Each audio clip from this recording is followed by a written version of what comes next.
In a place that used to be a city, where fragments of civilization can barely be recognized, a man holds another down while huffing profusely. The guy with blue eyes and white hair notes that he knew it. He is much different than the other useless bastards he was with. The man tells him to shut it, but the guy urges him to do what he came here for. He should kill him, as he is the only one who can do it in the first place. But the man refuses, as he will not be the one who makes his hands red with his blood. He promised everyone on this team that he would put him on the chair, so justice is served as it should be. He will be punished according to the law. Now that he thinks about it, he still regrets this day, as he should have killed him when he had the chance. Later, the news reveals that the infamous villain, Hwang, the person who made the entire world scared, has been captured and swiftly sentenced to death. To ensure maximum safety, a superpower suppression device has been placed on him, and he has also been imprisoned on the 5th basement floor of the Ruculus prison, famous for holding every villain at one point. Additionally, the mighty heroes who fought along Gangyu will be buried together, and their burial will be held tonight, to commemorate that their sacrifice was not for nothing. Gangyu can barely look at them, even if they are on the TV. But as he looks, someone closes the TV behind him and says that he's still in recovery, so he shouldn't be watching TV. This is his brother, Gangho Seo, the Ruculus prison inspector. Seeing his brother, Gangyu looks at his hands and a darkness envelops him, as he should have killed that bastard with his own 2 hands. Gangho says that he promised it to his teammates after all. There was nothing he could do. Before the attack, one of them said that heroes are heroes because they save people. It's not their duty to kill criminals. So on this mission, they will not kill anyone, even if they are a villain who has done terrible things, as criminals were once people too, so at least they shall stand trial. Gangyu appreciated her little daydreaming, but what if they get killed? That's when she made him promise that even if they die, he shall not kill anyone, even if they deserve it. Gangho agrees with that same notion, as people should be sentenced to death by law only. However,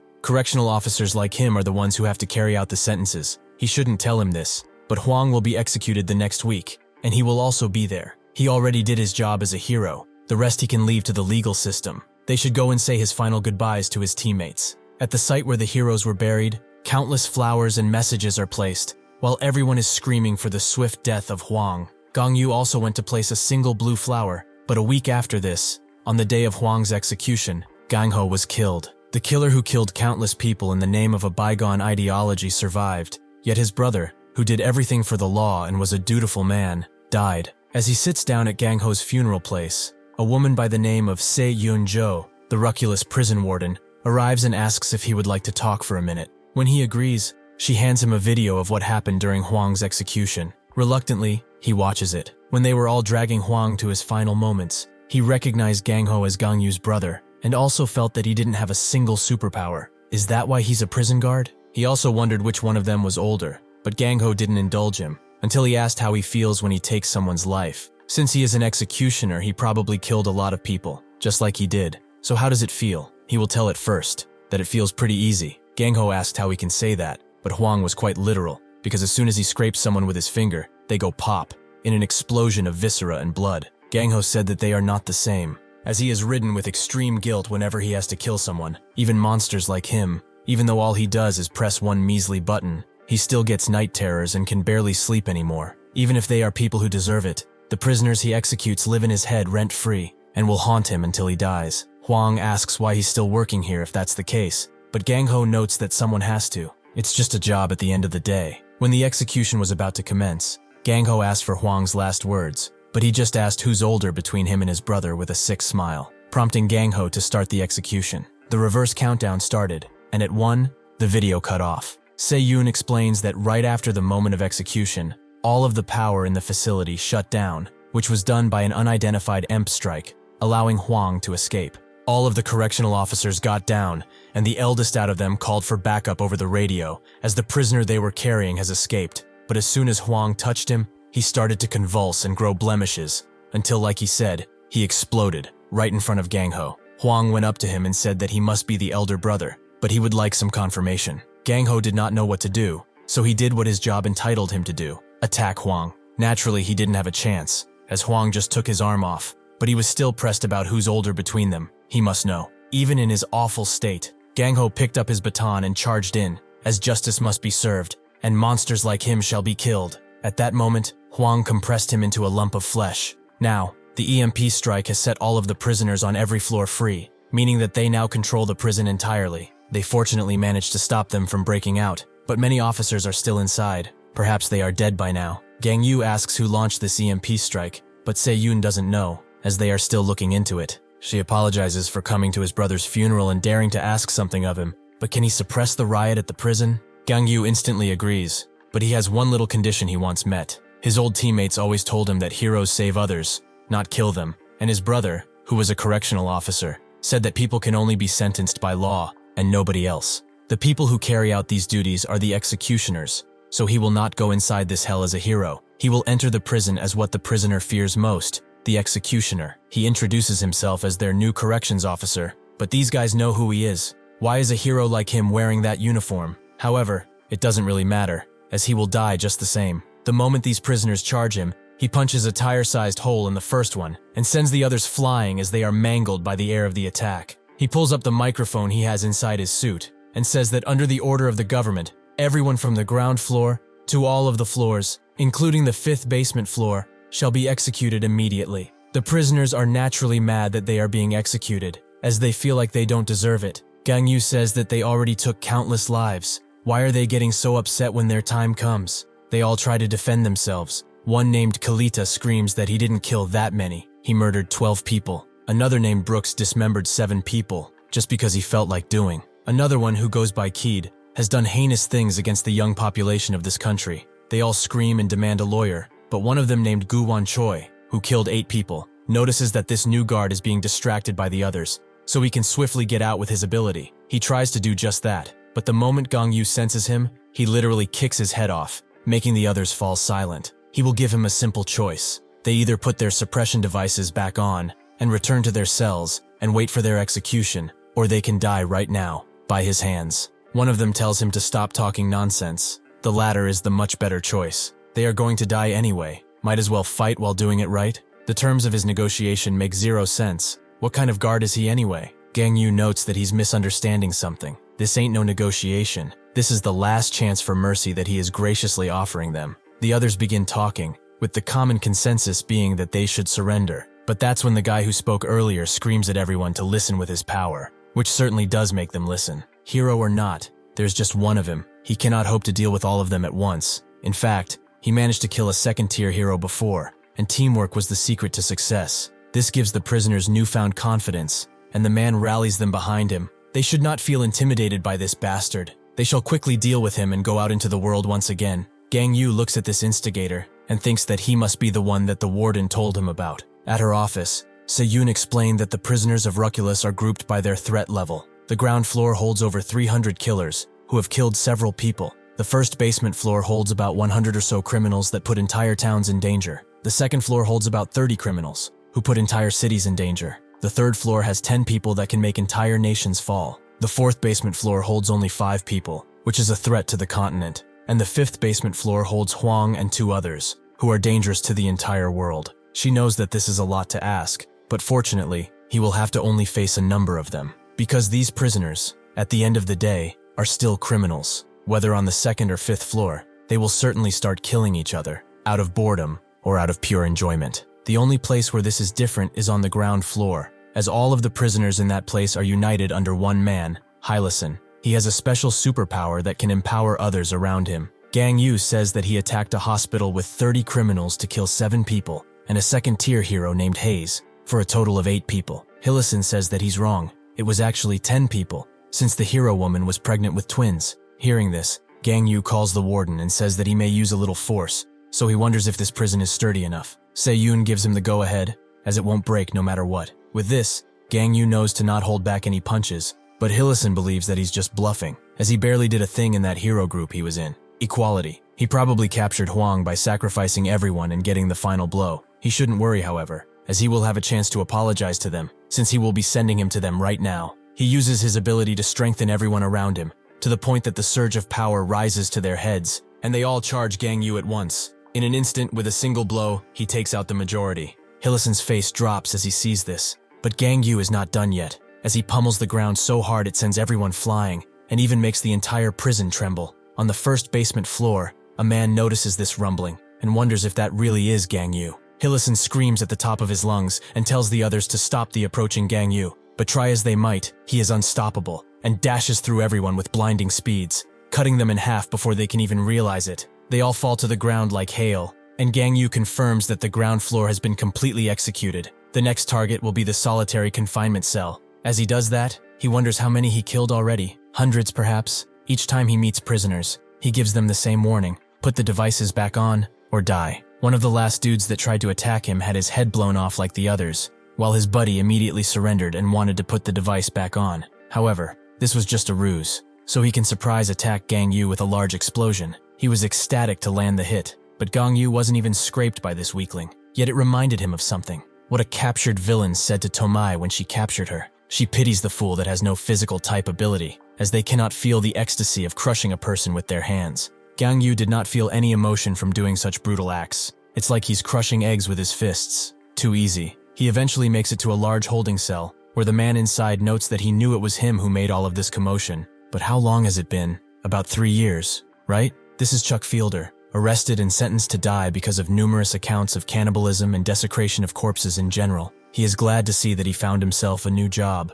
but he doesn't look that happy with it. Gangyu gives his warning, but Chuck just says that he knew in his soul that they were going to meet again. He even remembers the first time they captured him. Does he remember when he saw the pot of delicious stew he prepared, and he urged him to take a bite, as he's not going to have something more succulent than human flesh? He can guarantee it. He was so mad that he tried to kill him, but that blonde gal he was with stopped him. He knew at the time that he was very mad at her decision. He thought that his teammates were a bunch of fools, right? Gangyu has had enough of his yapping, and presumes that he chooses to die now. Chuck asks if he knows why he kills people, but Gangyu couldn't care less, and cuts his head off. Even so, Chuck still speaks, and explains that he does it so that they remember him. Whenever he kills someone, he becomes the only person they ever think of at that moment. He can use his power to engrave the memory of his victims in their eyes, so that they will never forget him, even if they die. This is his superpower, hallucination. To prove his point, he says that he remembers every person he has killed, and will name them one by one. As soon as he tries to do that though, Gangyu cuts his hand off, and says that this is why he was in solitary. He was actually aiming for that ugly mug of his, but it appears that his power isn't as omnipotent as he believes it is. Chuck just laughs, and wishes to ask something before he dies. Does he remember the people he killed on the way to this place? Gangyu says that he doesn't, since they are all worthless scum not worth remembering. With this in mind, Chuck uses his ability to make all of Gangyu's dead teammates appear, as he truly wants to make him remember their meeting. Even after seeing them, Gangyu cuts through his old friends like butter, and asks if that is everything he's got. Chuck can't believe how instantly he attacked his own people, but he does not see it that way. They are just hallucinations that mean nothing. Besides, he is no longer one of them. He is a corrections officer. In his last moments, Chuck says that he is not a guard. He is more akin to a monster, not much different than Hwang is. Even if he wouldn't admit it, this will certainly stick with Gangyu. On the 5th basement level, Hwang is extremely bored, as the woman he tried to kill won't fight back, and he can't touch her either.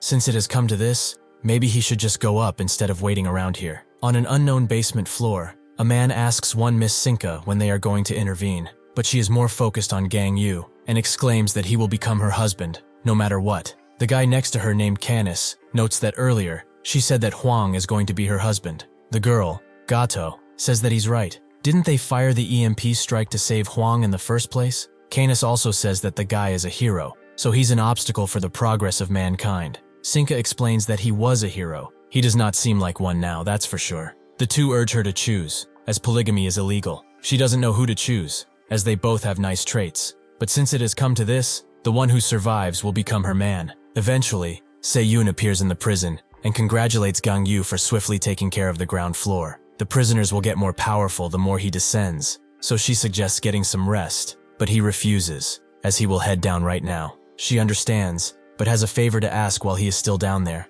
They are still getting signals from some surviving correctional officers on the lower floors, so if he can, he should save them, so that they may return to their families. He asks how many officers are alive, but they do not know, as the communication devices are all banged up, except on the 5th floor. It's as if someone wants them to see the atrocities committed there, no matter how gruesome they may be. The team confirms that they are ready to open the 1st basement floor, and the warden also authorized the procedure. Her last words to Gangyu are that of warning, as he should be careful, since the prisoners will certainly be stronger than before. The instant the heavy metal doors open, Gangyu is struck from 2 sides by 2 buff criminals, while the others spam ranged attacks to make sure that they finish him off. Se-yoon becomes startled and worried for Gangyu, but someone comes from below and says that she should worry about her own problems, as she will have plenty soon enough. He cannot believe that he actually caught the warden. Now he can wipe that smug grin on her face. He calls the others to brag about his catch, but they are all dead, and he is soon met with the same fate. Gangyu warns the warden to not stay so close to an open door. It's not safe for her anymore. Before he leaves, she tells him one final thing, that Tomoki, the villain that Tomai captured, is on the level he's going to, but Gangyu already knew. In a certain insulation cell on the first basement floor, the others hear the commotion and wonder if the others managed to get out, but Tomoki calls them a bunch of dumbasses. They didn't, as nobody can make that much noise with their attacks. Even if she told them to stay, they wouldn't listen. She has been sentenced to death because she killed 28 heroes, and an ex-hero, who is now mocking the others for ending up as villains. One of them gets mad at her and asks if she wants to die. Tomoki just laughs in his face. As they are all here for killing civilians, they have probably never even damaged heroes with abilities, and he dares to say that he can fight with her? Is he that dumb? The man has had enough and says that he will kill one himself right now to see how it feels. But Tomoki doesn't even let him transform fully, as she instantly cuts him in half and asks if he got what he wanted out of this. She captured countless villains as a hero and learned how to fight against people who have these superpowers. She used that to kill a bunch of heroes too, so they should all join forces with her, as she can guide them on how to hunt these heroes like dogs. And as a bonus for joining, she will tell them about Gangyu's abilities. The others who don't wish to challenge her ask how she knows of Gangyu's abilities, but she notes once again that she was a hero once too, so she knows many things about most of the heroes. One of them wonders if that will even make a difference, as he was a part of equality before, which means that he is a first-tier hero, unlike she is. She's third-tier at best. Tomoki just laughs and explains that after Ryosa became leader of that group, she started to reform the entire hero industry. The first thing she did was refining what it meant to be a hero, and banned everyone from killing villains, no matter what. She also initiated a training program that made multiple heroes train at once. And lastly, but most importantly, she completely abolished the tiering system, which ranked heroes before. They may wonder why she's telling them all of this history, but the tier system was taken down before Gangyu joined the team. Nobody saw him joining that group, because he didn't have many achievements to speak of,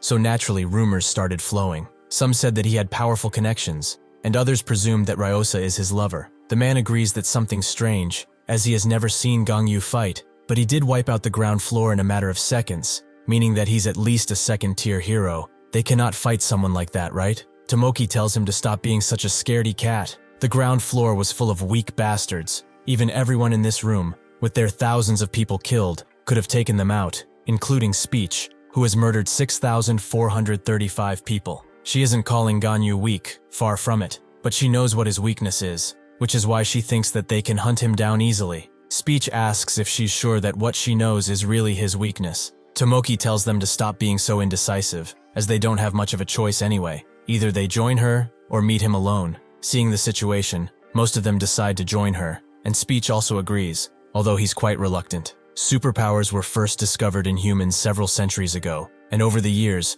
researchers took it upon themselves to study this phenomenon and grouped abilities into 3 categories as a result. The first are physical-type superpowers, which strengthen or modify the user's body. The second is creation-type superpowers, the ability to create materialistic things out of thin air. And third are the special-type superpowers, all other powers who do not fall in the first and second abilities. All of the prisoners stand in front of their cells, while Gangyu arrives, and Speech uses his brainwave communication ability to connect everyone to the same waves, allowing them to see Gangyu from everywhere. And Tomoki thinks that he has physical-type superpowers, just like she does. She thinks that she knows of his weakness because she saw him train once when she was still a hero. He was against a robot, who immediately went to blast him. Gangyu once again tells them to put their devices on or die, but that's when a blast hits him, which he doesn't even try to dodge. This is his weakness. He refuses to dodge any attack. That is why Tomoki cleverly placed prisoners with creation and special-type abilities behind the cells to blast attacks on him.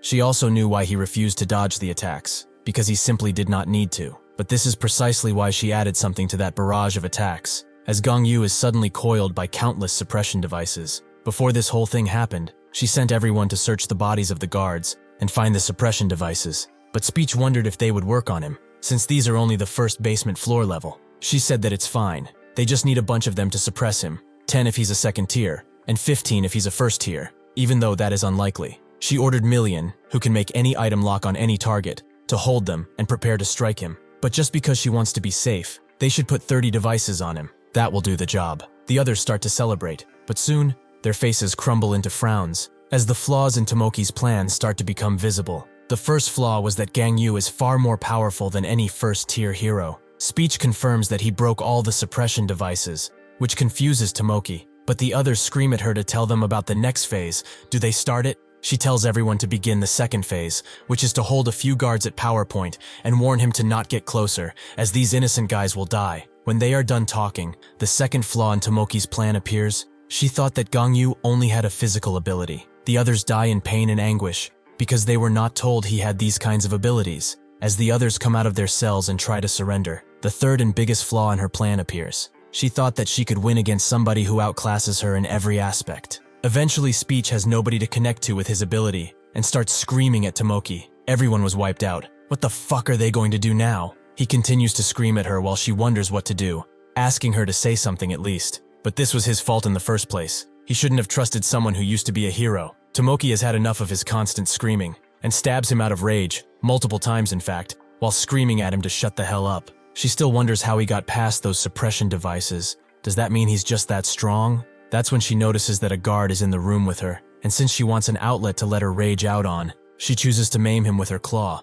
But before she can, Gangyu cuts her hand off. He asks if she has any last words before her execution, but she just says that she's screwed. Gangyu asks if those are her last words, but she asks if it's true that all of the heroes in equality are dead. Gangyu confirms it, meaning that Tomai is dead too. She can't believe that she's gone. She told her not to become a hero, but her foolish little sister did not listen. She also can't understand why he's killing people when he's a part of equality. Do the other heroes know about his actions? Ryosa desperately tried to change the hero industry, but by doing this, he ruined everything she worked for. She's probably looking at him in shame now. Gangyu does not let out a sliver of emotion, and asks if she's done yapping. When Tomoki joined the hero industry, the first thing she thought was that something was seriously wrong with it. Back then, the simple fact that the heroes were fighting villains allowed them to kill the villains, but they were also granted immunity should civilians die in the process, meaning that heroes were above the law. She became a heroine named Bliss for one simple reason, because of her sister Tomi, who admired her a lot. Unlike Tomoki though, Tomai didn't have superpowers at the time, so she always got help from Tomoki. However, nothing twisted Tomoki or made her into the villain she is today, as she was twisted from the start. As a hero, she had the job of saving people, but she did not do it out of kindness, or to maintain peace. She did it because she felt superior above everyone. But one eventful day, she had to kill a villain on one of her rescue missions. It was the first time she killed someone, and it made her feel over the moon. It took her higher than any drug ever could, as she felt extremely superior and ecstatic. After this, she could not stop herself, and started killing everyone, be it villains, civilians, or heroes. In particular, her favorite prey was her colleagues who were weaker than her, as the looks they gave her after they lost, betrayal mixed with fear and terror, and the final cherry on top, them begging for their lives. She could not get enough of it, but soon, things would change. Tomai thought it was quite strange that Tomoki was always late, and she also sensed a heavy scent of blood around her, so she decided to follow her, and that's when she witnessed her sister's actions. Tomoki wasn't that surprised that she saw her. Instead, she invited her to join the fun, but if she does not, she will keep enjoying the fruits of murder. That is when she was chained up for the first time, and also when Tomai unlocked her powers, and stopping Tomoki was the whole purpose of her heroine career. After this, she officially registered as such and hunted her sister down as a villain, until one day she managed to catch her. Tomoki wasn't that sad though. She just told her that it's sad she doesn't have a physical type ability, as she will not enjoy the succulent feeling of crushing someone's head with her own two hands. How much ecstasy can be felt from it. At that moment, Tomai denounced Tomoki as her sister, and sent her to prison. She asks how she died. Did she go in peace at least? Gangyu tries to remember, and eventually does. She died in pain, while calling out for Tomoki to save her. She feels like she shouldn't have asked, but enough talking, it's time for them to settle the score. She immediately charges Gangyu, who was actually a clone of himself. The real Gangyu appears behind Tomoki, and smashes her with his leg before she can do anything. She does not give up, however, as she comes jumping out of the dust cloud that was made from her impact, but Gangyu just hits her in the gut, causing her to fully detransform. It saddens him that he has to kill a teammate's family, even if she is a death row inmate, but justice must be served. With those words in mind, Tomoki starts begging for her life, as he's a hero,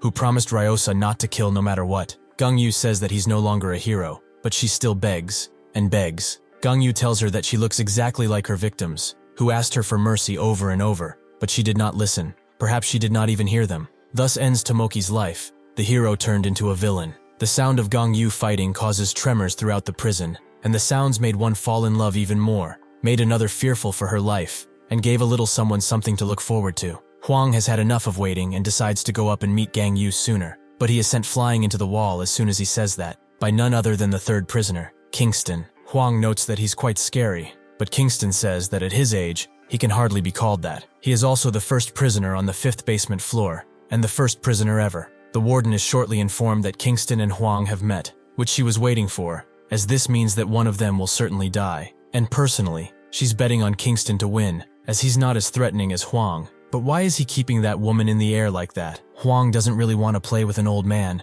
but Kingston will certainly like to play with him. He is the first criminal to be locked up here, and he is also the longest-serving inmate, even if he's on death row. Unlike most inmates in the basement levels, who were imprisoned for killing millions, Kingston only killed 3 people. The first victim was Caracas, the most powerful villain of his time, and the 2 other victims were Clark and Hilo, the most powerful heroes of the time. He appeared out of nowhere and killed the 3 most powerful people in the entire world. Everyone said that they were invincible, and since he killed them, this makes him the strongest person in the world, right? Truly disappointing. After this, he let the government capture him. Even though he was the biggest threat the world has ever seen, he voluntarily went to prison. Since the government and Hero Association were not on good terms at the time, and even now he was able to defer execution for 30 whole years. He promises Hwang not to kill him. All he wants is to play a little. That's all. Reluctantly, Hwang agrees, and pulls out some guards that he crushes into compact meatballs and throws them at Kingston, who uses hand movements to deflect the numerous balls and crush some under his might,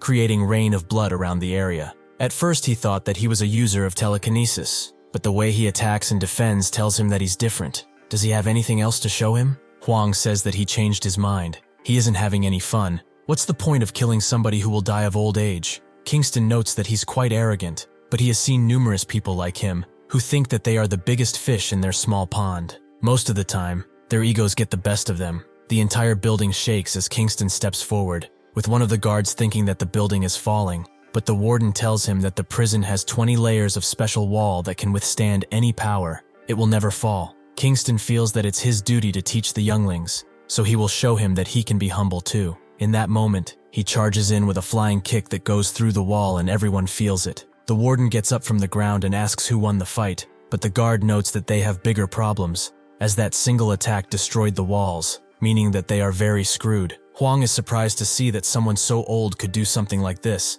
but that's when someone from behind asks why he would follow an old man anywhere. This mysterious figure is Sinka, who urges him to come and talk with her. Hwang gets serious and asks who she is, but she will only say if he sits down and talks. The warden is extremely confused. How did that woman get to the 5th basement level? Sarika says that they will talk, but the spectators have to go. With that, she just closes the cameras, making the warden very mad. Gangyu arrives at the 2nd basement floor gate, but when he tries to get confirmation to go in, the signal cuts out. So he decides to just pull the gates open and go inside this way. As he walked down the stairs to the 2nd basement floor, he did not feel the stench of blood, like on the other floors, something that was very strange. In fact, there was nobody there, not a single corpse, and it was clean too. That's when he notices someone running away from 2 beastly wolves that seem more like monsters than anything. The woman sees him too and thinks that he's Gangho, but she trips, allowing the beast to charge in. Naturally, Gangyu kills them and asks if she's alright, but she just goes to hug him and says that he was supposed to be on the 5th basement floor.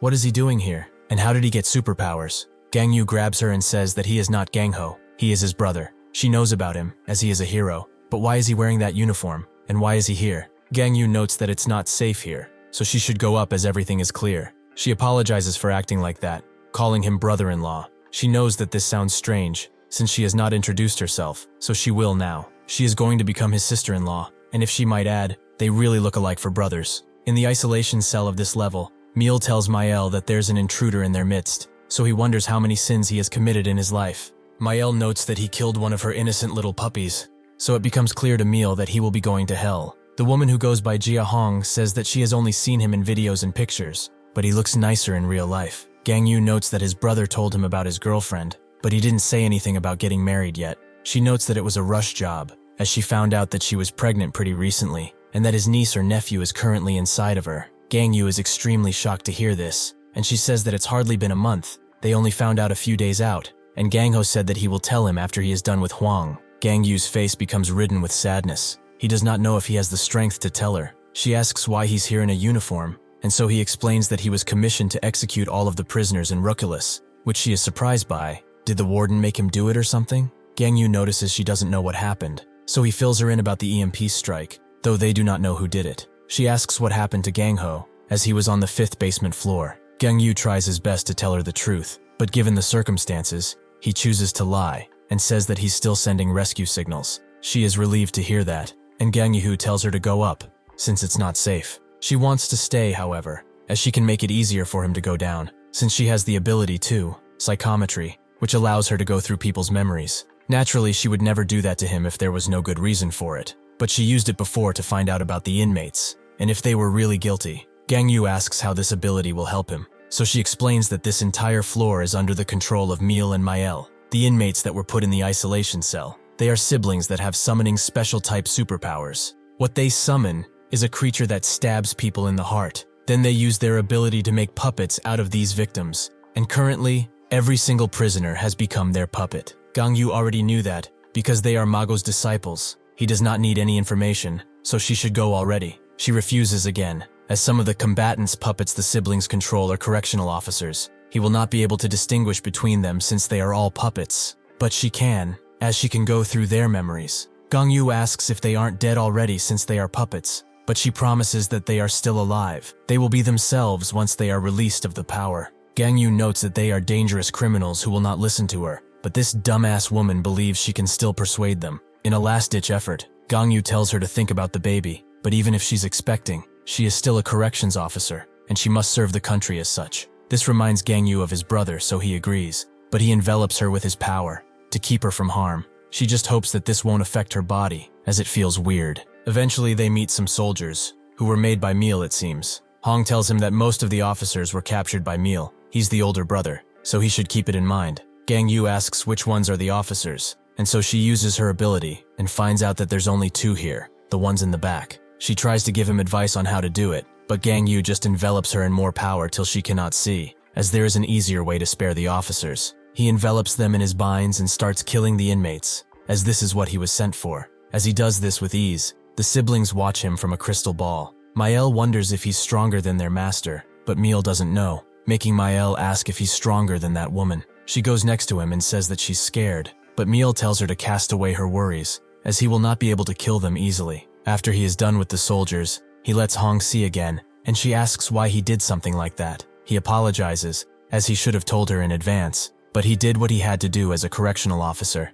execute the inmates. She wonders how he did something like that, since the execution devices are on sub-level 5, but he says that he did it with his own 2 hands, making her ask whose idea it was to do something like this. Gangyu confirms that it was his, and Hwang asks if the warden really agreed with this. He said that he did, which makes her frown and wonder what that hag was thinking. She also asks if he's okay with something like this, which he is, as he's a correctional officer. It's his duty after all. She doesn't agree with this notion, as correctional officers aren't here to kill prisoners. They are here to rehabilitate them. That's their duty. Gangyu doesn't care about that notion, and doesn't need any more sermons about ideals, especially from her. Even if heroes are supposed to save people and not kill them, he knows all too well what happens when one pursues nothing but blind ideals. One day, they will be slaughtered by a monster who doesn't listen to reason, and if he's honest, he doesn't care if he's a hero or whatever the fuck. He should have done something like this a long time ago. Someone has to do it, and he is more than happy to. Hwang tries to reason with him,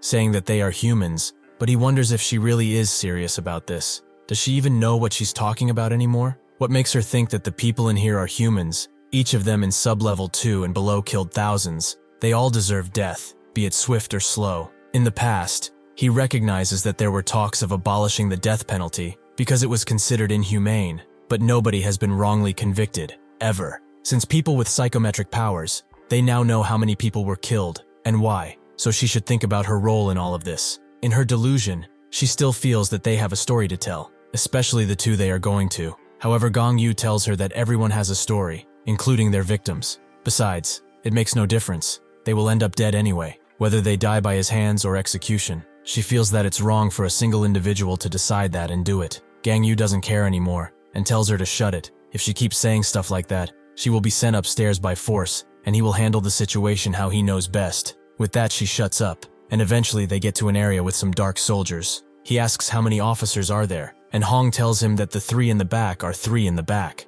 Before he charges in, she says that Gangyu will be quite sad when he finds out what he did. This pushes Gangyu over the limit, and he doesn't even try to dodge the incoming attack, as he is filled with rage. All of this fucking idealistic talk, it brings him bitter rage. Talk and some more talk, like they know what it takes to do something like this. Even in this state, Gangyu managed to calm down by killing the 5 prisoners. Sinka watches him and says that he keeps getting more awesome the more he descends. Gangyu and Hwang continue to walk until they meet another group, and when Hwang tells him where the soldiers are, he tries to swiftly get to it. But that's when Meal and Mael come out, welcoming him inside. He is quite glad that he saved the trouble of searching for them. They ask Hwang why she didn't come with them, as she would have gone to heaven. But Gangyu tells them to release the mind control they have on the people. He promises them a swift death if they do that. Meal asks if he can just not kill them, but he explains that the prisoners on the ground floor and first sub-level were given a choice, to die or put their devices back on. But everyone on sub-level 2 and below has killed thousands without even thinking. They deserve death. Meal notes that he heard he used to work with their master and the woman who captured them,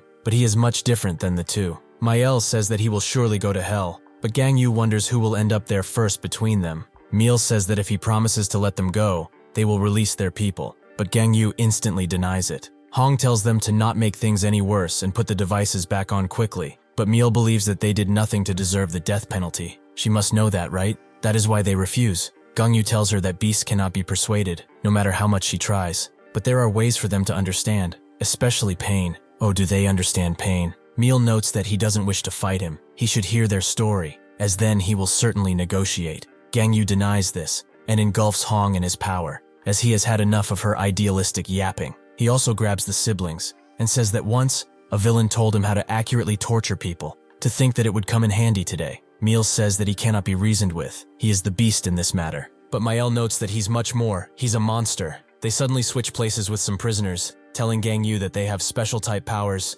Pretty annoying, but he also wonders why these beasts are calling him a monster all of a sudden. As he kills the soldiers that approach him, he says that it's quite disturbing. Mael watches this from a glass ball, while Meal desperately tries to cut down the wall next to them. She promises to slow him down however much she can. With that, she summons a large circle that makes tons of demonic-looking beasts come out right in front of Gangyu. He is glad that for once he has to fight something which isn't human, and swiftly goes through them like Swiss cheese. Mael knows that he's approaching fast and asks Meal how long it's going to take, but he will need 10 more minutes to finish, which makes her bite her finger and attempt to summon something. But in that moment, Gangyu smashes through the door. After all, he gave it some thought and realized the rest will stop once he captures them. There is no point in fighting, so this is their last chance. Either they release the prisoners and receive a swift death, or they will die under brutal torture. He asks them once again to release their power, but instead Meal summons a fake imitation of holy angels, Michael, Gabriel, Raphael, and even Uriel. They do not live long, however,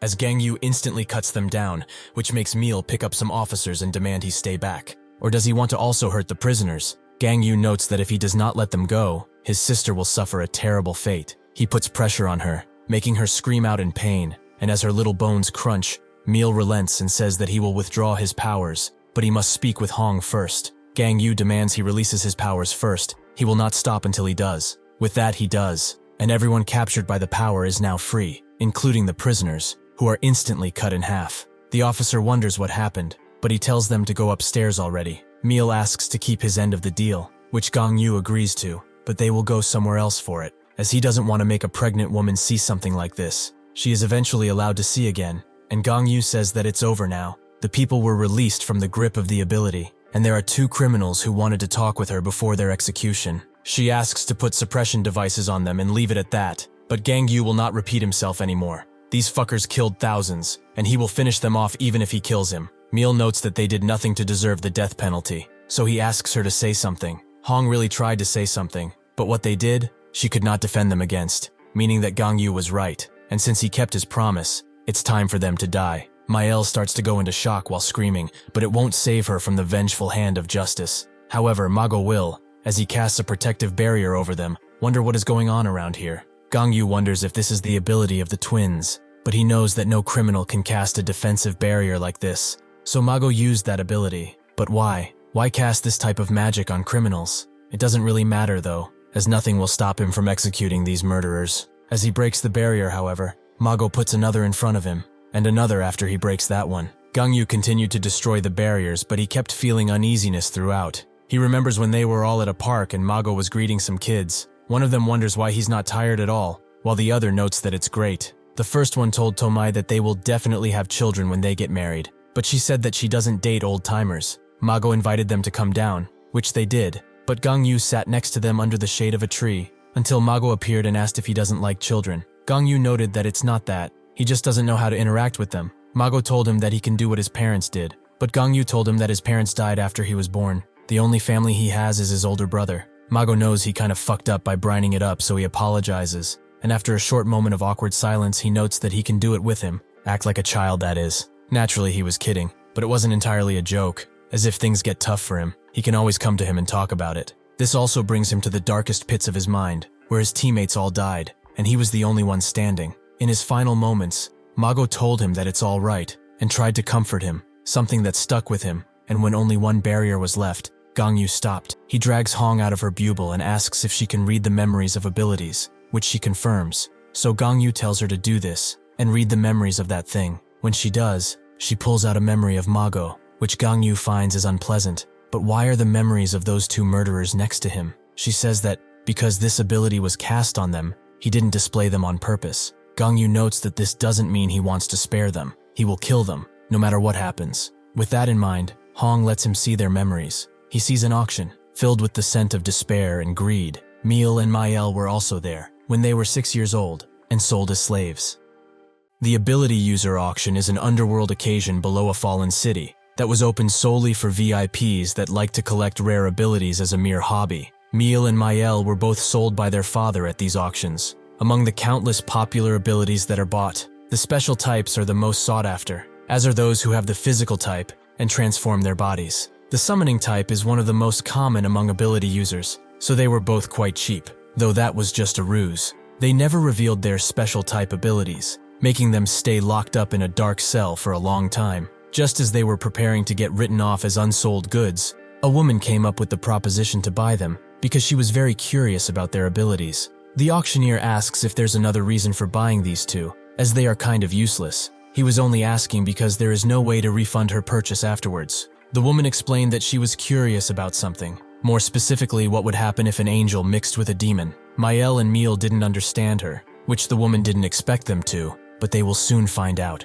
Suddenly, an explosion large enough to encapsulate the entire area covered them, though they were only safe because of a familiar green spell cast on them. Naturally, the siblings were also safe, and Mago was the one who did all of this. Lipus, Mago's assistant who had no reason to dress like that, asks what he's even trying to teach her here. To blow people up? Mago laughed and said that if she worked hard, she would be able to one day do the same, and she shouldn't forget that imagination is the most important thing in a summoning type. He also asked if she finished the task he handed over to her, which she confirmed. All of the people who participated in the auction were taken away, and the ones captured were freed. Mago suggested they go for another class, which Lipus didn't like, as she doesn't really believe summoning meteors is really that informative. That's when Miel grabbed their attention and asked if they could come too. He also explained that they are summoning types, just like he is. Lupus told them that Mago promised to have only one apprentice, but he doesn't remember saying that in the past, so he asked to see their abilities. Miel and Mael did as they were told, and summoned an angel and a demon respectively.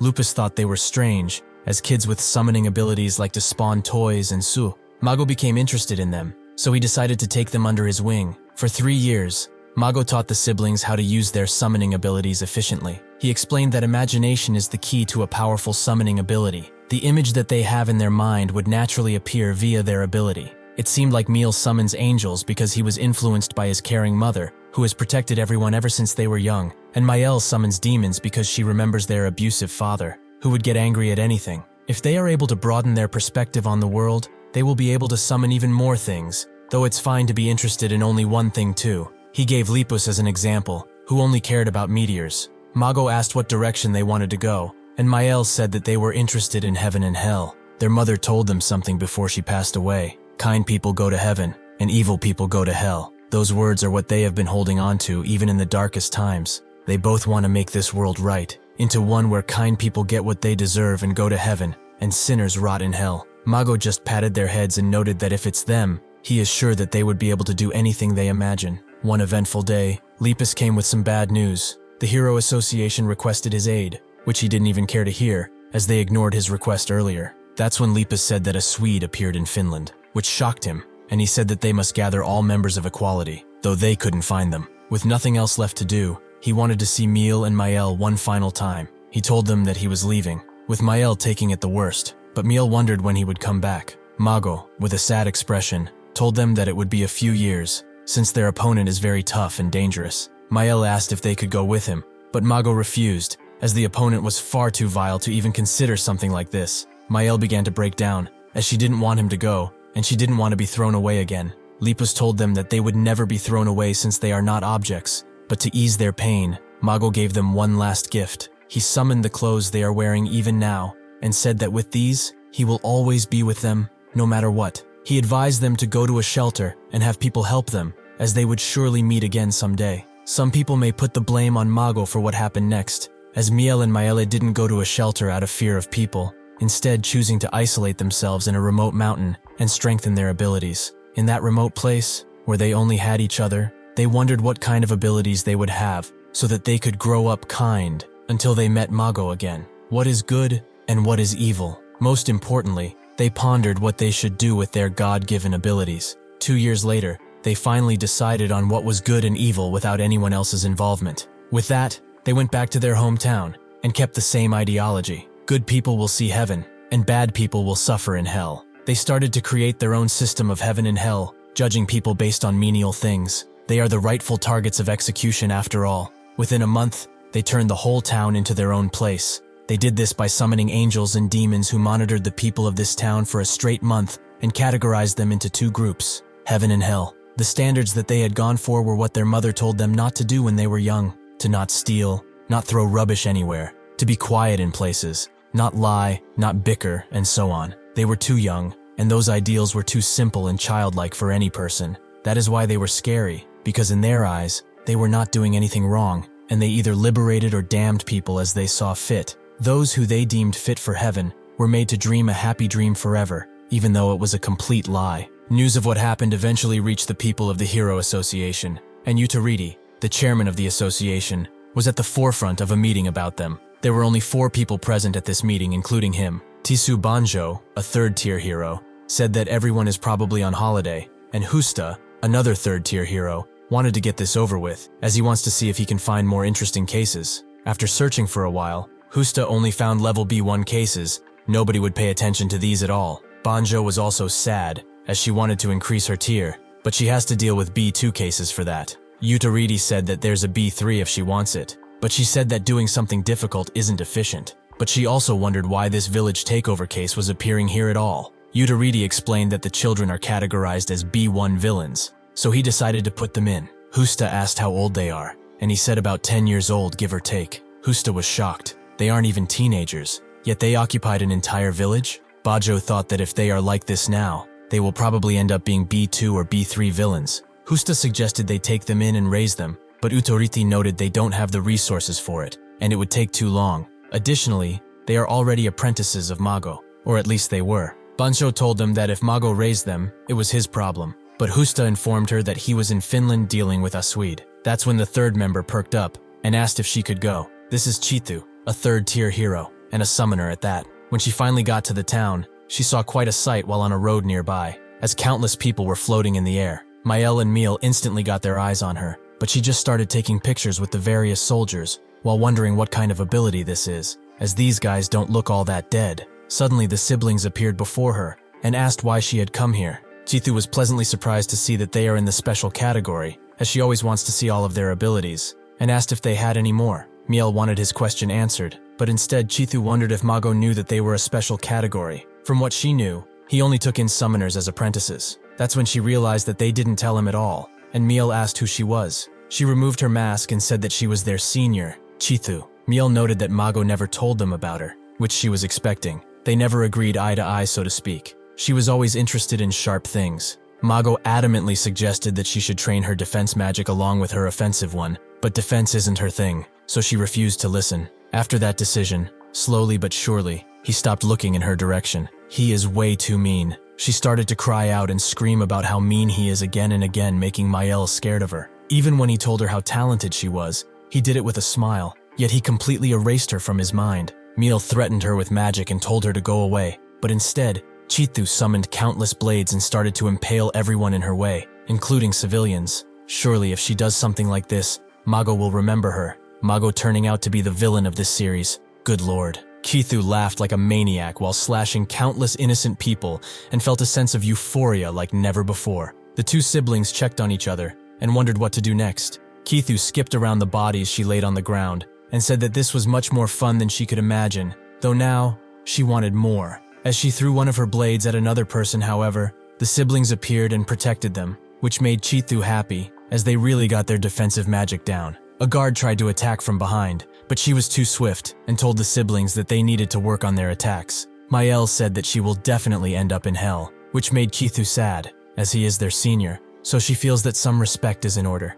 If she is honest though, she always wanted to use her ability on a bunch of people at once, but if she did that normally, she would end up in jail quite fast, even if she is a hero. However, they both presented her with a golden opportunity and fulfilled her lifelong wish. With all of this, she felt that she could do it. She could finally summon what she always wanted. She started to scream out loud as she used all over power, and eventually summoned a razor blade, even though she was bleeding from her face. The power of imagination is the most vital thing for a summoner, and since Chithu felt an experience like never before from killing countless people, her imagination sparked up and strengthened her ability. She was amazed at herself, as she never expected to be able to summon such a large thing, and thanked the siblings from the bottom of her heart. Though now, it was time for them to die. That's when a large demon ate her whole, as she was not the only one who felt an overwhelming emotion. Mael saw Chithu as a real demon, and her ability was thus strengthened. She turned to Miel and wondered if she really killed a person. In response, he hugged her tightly and said that what she slayed was not human,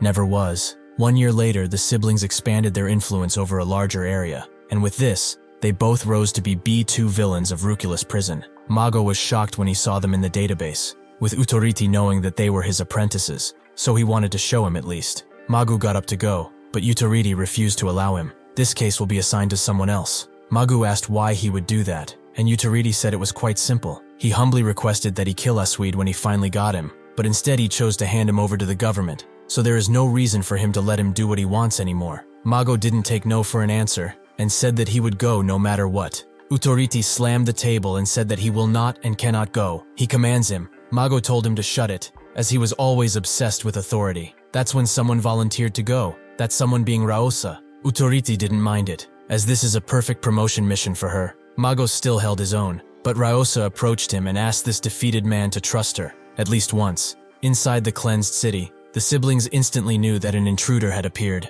and Mael wondered just how many sins she had committed in her lifetime. As Raosa walked into the city, she saw the other heroes who tried to intercept the siblings, who seemed to be alive at the least. That's when the siblings changed positions with them, and Miel asked what an outsider was doing here, and for what purpose she had come here. Raosa introduced herself as a hero, and said that she wanted to bring them back, which immediately made Mael summon a bunch of demons, and tell Raosa to go back, as if she does not, she will end up in hell. Raosa agreed to go back, but she wanted them to come with her so that they could go back together. The siblings tried their best against her, but they couldn't hope to stand against her might. She told them that they are kind children, as she doesn't feel any killing intent from their attacks, which saddened her even more. If the heroes that came for them before were actually good people, the situation wouldn't have escalated so much. It's also strange that even though they think they are doing the right thing, people are getting in their way again and again. The siblings were afraid as she approached, but she promised not to hurt them. However, what they were doing wasn't right, and their old teacher is very sad because of it.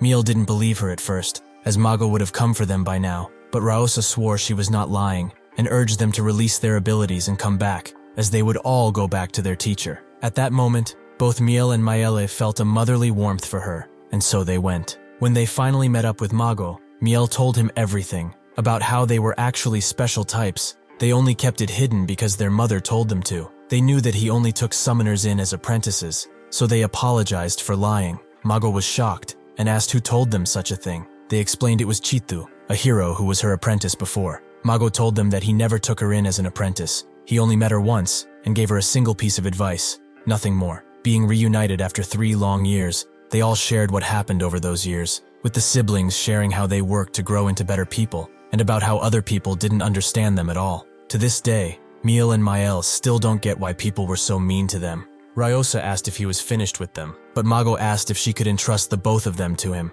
Even though they did not kill anyone, they still had thousands of hostages, and even killed a hero, so the death penalty would be hard to avoid. They are young children, who strayed on the wrong path due to their being alone. He would take full responsibility for their actions until now. Ryosa couldn't do something like that, as even if she didn't agree with Yutaridi's law, to execute non-adults if they commit crimes. The law is the law. Additionally, the job of a hero isn't rehabilitation, but when she met these two, she felt what he felt. There are many issues with the current world, so she asked Mago to work with her from now on, as she swore to change the world no matter what happens. Mago became mesmerized with the will in Ryosa's eyes, and had a condition for this. These kids shouldn't die until they are adults, so he would like to use his ability on them one last time. Ryosa agreed, and so Mago cast his most powerful protection spell on them. This is why they were protected against Gangyu's attacks, who now remembers one of the first times he met Ryosa, and she said the exact same thing to him. As he gets up, Meal notes that they simply judged people based on their rule.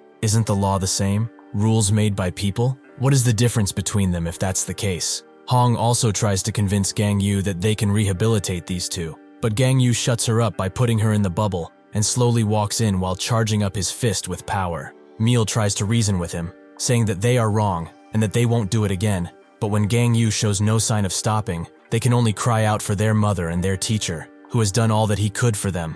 The entire prison rumbles as the attack lands, but it goes into the ground. As Gangyu doesn't know what to do, 1,000 thoughts rush through his head all at once. Fortunately for him, he didn't have to think for long, as Sinka comes from behind and cuts them into tiny little pieces as she enters the room through a portal. She tells Gangyu that he doesn't have to make such a sad face. Thinking so much does not suit him at all. Now that she sees him, he is much more handsome in person. She really made the right decision in picking him as her husband. Before Sinka can say anything else, Gangyu goes for a punch, which is stopped by Canis, who is mad that he isn't listening quietly like he's supposed to. Sinka tells him that he shouldn't be rude, as that person will become his new master soon. Canis apologizes for his mistake, and Sinka tries to introduce herself once again, but Gangyu starts attacking her once again, forcing her to make a barrier. He is quite the impatient one, but since they will be seeing each other for a while, they should chat a little. As he heard, her name is Sinka, and she will be the woman who will become the new Eve of mankind. Gangyu wonders what she's even talking about, but if he's honest, he's just tired at this point. A crazy bastard just appeared right in front of him, and he doesn't know what to do. Sinka notes that she's probably the sanest person on the whole planet, which the others agree with. She notes that mankind is in a precarious situation right now, as it's slowly degenerating as they speak. If they keep going like this, they will eventually go extinct. Gangyu asks what she's saying, but she responds with a question. What does he think is the biggest threat to humanity right now? He belonged to equality in the past, so he probably thinks that it would be the villains or the heroes of the past that held absolute authority over anything. However, both of these are wrong. What is eating away at the belly of mankind is those without any ability, who live normal lives. Their genes must be culled. Only people who possess superior genes should be birthing new generations. But due to the sacrifice given by those with the superior genes, the genes that were supposed to be culled have multiplied tenfold, like rats in a sewer. For example, the second-generation equality heroes led by Ryosa, they possess incredible abilities. Yet why did they die,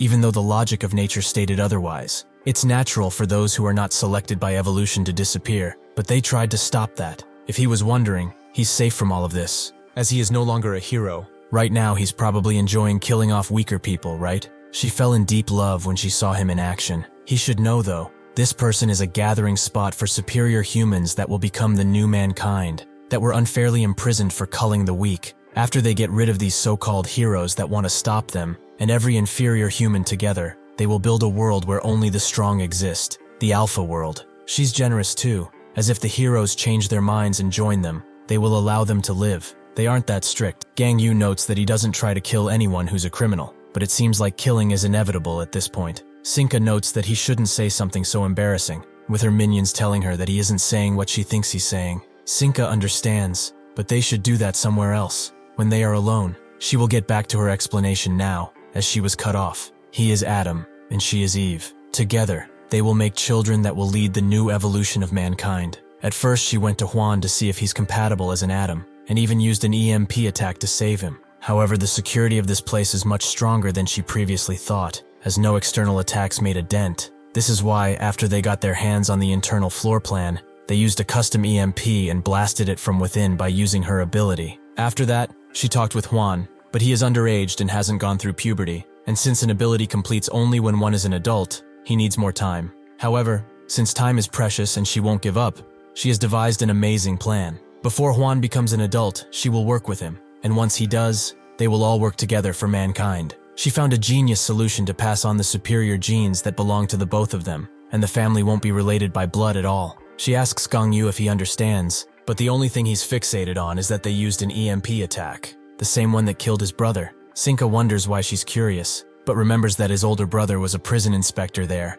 so he died after the EMP attack with the others. It's fine though, as he can just make a new family with her. She asks if he's made a decision, but Gangyu decided a while ago. He takes back what he said about killing being inevitable. He promises to make her death as painful as possible, by ripping her skin off and breaking her bones into tiny fragments. Sinka can't believe that he would want to rip her apart, but if she's honest, a lover's quarrel doesn't sound bad, as that's how relationships become stronger. Sinka can't believe how energetic he is already, but still has to block one of his attacks from hitting her. This makes Gangyu back away, allowing her to close the portal and say that they should do all of this outside.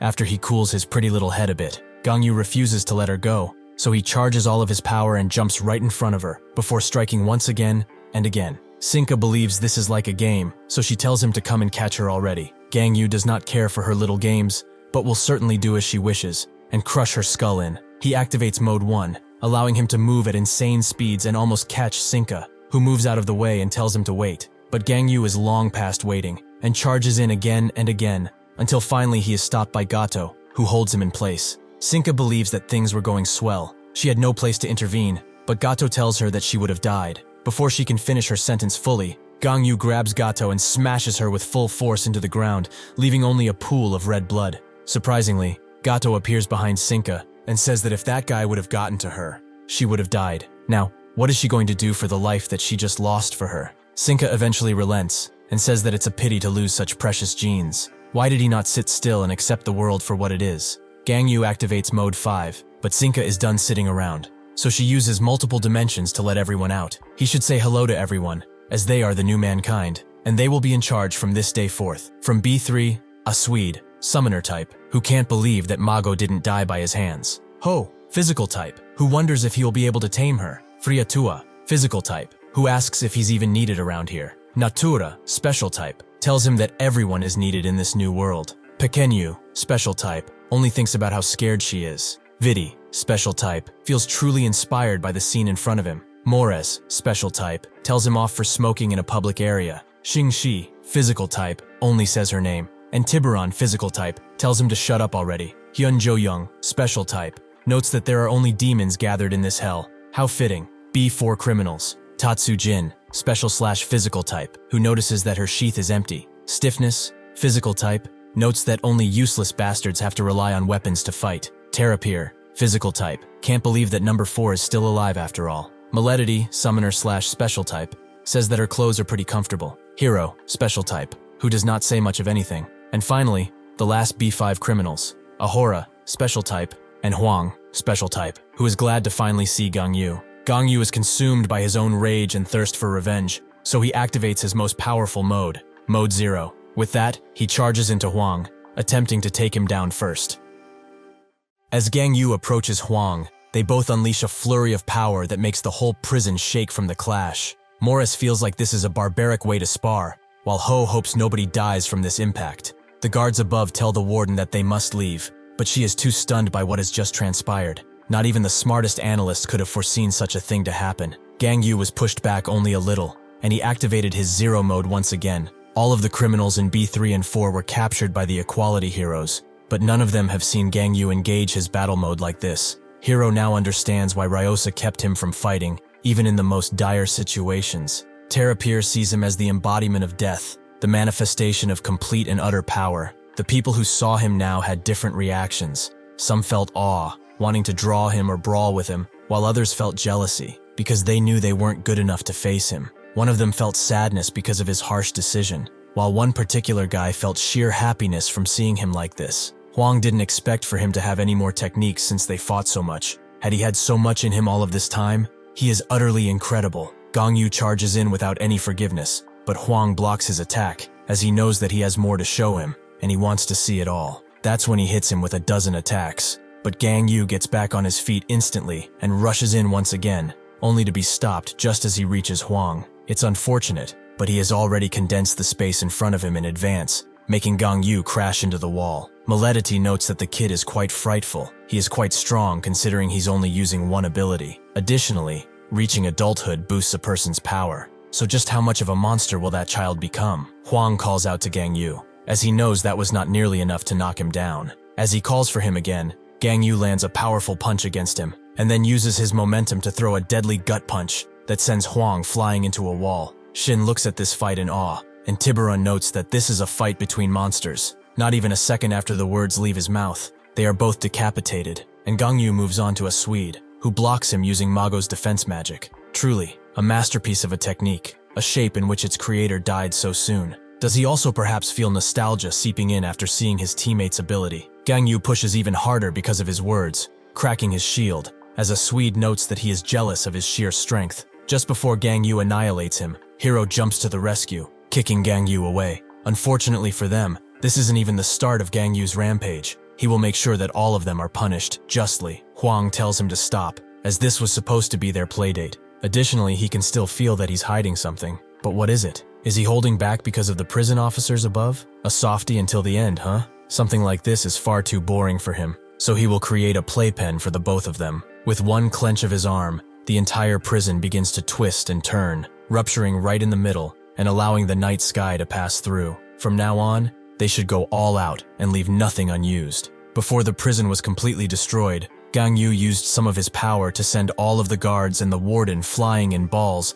that protected them from the surefire death that was waiting for them below. Now Hwang notes that this place is quite sturdy, allowing Gangyu to move ever so close before Sinka teleports him away from this place. It's quite rude to mess with people when they are using their abilities. Alas, they should go too. The dust in here is getting in her nose at this point. Tatsu picks up a piece of rock and shapes it into a fine blade, which she begins cutting the outside of the prison with. Sinka is quite surprised by her abilities, but instead of doing that, she should follow them through the portal and save her strength. Gangyu was transported in the middle of the city, but just as he appears, he disappears through another of Sinka's portals, leaving people to wonder what that was. Gangyu ends up back to where the prison was, now only a gigantic ball of metal controlled by Hwang, who explodes it right into Gangyu. After the dust settles, Hwang goes into the crater, where an injured Gangyu is. Everyone watches from above, and Sinka orders everyone to not get in the way. They are just going to watch. The reason why the B3 and 4 criminals were listening to Sinka so obediently was because of one simple thing. Whenever she met a criminal, she promised them one thing: to fulfill any desire they might have. She used this desire, a common feeling any human has, to successfully get everyone to join her alpha world.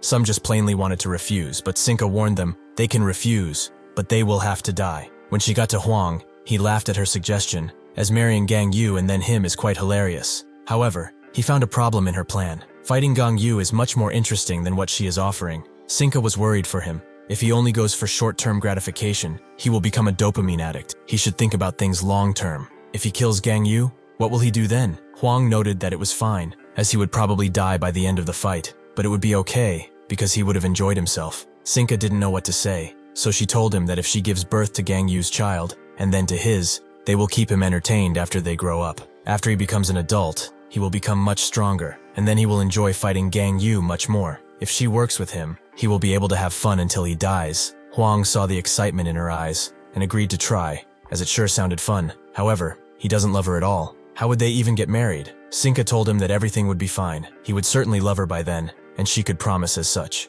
She's kinda crazy, but I would love her too for sure. Gangyu instantly gut punches Hwang, who now knows that only one hand won't be enough for him. He should start talking too, or is he going to keep silent all throughout the fight? To make him say something, he tells him that what he has been holding all of this time is his precious brother, all nice and ball-shaped. Gangyu's rage overtakes him and he screams out, lunging at Hwang with greater rage than ever. As Gangyu charges in, Hwang uses his ability to create a bunch of rocky spikes, which do not stop Gangyu, as he is far too focused to be hit by something like this. That's when what remains of his brother comes forward to him, and Gangyu cannot bring himself to hit it, so he is thrown into the ground as a result. Hwang knew what he was doing. He cannot attack this. He also came up with a genius idea. Will he be unable to attack him if he eats this thing? Since it's too big, he shrinks it, but Gangyu does not allow him to make another move, as he kicks him in the gut, before punching him again and again straight into the ground. Eventually, Hwang summons enough force to grab Gangyu and use his ability to make the entire area light up with a blue hue.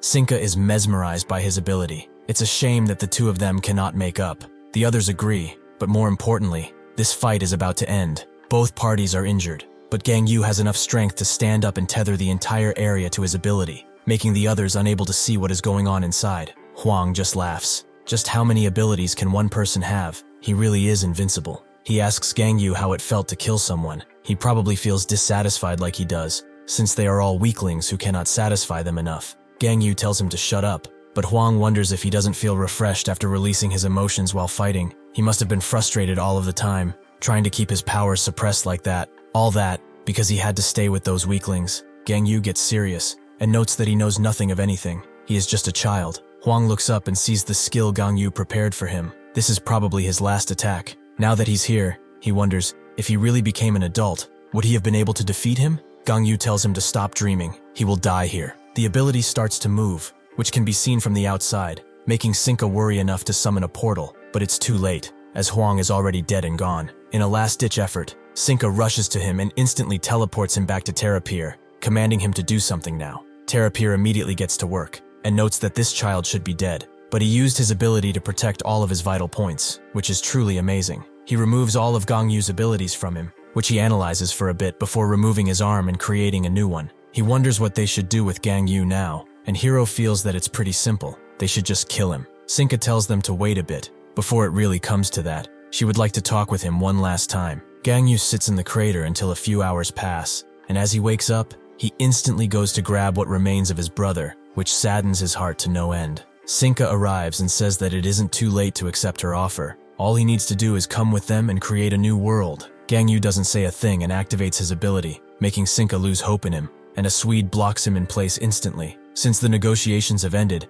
it's time to kill him before he recovers his energy. He asks if there are no objections, and everyone agrees that he should be dead. Some are pitying him, as he is still young and unwise, while others just want to get it over with since they have been standing around and doing nothing all day. Hero tells everyone to get out of the way as he transforms into a giant and punches Gangyu with full force, who is still protecting his brother. With that attack, all of the villains began attacking Gangyu one after another, and so even more hours passed, with Gangyu still protecting his brother's remains. Just when Hero is about to crush him, he is stopped by Hwang, who remembers Sinka saying that he would become stronger when he reached adulthood. Now that he has experienced this, he has a dream. For the first time in his life, he wants to defeat Gangyu. Sinka reluctantly orders everyone to stop attacking. She will kill him if anything happens. Even if the others try to protest, Sinka tells them to stop attacking. They all promise to listen to her, right? Nobody can say anything to that. And as they go through the portal, Hwang looks one last time at Gangyu, promising to be the victor the next time they fight.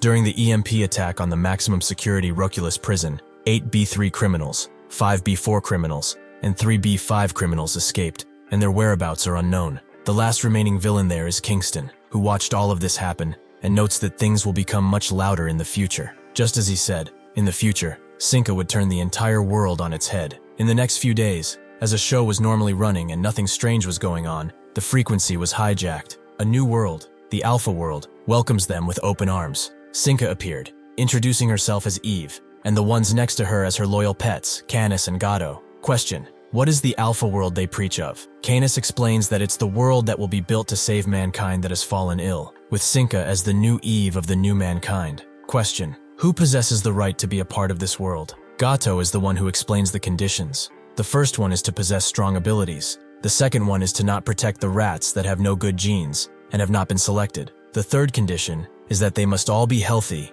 and capable of breeding. Question: what will happen to the ones that are not qualified? Sinka explains that the genes that are not selected are committing a crime against mankind as a whole, so they deserve the capital punishment, death. They will be executed with no prejudice. They will all die, leaving the rest of them alone. In the coming months, they will be selecting the people who will become a part of their world and sending them invitations. Those who reject the invitations will be seen as defectors and be executed along with those who are not selected. With that, she removed herself from the broadcast and the show continued like usual. Now inside a dark room, some important people are talking about the Roculus prison incident and the broadcast, which was streamed to the entire world. Beze, the world's president, notes that they should start the World Security Council meeting already. It's getting late as is. They pull up everything they know about Sinka, who isn't even on the list of villains. She just appeared out of nowhere. Some of them feel that she's a real pain. Something like this just had to happen when equality died. One of them asks how they should deal with her, but another says that there's something they must clarify first. Einheit, the Harmony Party leader, asks why the prison warden, Se-yun, gave the right to execute criminals out of her own accord without contacting any higher-ups. How can an individual give another the right to execute as they please? Another notes that he is spouting nonsense with no real reason. She made the best decision she could have in that situation. He would have done the same. This is Yudoriti, former Hero Association chairman and now World Party leader. Einheit notes that no matter how urgent the situation, she still had time to report it. Yudoriti says that this was not the case. Time was the most important thing there. That's why she did what she did, and she did it well. El Gallado, the justice minister, doesn't agree with Einheit either. Even though it is wrong to give someone the authority to execute like that, he understands that the situation was quite unique, and the decision was thought to make. Bauda, the fire commissioner, notes that the people might be suffering a lot because of the prisoner's escape. Crumb, the police commissioner, says that they have been working around the clock to ensure public safety since that broadcast. Guerra,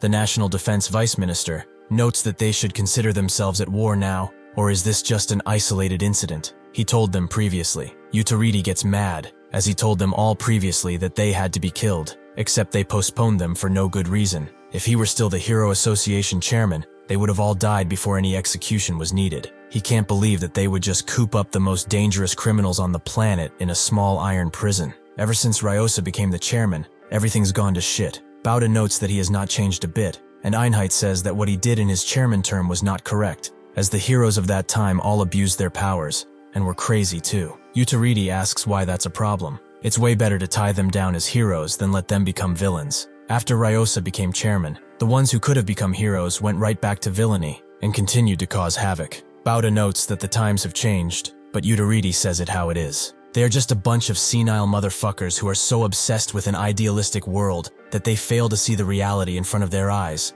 or perhaps they are just ignoring it. Beze looks sadly at the chair in front of him and wonders what Ryosa would have said if she were here. This makes everyone shut up, and so the meeting ends. As Utariti gets in his car, his assistant asks if the meeting went well. He notes that not everyone is trying to justify the villains staying alive when they could have just killed them already. This is all the fault of Ryosa, that idealistic scamp. The assistant asks what they will do from now on, and Utariti explains that after Ryosa became chairman, the members of WSC, most of them at least, came in favor of correction. Those still in favor of punishment are the World Party and Police Commissioner, while the Justice Minister remains neutral. It's 4 against 2 here, which is why they are ignored. Even the current president is moving towards Ryosa's side. Now that the Hero Association chairman position is vacant, however, they must put someone good there. If it's 3 versus 3, their opinions will no longer be ignored, which is why they are now going to meet Gangyu, former equality hero. He is also sure that other people have started moving too. The assistant asks if that guy wasn't close to Ryosa,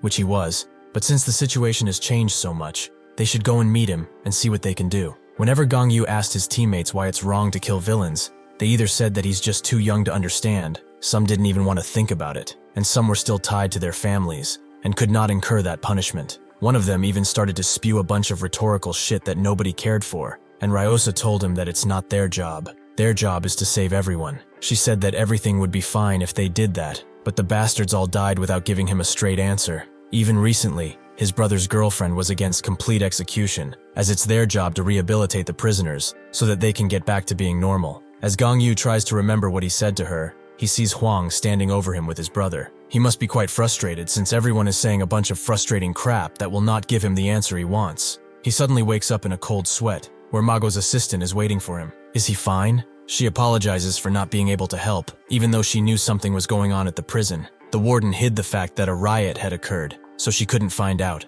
Gangyu says that it's fine. She couldn't have been able to help even if she was there. The assistant asks if he's really okay. She hears that he was tasked with the execution of the criminals while inside. Gangyu says that he's not actually okay. Not okay at all, in fact. He should have killed all of those fuckers and ripped their necks in two, but he couldn't do it. He asks Lepus if she came to spew rhetorics at him like the others, about how he's not supposed to kill. If that is the case, she should leave, as he's no longer a hero. He's a prison inspector. Lepus explains that they need to form a new hero association and choose new heroes. Right now she is the chairman, but with the incoming changes, they need a hero to lead them. They were thinking of choosing him, as he's a former hero of equality. Gangyu thought he told her before that he's not a hero anymore. The heroes should go and take care of that. As soon as he recovers, he intends to go and finish what he started. Suddenly, Yutariti comes into the room and notes that what he said is correct. He is the new prison inspector. He must have gone through a lot to execute the criminals by himself. That being said, he will not have to do that anymore. He will soon become the Hero Association chairman, and he plans to allow the execution of criminals. Gangyu remembers him as the representative of the World Party, but Yutariti says that he will step down from his position and run for the chairman position. He came here to talk to him and find out if he's interested in it too, but it seems that there's no need for that, so he just came by to say hi. He hopes that he will recover soon, and tells Lepus to watch the election very closely. She asks why anyone would elect him, but Yutariti notes that they will just have to see. She tries to say something to Gangyu, but he tells her to leave, as he's quite tired and wants to rest. After Yutariti gets back in his car, he notes that he expected everyone to move around. They are all aiming for Gangyu, it seems. After these abilities popped up, people went through a lot of shit. Organizations like the army and police are becoming too reliant on one individual. Soon, the WSC will discuss Gangyu and his right to execute, and based on the current laws, Gangyu's actions are wrong. He cannot deny that. The assistant asks what he will do, and Yutariti explains that it's simple. He will change the law. At the next WSC meeting, everyone is heated up about the warden being punished, mostly Einheit. Crumb notes that even if her subordinate had done what she did normally, she would have overlooked it. Yutariti tells Einheit to stop talking, as he's providing no information or solutions. He's just meaninglessly talking. He notes that he already came up with something. The fire brigade, the army, and the police will join forces in capturing the criminals and subjecting them to the law. Yutariti asks if he's actually fucking dumb. That's the same thing they did before, and look where they are now. Bize asks him if he's so against it, what does he propose they do? He suggests that they take a nationwide vote to see whether Gangyu should still have the right to execute or not. Now everyone has a single question on their minds. Are they for or against Gangyu holding his right to execute? Everyone is confused by Yutariti's proposal, so he explains further. Instead of them bickering among themselves, a vote will make things simpler and clearer. Everyone here is working for the citizens anyway, right? Is that not their duty? Einheit tells him that it's foolish to leave such an important decision up to a majority vote, but Yutariti becomes enraged, believing he's betraying the citizens he's supposed to serve. He also knows why he's trying to avoid this. He knows that he will lose the vote. He asks Bize if he's wrong, who, after a moment of pondering, agrees to his proposal. They shall do the vote. 2 weeks after this, the votes are done, and it's revealed that 88% agree, while only 12% object. It's a complete victory for Yutariti, which he feels is only natural. The secretary goes on to explain that those who agree think that this incident is a declaration of war on the country, and that the villains are enemies that must be killed. They all see them as beasts who have no humanity, so using the law against them would be a foolish venture. Since the cause of this problem is the pursuit of ideal situations, where nobody gets hurt, Gangyu will also not be the only hero given the authority to kill, as they will all have it. The opposing 12% think that Gangyu is too emotional right now, which will affect his decision-making in the future, so they are seeing him as too dangerous to allow him execution rights. They believe that by giving him this right, they will encounter the same problems as they did in the past with the other heroes. He will be above the law, and that will prove risky for society in general. Einheit feels that they should do their best to accommodate everyone's opinion, but Yutariti has had enough of his bullcrap. How can he suggest that, when the votes were clear as day, what's his problem now? Bize stops him, as fighting again will prove worthless. They shall have Gangyu come here, and see what he wants. Later he meets directly with Bize, who notes that it's been a while since they last met, but he probably heard the news already. Gangyu confirms that he did, so Bize asks what his choice in the matter is. Gangyu wants to follow the vote results, and execute all of the villains personally. Bize understands him, but he would like to ask one thing of him. If the voting results were reversed, what would he have done? Gangyu is honest, and notes that if something like that happened, he would have still killed all of them, and then surrendered himself to the proper authorities. Bize understands, but he would like to ask him one additional thing before he lets him go. If Ryosa was still here, what would she have done in this situation? A faint expression of remorse appears on Gangyu's face, and he says that he should ask Ryosa for that, not him. Bize doesn't seem to know what one last thing means, and he asks another question. Once all of this is done and over, will he be returning to being a hero? Gangyu does not know the answer to that. It's probably the last thing on his mind now. A few days later, the special execution law regarding Gangyu is passed, and Bize appears in a press conference. He has given Officer Gangyu the authority to execute any and all criminals. This will help quell the prison escape incident and the acts of terrorism that will be happening from now on. Yutariti watches all of this from his phone and thinks that it's amazing. With this, They will be turning things around to how they used to be in the good old days. Since this press conference is live, everyone watches it and has different opinions. Some do not see the reason for it, while others can only mourn their loss and perhaps hope for justice to be served. Naturally, Sinka gets a whiff of this too, and decides that it's about time for them to move too. She hopes that all of her executioners are ready for some fun. One of them certainly is. Not long after this, in Spain and Portugal, reports of people receiving a letter of invitation from a blue portal pop up, and not long after, in a big enough city, a gigantic portal opens over it, and with the help of a Swede's magic, it gets blown up. The people inside of the blast radius have no chance of escape, and a Swede soon appears, along with Ho, Jo Young, and Morris, who call him a fool. What if there was someone who accepted the invitation among these people? How can he attack so foolishly? A Swede tells her to get off his back. If they are going to die from this attack, they don't deserve to join them. They don't need weaklings after all. Across multiple major cities, Sinka appears on the big screens and greets everyone with a warm smile. She explains that from today onwards, the execution of ones with incompatible genes will begin, so they should just stay still and accept that their life is over. Somewhere else, Gangyu prepares for what he's about to do and is ready for anything. It doesn't take long for the secretary to report the villains implicated in the recent incident and their descriptions based on the Hero Association files. First is a Swede, summoning type, and a villain that Mago had previously captured, who is able to engrave the stolen summon abilities of his opponents as tattoos on his body and use them later. He has the ability to also copy summoning abilities, but he often likes to just use destructive attacks to reach his goals. Next up is Ho, a physical type, who was previously captured by Yuji. She is able to turn her body into that of a fox demon, and with that, she can rip through countless people. She also seems to want someone to tame her, but reports on this are not confirmed. Next is Jo Young, a special type, who was previously captured by the Hero Hub. His ability is simpler than the others. He is able to summon demons, who look like those out of ancient murals. Even if not physically strong, he is still a major threat. The last one is Morris, a special type, who was previously captured by the hero Tomi. She is like most special ability users.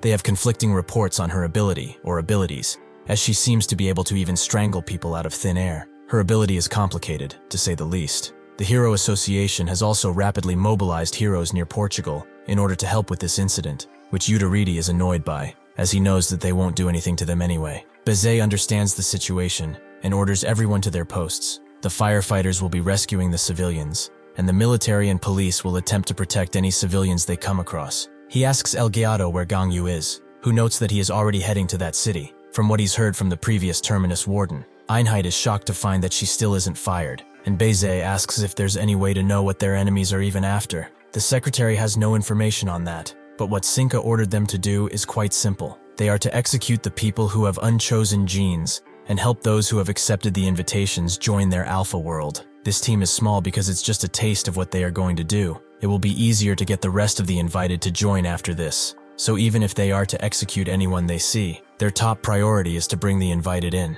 The ones who were not chosen can be killed at any time after all. There is no reason to rush. Morris seems to be the voice of reason in the group, as she tells them to stop destroying stuff. They have warmed up enough, so they should go and do the mission Sinka ordered them to do. Ho and Jo Young agree, but a Swede refuses. He will do as he damn well pleases. He will keep destroying and destroying until the people who have received invitations will appear. Morris warns him that he's stepping out of line. Is he really going to ignore the orders of their leader? A Swede asks what she's going to do about it, and since this bickering won't stop, Jo Young summons a crow to fly around with. Since this guy won't listen, it's probably best to let him go. Morris doesn't like that, and says that she will be reporting all of this to Sinka once they get back. But a Swede doesn't care. As he keeps destroying stuff, a Swede lets out a loud sigh, as nothing has changed since he has left that prison, which is annoying him. Everything is just the same. His ability is not getting stronger. No matter how much he destroys, his talent is cursed. He theorized this from the beginning, but it seems that he will just have to keep on stealing until he gets strong enough. Suddenly, a large bunny appears and attempts to crush him, but he blocks it with his barrier magic. He is surprised to see that Lupus cast it, who notes that he has not changed at all. Even after all those years in prison, he truly is irredeemable trash. A Swede notes that she has some great timing, and he always wanted to ask, did Mago have a good burial? At Lisbon, the Ability Academy, a bunch of students see the commotion going on in the city, with one of them noting that he's rightfully scared. Their teacher, Prof, says that everything will be fine. He will protect them no matter what, but to be safe, they will go to the shelter in an orderly fashion. Suddenly, someone appears in front of him and claps. That's someone being Morris, who congratulates him for being such an amazing teacher. All of the students retreat to the teacher out of fear, which Morris finds to be unrefined. Prof knows who she is, which Morris is surprised about, but he shouldn't be scared, as she knows he received an invitation, so he should follow her while she's still being nice. Prof instantly tells her to leave, as he will not hand over any of these children to her. Morris notes that he isn't smart at all, even more so since he interrupted her from speaking. He must really want to be taught some manners right in front of his students, huh? The Ability Academy was founded after Miel and Mael's incident. Raosa and Mago were the ones who set it up, in order to educate children on their abilities. In this building, the hero teachers would teach the children how to fit into society while being special, and how they can control their abilities. Morris throws her hat in the air and activates the manner zone, which engulfs everyone into the hat, including her. Before the others can express their fear well, Morris shuts them up by putting some muzzles on them, and is glad to finally have some peace and quiet. Her special ability is called Etiquette. The ability is only activated on people who Morris thinks are of lower status than her, and it can place any type of restriction, and even harm those affected. She tells everyone that if they try anything stupid, she has permission to off them, and she orders the 3 children who were invited to step forward. They do just that, and Morris notices that they are all special types, who have a lot of uses. The 3 of them will help their mighty queen in creating her new world, but she will let them choose, yes or no. One of them asks if by queen, she's referring to the lady who appeared on TV, which Morris confirms. She's an absolute beauty, and a mastermind who will save them all. The boy immediately refuses, as that person said that she wants to kill people without abilities. He knows a lot of children without abilities, that he will never hurt. The other 2 children agree, as their parents don't have abilities either, but it's not their fault. Additionally, their teacher taught them that it's wrong to discriminate against and hate on others just because they are different. He also taught them that those who force things with their abilities are evil people. They all tell her that she's a bad person, and that they will never join her, making Morris activate her killing ability, the one that strangles its victims until they are dead. Unfortunately for her, Prof is right there, and takes on all of the pain that was supposed to happen to the children on him. He is able to absorb the impact caused by a special type of ability, the perfect bodyguard. Now Morris sees why Cinca wanted him with her, as he would be the perfect bodyguard for her. Killing him would truly be a waste. Prof tells her that they know about her when she was young. Before he can continue, Morris stops him. She suspects that Tomai told them about her, but speaking about a lady's past is not wise.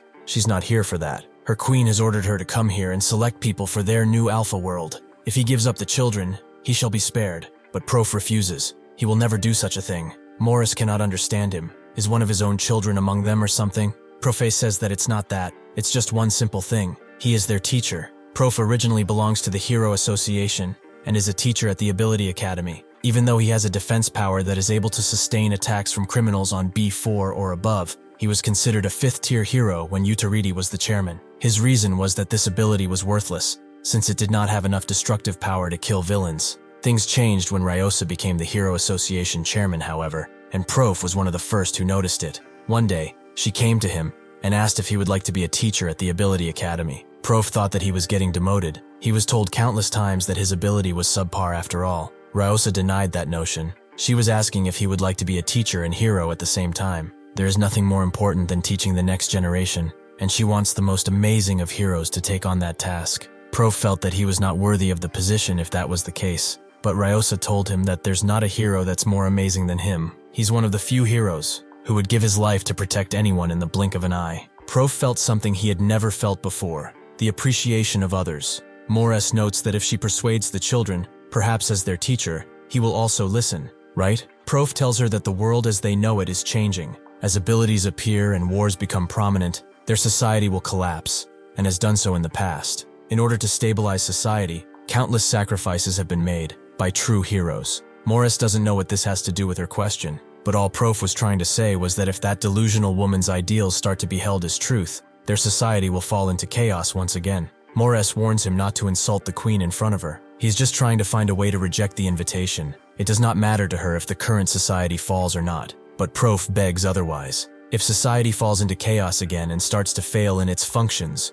children like her, who have suffered greatly, will keep appearing. Morris becomes filled with rage at his words. What the fuck does he know about her? Prof had told her previously that they know about her. She does not need to do this. Morris has had enough of his yapping and impales everyone to the ground. He keeps talking about shit he doesn't know about, which is upsetting her. Even in his condition, Prof continues to take away the pain of the children onto him. to the point where he can barely stay conscious. Morris does not seem to notice, however. She no longer cares for their well-being, so they will all die. After she finishes her speech, Gangyu crashes his foot on her tiny head and recognizes her as the B3 criminal that she is. She should go on ahead and call over that crazed woman if she doesn't want her head to pop like an overripe cherry. Morris asks if by crazed woman, she is referring to their queen, and Gangyu confirms as such, but she should consider herself included too. She naturally gets mad and activates her kill zone, which puts Gangyu in chains and summons a guillotine, ready to take his head. Gangyu is unimpressed, and with only 2 movements, takes the ability out, while also punching her extremely hard in the face. Everyone is shocked when they see this, and Gangyu tells Prof to get out of here now, but they can't, as the ability cast on them persists. To get rid of it, Gangyu punches Morris in the gut so hard that it makes the building shake, and that does manage to remove the ability cast on them. Gangyu tells them to run off as far as possible, which they do instantly, allowing Gangyu to pick up Morris and begin the real interrogation. He will only ask this once. She will bring that woman here, or else. Out of desperation, Morris activates Lady Mode, which after a few short seconds, changes her appearance. It's been a while since she has been like this. Gangyu immediately gets grabbed by 2 dressed entities, who say that ladies should be first. Morris isn't finished, as she activates another lady zone with her umbrella, allowing her absolute control over this domain. She tells Gangyu that he's unfortunate to have come after her first. This is Morris's original appearance, and when Lady Mode is activated, those who recognize her as a lady are possessed by her ability. It's the same ability like her last one,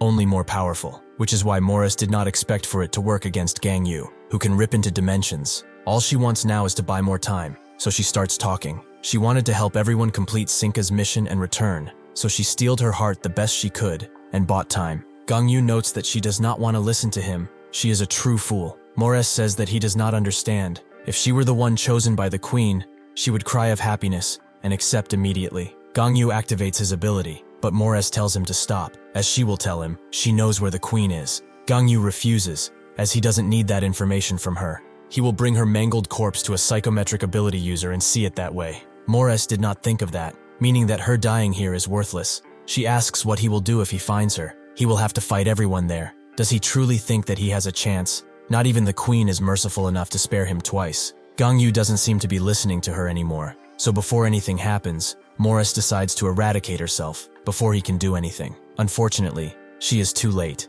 and Gangyu is already reaching for her. But that's when a blue light begins glowing, and Sinka appears, who is surprised by Gangyu's request to meet her. Perhaps he's had a change of heart. Morris tells her that it's too dangerous to be here, but she is too late, as Gangyu has already gone full power. Sinka expected that. Guess this means that he hasn't changed his mind yet. Gangyu does not play her game, and breaks the barrier she placed. He will use every single ounce of strength to make sure she ends up rotting in the ground. Sinka is frightened, but not upset at all. She actually enjoys the fact that he's obsessed with her. She tells Morris that she'll take care of stuff from here. She wants her to deal with the people who refused her invitations. Before Morris can properly respond, Gangyu attacks, with Sinka barely able to get Morris out of there before she is fully cut in half, but the damage has been done already. When Morris gets to the other side, she starts coughing aggressively from the injury, and Prof hurries the kids along. That's when one of the kids recognizes Morris. She's the one from the textbook. Sinka is shocked to see that Gangyu is actually going overkill from the beginning, while telling her that this place will be her burial site. Sinka gathers that he must be in mode 0 in order to use such an ability. He truly is pushing himself way too far. Gangyu decides to hit her, but his attacks are all caught by the portals and directed back into him. Unfortunately for Sinka, his own attacks do nothing to his body, so she calls over Kanes and Gato, who immediately jump out of a portal, only to be shocked by what they are seeing. Gato notes that they shouldn't have come out, making Sinka ask if this situation is too difficult for them. Gato kind of agrees by saying that they should buy time instead of killing him, as he's using his ultimate technique from the beginning. What can they even do against it? Sinka listens well, and decides to just run away if that's the case. But she finds out that she cannot use her ability at all. Gangyu has told her before, and he's no liar. This place will become her grave. This ability is called Dark Heaven Prison. It's a space made through Gangyu's ability, and once someone enters, they cannot leave. In the past, Sinka could extract Hwang because she used her ability from the outside, but now she is inside the prison, meaning that her teleportation ability is useless. Gangyu rushes in with a might punch, which Sinka can barely block with her barrier. Gato and Kanes see the danger of the situation and beg for her to release their lashes, but Sinka is not convinced. She promised Hwang that she would let him kill Gangyu after he becomes an adult, but Kanes notes that if they don't do this, they will not leave alive. Sinka agrees, and hopes that Hwang will understand. But before she can give out an order, something happens that makes the both of them look up and start howling like animals. Sinka and Gangyu also look up and see one man, the only one who is unrivaled in the world. Nobody in the entire world can hope to defeat him. Whether tens, hundreds, or thousands of enemies appear, they are no threat. The moment someone makes him an enemy, they are dead, so nobody does. That is what it means to be unrivaled in the world. What does he think about that? Does he want to be unrivaled too? Gangyu is surprised by Kingston's presence, who notes that he is indeed strong, but not unrivaled like him, although he could fix that. Sinka asks what this senile old man is doing here. How dare he interrupt her? In that moment, Kingston punches at her, allowing her barely enough time to teleport a short distance away and announce that she was talking. Kingston finds her funny. In his time, women would not interrupt when men were talking. Sinka tries to tell him to get lost, but she notices the blood that's coming out of her nose. The attack actually reached her. Canis and Gato are afraid for her, but Sinka is more mad than anything. How dare a dying old man do this to her? Kingston notes that he is far from dying, as he's still standing proudly, although for someone as dumb as her, that might be hard to realize. Sinka feels insulted and unleashes hundreds of portals on Kingston, hoping that this was enough to kill him, but he is already behind her, noting how powerful her ability is. At her level, even Hwang wouldn't be an impossible target, however. Both she and him have one glaring problem. Kingston punches her so hard she breaks her own barrier, and says that they trust their abilities so much that they do not bother to train themselves. To prove this, he will show her what a body that has been culled in fire and ice can do. Suddenly, a few portals appear behind him, and Canis attacks through them. Kingston naturally blocks the attack, but he can see that what he said for Sinka does not apply to her subordinates. They have some nice bodies.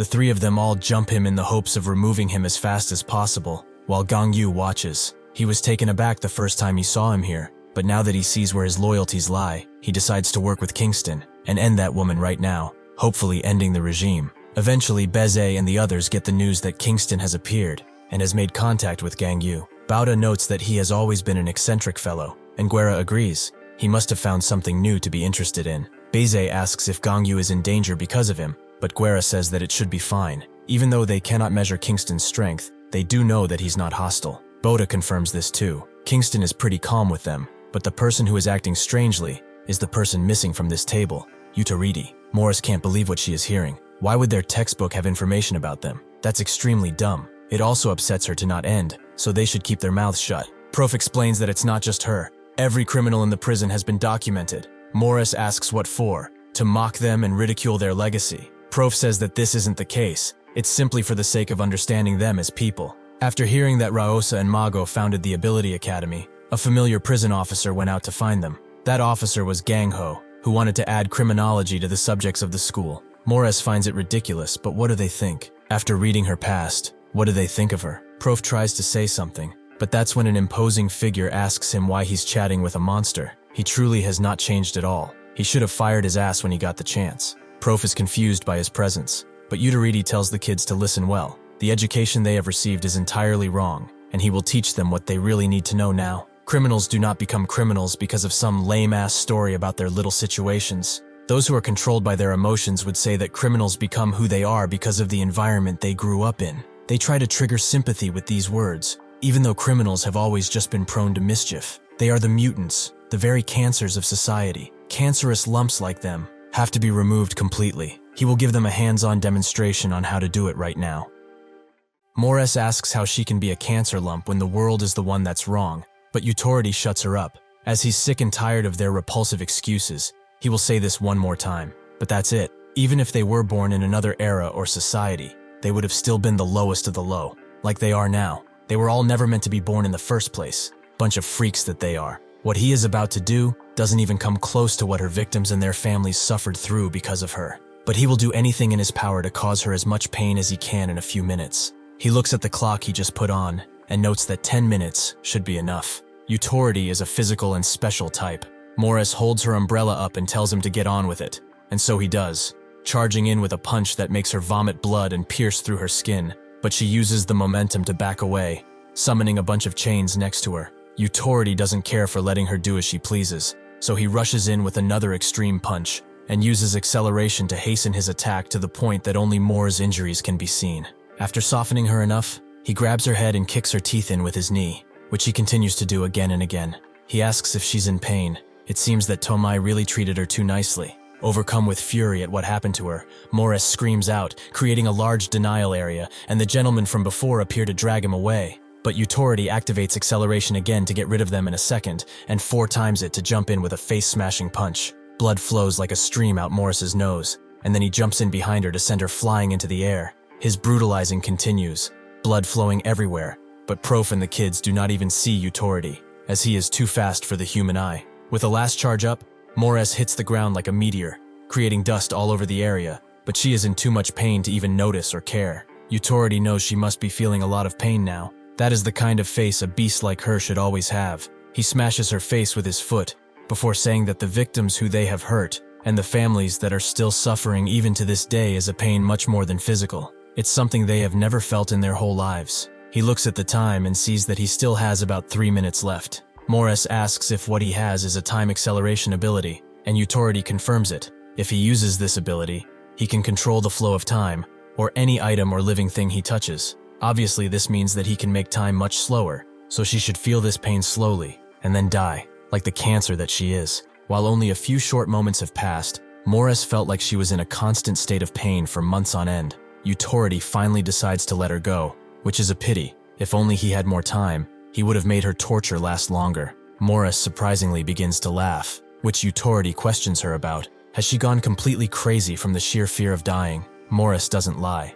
She is in fact afraid of death, but that is not why she laughed. She did not think she would be able to complete her mission, especially in this way, but she is glad. Utority asks what she is talking about, so Morris tells him. If she dies, everyone affected by her ability will also get dragged down to hell with her. It's the ultimate sacrifice. Prof is spooked by her words, but Utority looks at him sternly. In the other part of town, Kingston continues to use his expert martial arts to block those who attack him, and answer back with deadly punches of his own. Gato becomes enraged by all this, and charges in with reckless abandon, only to prove fatal as Kingston smashes her into the ground. Canis screams, telling her to release her leash, but Kingston punches him right next to her. They are truly arrogant, to think that they are strong enough to have limits put on them. In their measly power, they have grown far too complacent, but they should not worry. He will make it so that they will never fall into this complacency ever again. In an instant, both of their hands are cut off, forcing screams out of them. Kingston knows that they have someone who can heal them. She's not too bad.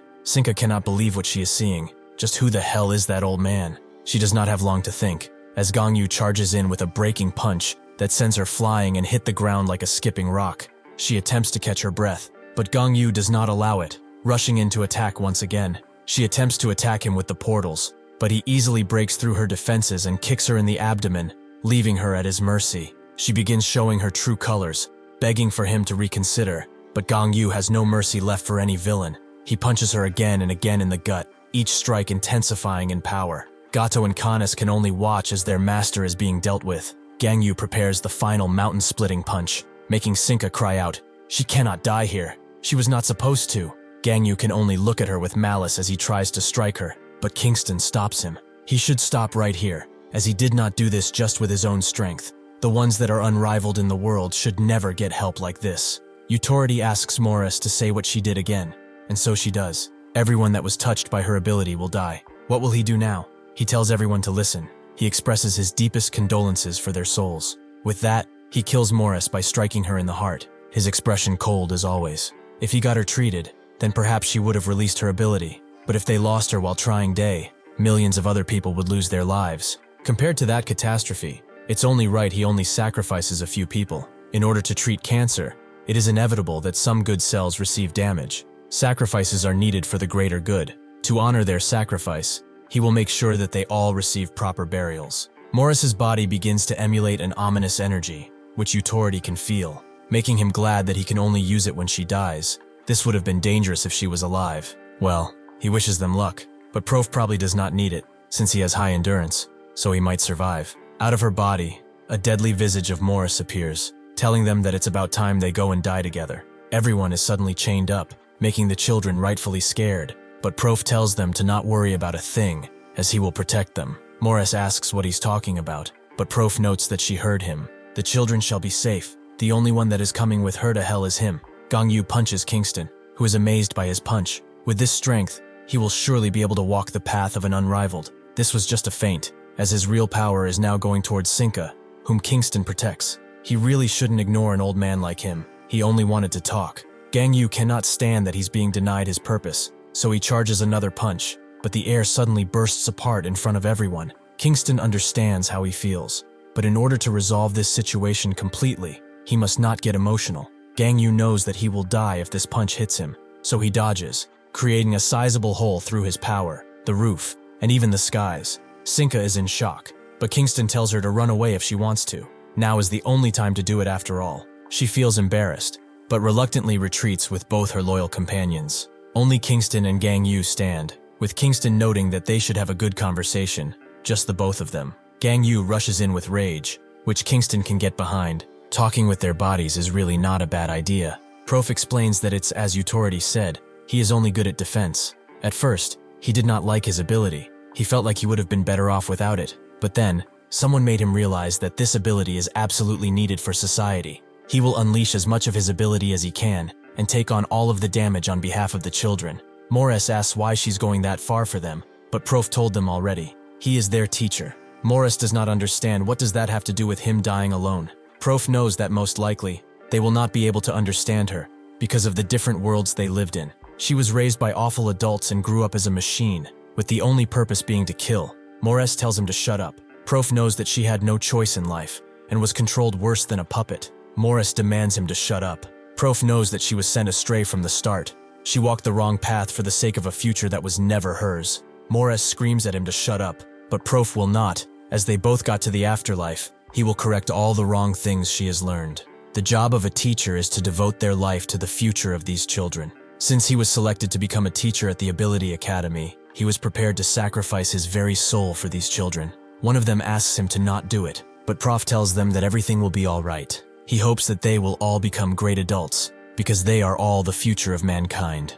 Morris becomes enraged, as she remembers something from her past. One day, a teacher by the name of Taelum presented herself. She will be the one guiding them because they are all their future. In the orphanage, Taelum would choose children with abilities and admit them into a school that she specifically built for this purpose. She told them that she would become the queen of the world, and all of them would be taking classes in order to become her loyal soldiers. She hoped that they would pay close attention to the classes, as they are quite important. Morris and the other children took Taelum's classes for entire years. They were taught ways to easily slaughter people with their abilities, brainwashing classes on etiquette, loyalty tests, and so on. These were all things that shouldn't have been taught to children, but Morris grew up the fastest in terms of her abilities. Thus, she was favored by Taelum and became class monitor. The authority of class monitor allowed her to punish the other kids on Taelum's behalf. Morris, after all, followed Taelum's teachings the most. However, when Taelum asked how her first day as class monitor was, she explained that she felt nauseous when she was punishing her classmates. Morris asked to know why she felt that, so Taelum asked one simple question: does she like bugs? Morris hated them, so Taelum told her that when humans look down at other inferior beings, they would naturally loathe them, and that's a very natural reaction to have. As time passes and her friends also become more like how humans should be, then she will feel less of that emotion until it fades. She should continue to do her best. She knew that she was the right person for the job. After that talk, Morris kept feeling that same nauseating feeling in her gut, like something was wrong. But just as Taelum predicted, that feeling faded. Near the end of their schooling, Taelum congratulated them on coming so far.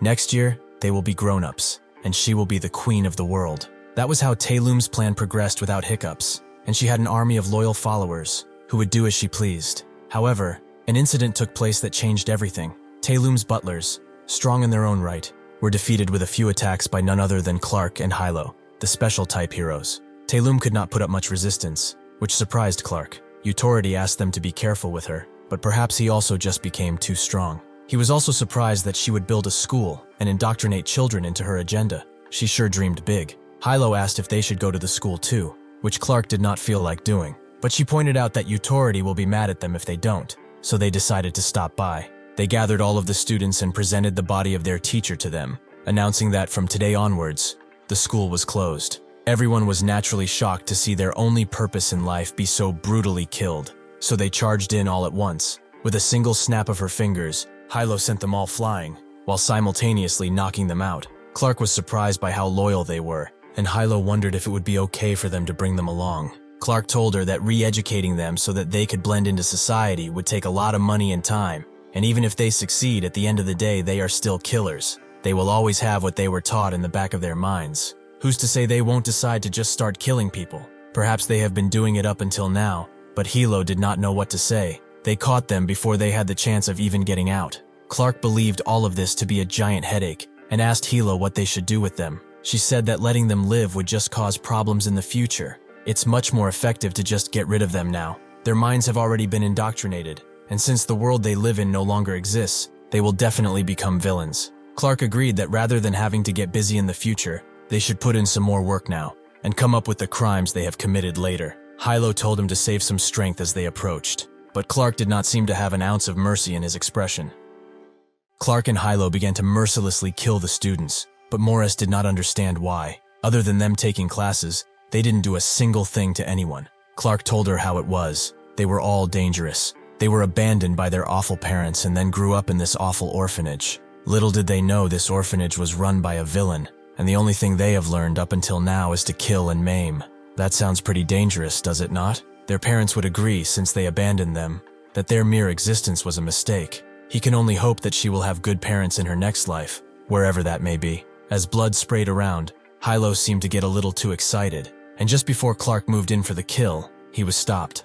Hilo had seen enough, so they should begin already. Clark told her to be patient. He must kill the last remnant of this orphanage. Hilo told him to let her live, as the simple thought of a classroom stained with blood, filled with dying children, and to top it off, a single child who survives, makes her extremely excited. Clark can't believe her thirst is that big, and while they were doing that, Morris found an opportunity to run away. That is how she survived, on the mere whims of those two, and so she decided to wander around, without any destination, or home, to return to. After a long time of senseless wandering, someone recognized her as one of Taelum's students, and gave her a place in his army. Together, they would ignite the spark of revolution. This was Caracas, and under him, Morris participated in countless battles, killing countless people. After Caracas' death, she was captured by Tamai and sent to Ruculus. That was how she learned throughout her lifetime. She thought that this is how she was supposed to really act, and that is how everyone had to live. However, after all this time living like this, he dares to tell her that she's wrong. How can she ever accept that? When Cinca appeared to her, she assured her, saying that she's not in the wrong. It's the world that's wrong. Once she became queen, she would change the world to its correct state, where she would fit right in. She offered her a place to stay, a place to belong to. So he better answer this next question.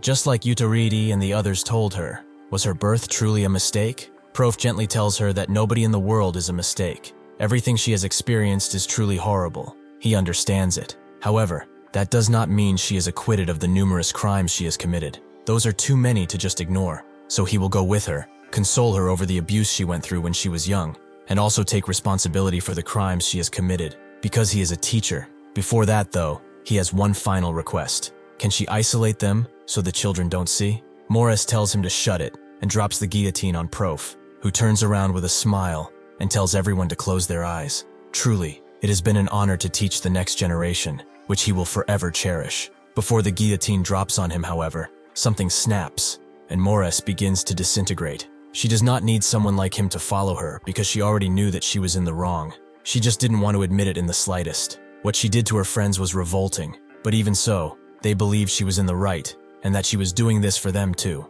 She was disgusted by her own reflection, which she only saw in the pools of blood left behind by her friends. When Tomai captured her and told her to stop living as someone else's puppet, she saw herself once again and was disgusted all the same. Even in that ridiculous prison, she saw her reflection in the meager soup they gave them and felt disgusted. This was way too painful for her. That is why she refused to admit it and told herself that she did not feel those things and that everything she was taught was not wrong. The one who was disgusting was the world, not her. That is what she truly believed all her life. However, when she saw what a true teacher, a true adult was really like, she couldn't deny it any longer. In truth, she has lived a shitty life and was a disgusting person because of it. Gangyu continues to try and strike Kingston, who simply blocks his attacks and asks what made him so angry in the first place. Perhaps this anger comes from not being able to kill that crazy brat, or because he couldn't kill that girl. Would his problems not be solved if he was strong enough? Gangyu tells him to shut it as he prepares another strike,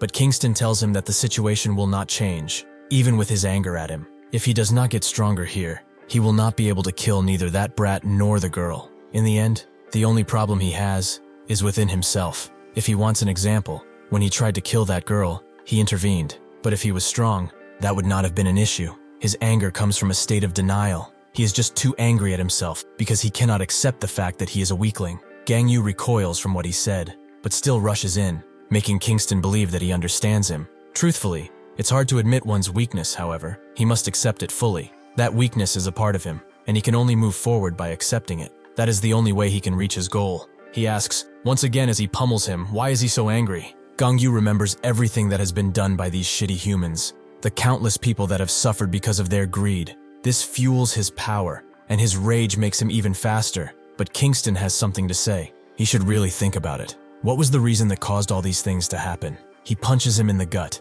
but this punch destroys all of Gangyu's misconceptions, and he finally realizes all this suffering, all of it was because he was weak and not good enough to save them.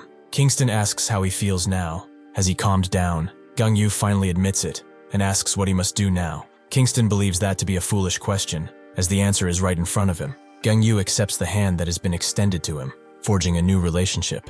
Ho and Jo Young get ready to leave at the order of Sinka, but Ho doesn't get why they have to do this so early. Jo Young notes that they must do as they are told. Additionally, he doesn't think that this will end anytime soon. In front of them stands Mienji, a special type and a new recruit. As Swede continues to fight Lipus, with the fight not really going anywhere, so Sinka comes around and asks why he's delaying so much. He explains that he has some unfinished business, but Sinka is not in a happy mood, so she tells him to come back right this fucking instant, or she will break his neck. With this, the invitation delivery incident finally came to a close, and Kingston, who came back with Gangyu, had requested to meet with the world government. His request was granted, so now he speaks to them. He was wondering why he got in so easily, but probably because he sees some familiar faces around here. Guerra says that it's been too long since they last met, and Bauda asks how he's been. Kingston didn't expect to see them at the top. They sure are greedy. Guerra notes that they are definitely not as greedy as him, which Bauda agrees with. Beze grabs his attention, and with a careful tone, asks why he has requested this meeting. Kingston didn't expect the president of the world to be so young, but he didn't come here to talk. He just wanted to update them on something. Gangyu has officially become his apprentice, so they shouldn't get in their way, that is all. After Kingston bid his farewells, Beze asked the rest for a vote on what Kingston proposed. Those who objected were Krum, Bauda, Guerra, and Einheit. The only person who agreed was Utariti, and as usual, El Gallardo was neutral. Utariti believes that they have reached the peak of their pathetic selves. Why the hell are they objecting to something like this? The most powerful man on earth just said that he will be helping us, and they dare lose this opportunity? He doesn't understand Krum especially, since she would seem on board. Krum tells him that no matter what, criminals are criminals. She's already plenty displeased that they let him inside of this building. Einheit believes the same about Utariti. Wasn't Kingston someone who was at the top of the execution list? Utariti can't believe it. The situation has changed, and naturally that doesn't fucking matter anymore. Bezade is really stuck on what to do, thinking that he only had bad luck since he got in charge. On the other hand, Sinka was at a loss too, as she thought that the old man would have been weak by now, and if he really is weaker, what was he like in his prime? She thinks on it, but that's when Hwang arrives. He came here because she ordered him to. But is this really necessary to defeat Gangyu? Sinka believes that it is. It's something he must go through in order to become a full grown-up.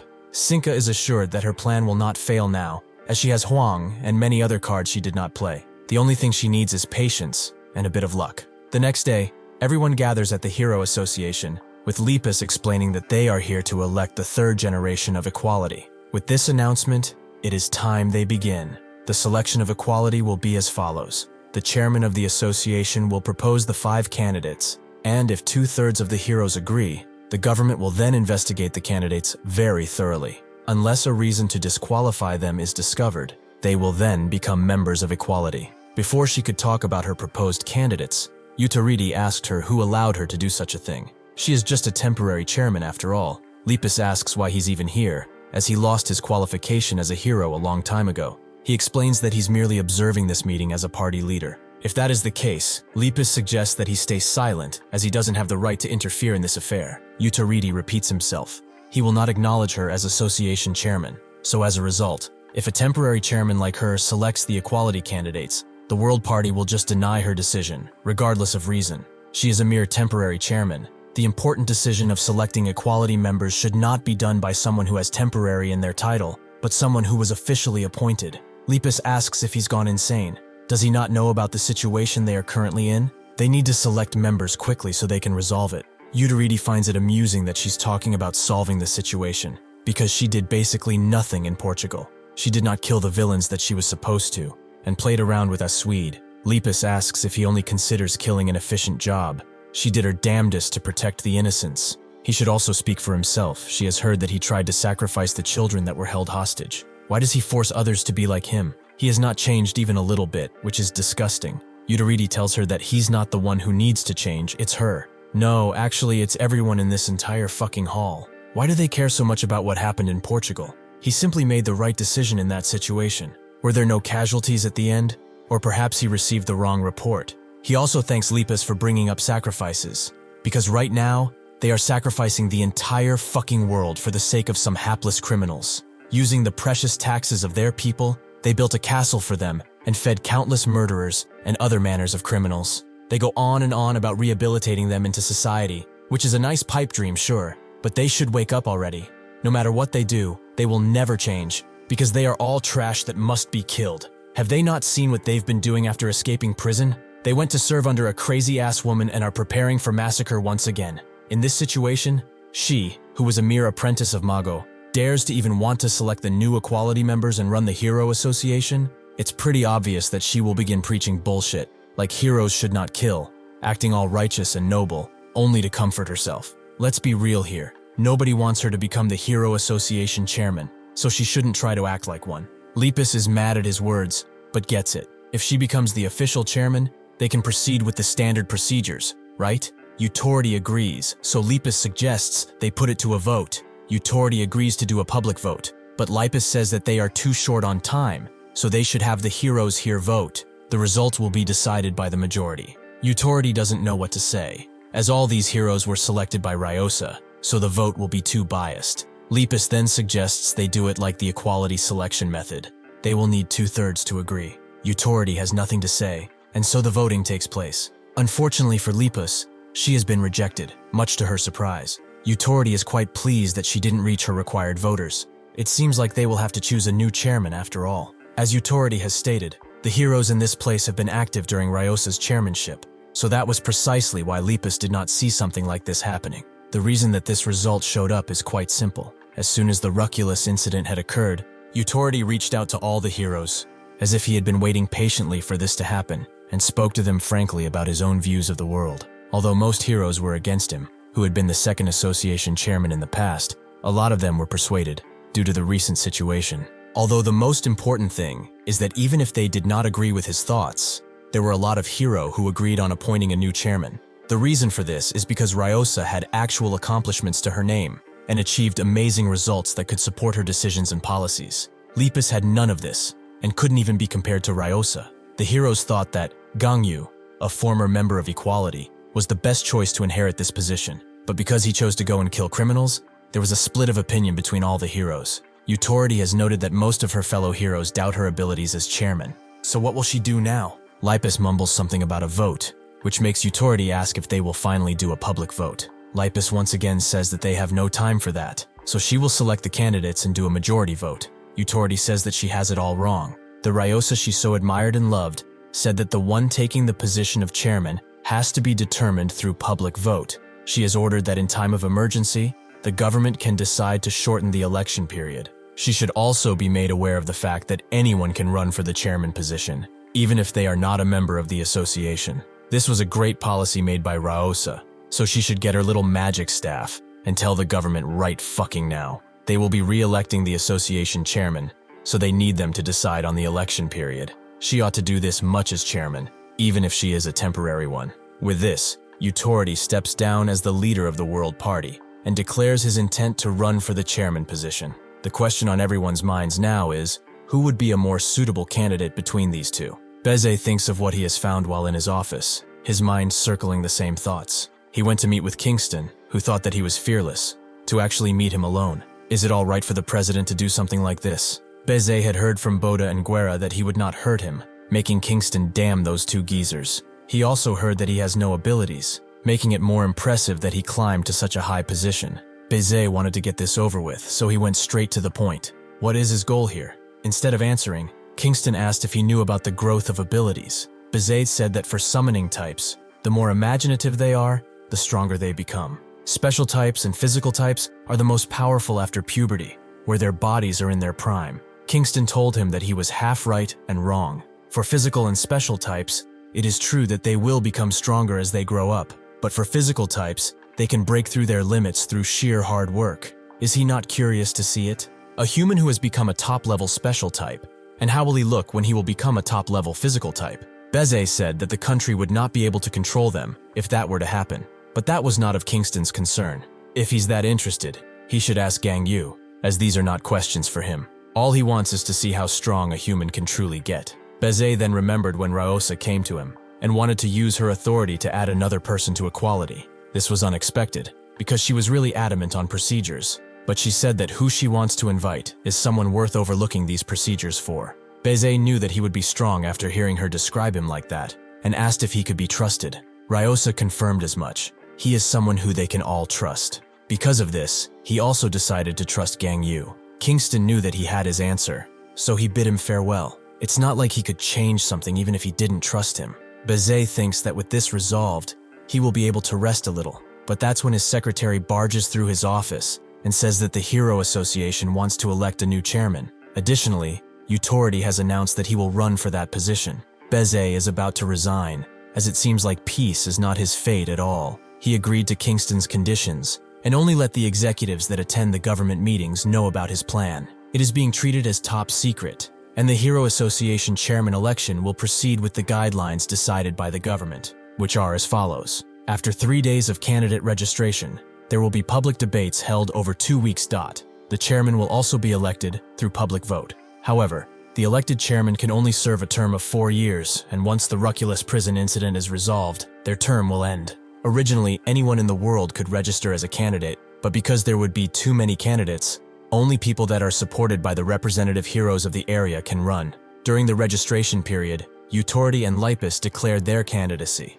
Mute, a special type hero, is the MC for the election and gives the candidates an opportunity to speak to the heroes. Utority goes first and decides to keep it short and sweet. They should take a look at all these faces. Because of their ideals, these bastards were released into the wide world. What do they intend to do with this? Will they spare them again? Imprison them again? Only for them to escape again? He trusts that they are not as foolish as he and everyone else thinks. Lipus goes next and explains that when Utority was chairman, she witnessed firsthand the numerous heroes who would commit murder for no reason. The number of innocents that were killed by heroes were probably more than those killed by villains. She knows the current situation is dire. A crazy woman who insists on improving mankind's genetics is threatening the world. However, Utority is no different. He and people like him determine what lives are important, and then force the minority to sacrifice for the greater good. Everyone is equal on this planet, so they should not forget the obligations that Ryosa emphasized throughout her life. After that, both of their strategies were to divide the support base. Both of them ran about the world to recruit their representative heroes into their own ideologies. The heroes that decided to support Utority are as follows. From North America, Angunasukti, and from India, Ajit Ledyo. The heroes that support Lipus, who represent Europe, are as follows. From Oceania, Pocket. From China, Mianji. From the Middle East, Karfagar. From South America, Hassan. And from Africa, Alterigo. After securing support, they had debates up until the last day of candidate registration, tearing each other down again and again. On the last day of the candidate registration, Mute announced that the candidate registration was over, but just when they were about to start the final debate, they all saw something strange. Someone new has registered for candidacy. That person came in front of them and greeted the heroes. She introduced herself as Medius, and her current occupation is a high schooler. Lipus was confused about the situation, while Utority was more annoyed by it. Utority wonders what kind of situation this even is. Does she think that they are trying to elect a student for the position of a damn president? Besides, only people supported by the area representative heroes can join. Harfagar confirms that he in fact does support her, which confuses Lipus, as he was supporting her in the past. Harfagar explains that he changed his mind. He will support Medius from now on. That was how candidate number 1, Lipus, candidate number 2, Utority, and candidate number 3, Medius, completed their registrations. After getting back to his office, Utority sees that everyone is talking about that damn middle schooler, but the secretary expects nothing less. She's quite the topic after all. However, the public is criticizing Karfagar, and the middle schooler too, because they think that she's treating this as a joke. Utority asks if she's looked into her, which she has, but she only appears to be an ordinary female student with nothing special going on in her life. Utority then asks if she has some sort of ability, but the secretary did not look into that, although she suspects that she does. At Karfagar's office, Lepus questions him on his choice, but he is not against it at all. He will answer everything honestly. Lepus asks if he's known her for a while, and even so, this is not something he can decide on just his feelings. Karfagar tells her that the first time they met was today, and explains that he returned to this office to do some work, and there she was, sitting in his chair. At first he attempted to subdue her, because he thought that she might be a villain, but after talking to her tens, perhaps thousands of times, he became certain that he wanted to support her for the candidacy. Lepus is rightfully suspicious and asks if she can use her ability on him. Karfagar allows her, so Lepus activates her medical ability, expecting to see that he's being manipulated, but this is not the case. Lepus still decides to reprimand him for this decision, as it's not something he can decide on just instincts. Karfagar tells her that it was not instinct. He is certain that she must become the Hero Association chairman. The appearance of an unknown person caused some havoc, but although she's unknown, she does not seem to be a threat. Utority and Lepus had tons of questions, but they judged that this would not affect the elections much, and so they focused on their own goals. The day of the debate approached swiftly, and Muta, who was the host once again, began explaining the rules. First, each candidate is given 10 minutes to speak. Their respective turns to speak is decided based on their candidate number. Each candidate can present their pledges during those 10 minutes, or ask questions to other candidates. The time used to answer these questions will be deducted from the time of the candidate that posed the question, so they can choose whether or not they want the full answer. Besides that, when other candidates are speaking, another candidate can raise objections twice and have 1 minute to object. After the candidates introduce themselves, they will then begin the debate. Lepus introduces herself first, Mago's apprentice and former equality member. Next is Utority, former Hero Association chairman. Last is Medius, who only introduces herself as Medius. Lepus goes first and she begins in earnest. They have suffered through many wars before, after abilities appeared centuries ago. From when wars between countries started, to the unification of a world government, numerous internal strifes happened. After the appearance of the Hero Association, the war dividing the ability users into heroes and villains started. That was how they spent most of their time during the collapse of their already unstable society. However, thanks to the hard work of people like Ryosa, they were able to build a solid foundation for their society, and it started to perform its functions better than ever. They all remember the heroes of Utority's chairmanship. They were lawless, their beliefs misaligned with their jobs, and they only did it to kill villains, and even innocents. The past will repeat itself if Utority wins. The society they all built with their hard work will only crumble in his hands. Utority raises an objection for 1 minute of objection, and says that society is on the verge of collapse already. Can they not see the current situation? He truly cannot understand why he is recognized as a slaughterer when he holds back his tears as he makes sacrifices. However, when they sacrifice their entire society for these criminals, is that the right thing to do? It is impossible to do greater good without sacrifices, and if these sacrifices must be made, he will not waste any time and unroot any and all crime. If they had begun doing this from the start, the incident they all know about wouldn't have happened. Lepus tells him to stop and take his hand off the clock immediately, as his 1 minute felt more like 5. Utority smiles and asks what she's talking about, but Lepus is having none of it and wants to engage in battle. Mute stops her by muting her and explains that she may speak only when her opponent's time is up, while also warning Utority to refrain from using his ability. The image these two represent in this election is important, because this is the time for them to show the world who they are. Both Lepus and Utority are raising their voices as they criticize each other, so they can leave a stronger impression. That was how both of them launched attack after attack against one another during their talk, instead of telling the world what they will even pledge to do. However, when it comes to strong impressions, one of them is better. Utority is quite puzzled. She's a woman who hasn't the guts to kill an evil person. So how does she intend to resolve the incident? Does she want to say that she's stronger than Ryosa or something? Lepus was no match for Utority, because he already knew that the public only sees her as Mago's apprentice. She looks weak, like a tiny rabbit. If that is the case, if he can take control of this, he will be able to end this debate in the direction he wants. With Utority gaining the upper hand, Medius's turn came. She explains that Utority led the Hero Association to a small organization all the way to one with worldwide influence. He has exceptional drive and decisiveness. Lepus is trying to carry Ryosa's will forward and has made the organization stronger and tougher with her beliefs. With this, she will combine their strengths and resolve the issue. Before she could make her pledge, Utority interrupts her. As this place is not one for a child like her, she should go back and study. Or perhaps she's having a hard time with that too.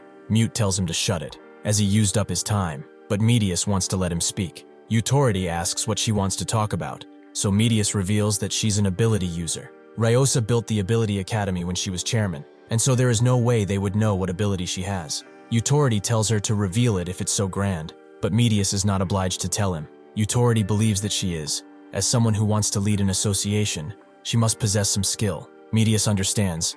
If that is the case, they should fight as soon as possible. He only needs to decide the location. Everyone who is watching the debate is rightfully shocked by this, but Medius goes further, requesting an ability MMA-style battle. Utority began to think about it. This is an unexpected challenge for him, as despite how strong of an image he has crafted, he still began to think hard after this invitation.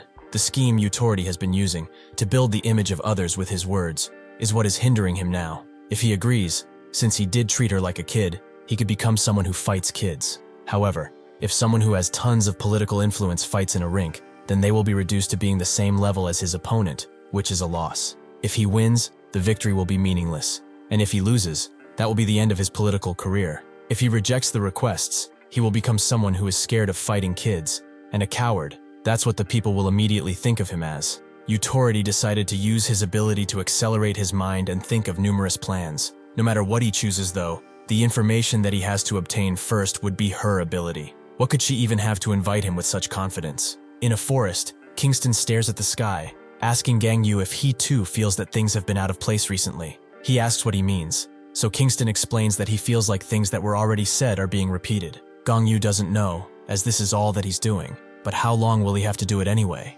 Kingston doesn't get this feeling. Perhaps he's going senile, but something really is strange. Medius would like an answer from Utority, who says that she's acting on emotion, just like a kid would. How could she suggest such a thing when they are having a simple debate? This is not her playground, nor her little toy house. Medius explains that she's serious, and he said so himself, that the most important aspect of a chairman is their strength. When he was talking about Lepus, he said that she was weaker than Ryosa and cannot be trusted because of that. When he was association chairman, he also made heroes fight between themselves to assign them tiers, so they should see which tier they are in and decide a good location already. Utority regrets having toyed around with this snake, as she's quite venomous. And unlike him, she has nothing to lose. Utority agrees that her words make sense, but before he can say any more, Mute uses her ability, as Medius decided to not give him any more time. Utority is quite mad. This kid just cut him off after she almost heard the answer she wanted. Just what ability does she have to make her so confident? Utority believes that it's time to gamble. He will use his fastest attack to test her out, but before he can, he stares deep into Medius's eyes and sees something that shocks him. Since she only has a few minutes to speak, she decides to make an impression. After numerous wars, their society has become like a tangled knot, as they have problems they can no longer fix. The person who cut this unreasonable knot apart was Utority. However, he did not pick up the severed pieces, and continued to cut and cut. That is how the normal rope which had done nothing wrong got destroyed. Ryosa was the one who received that rope, and tried to put it back together. But even her knot had rotten parts, which are causing the problems of today. However, even if she will maintain its current state, she doesn't want it to be cut up in two like before. She will carefully dissect the normal rope without breaking it and put it back together. This is not the time for extreme measures. They need to find the center and move forward in a balanced way. If she becomes the association chairman, she vows to request the government give heroes the right to perform executions, and the heroes who will have this privilege will undergo a strict inspection first. She promises to exercise caution and deliberation in determining the villains that are to be executed. Naturally, the death row inmates of the Alpha world will be killed on sight. That is everything. With that, the first round of debates came to an end, so now everyone is wondering, who will be the most suitable hero association leader? With the first round ended, the approval rates of everyone came in. Lepus has an 8% approval rate, Utority has 35%, and Medius has a quite large 57%. Additionally, a portion of the heroes who supported Lepus at first have switched to Medius. These heroes are as follows: Mianji, from China, and Hassan, from South America. After those events transpired, Lepus called for a press conference where she said that she heard clearly what Medius talked about, but because she used up all her time on Utority, she could not refute her words. She is still a high schooler with no experience. How can she decide who is able to take the life of another?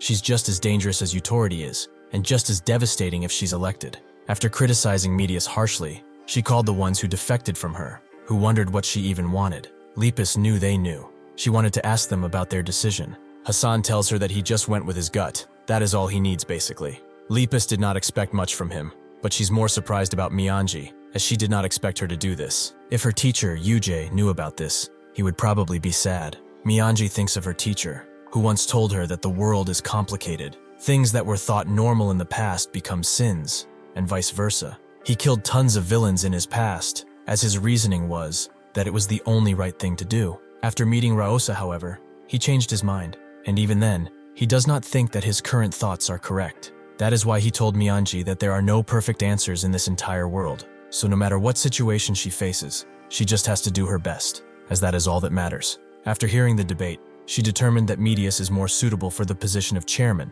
rather than her. Karfagar tells her once again that they will not change their minds, so they hope that they can avoid meeting with her during the election period. After the first round of debates, everyone in the media began to focus on Medius. There were articles upon articles about her school life, her family, and her fight with authority. Amongst them, however, the most talked about thing was a question: what exactly is her ability? Utority has a clue, but he decides to look further, stopping every frame of their debate. After a long time, he finally understands and has discovered her ability. At Sinka's hideout, Canis and Gato feel like things have been repeating for a while, which Sinka also has felt, but she can't quite understand the feeling. Hwang feels it too, and is quite perturbed by it. Outside, Priyatua, who is a special type, has gone back to being a kid and is quite bored because of it. His life goes by in a week, as his entire lifespan is just a week, and then he resets. Currently he is a teenager who is filled with vigor and boredom. Natra gets it, but Sinka told them to wait around here in case something weird happened,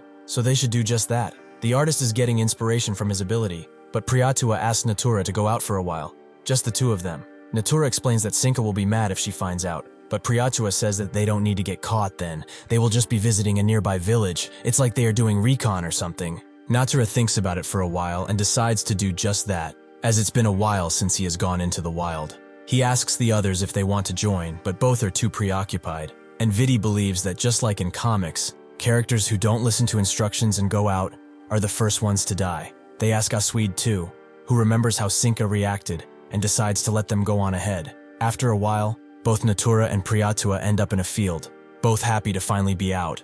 But that's when they notice a bunch of lights, and 3 people standing right next to them. Mianji, Hassan, and Karfagar are ready for battle, all under the watchful guise of Medius. Utority immediately wants to hold a press conference and accept the fight request too. His secretary thinks that he's joking, but he's not, as that's the only way he can win. He knew something was weird. It happened during the debate a few times. Her ability really is overpowered. There was no way he could have won that. Medius, the girl who appeared out of nowhere, has the ability to turn back time. The secretary is surprised to hear this answer, and Utority believes it fully. As the longer the debate went on, the more things felt out of place. She repeated the debate probably countless times, and changed it into a future that would be beneficial for her.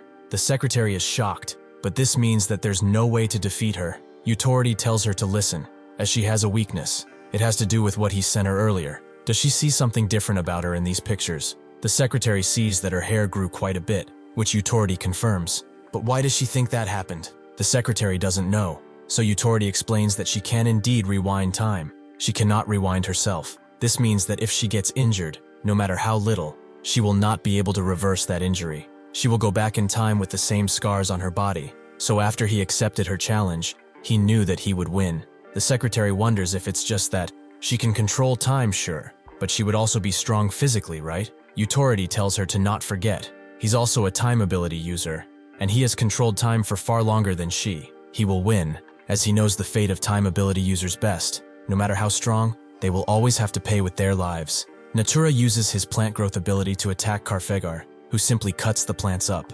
His ability is beautiful, not fitting for a murderer, but he likes it, as he can see the curvature of the plants. However, just so he knows, like his plants, his blade has curves too.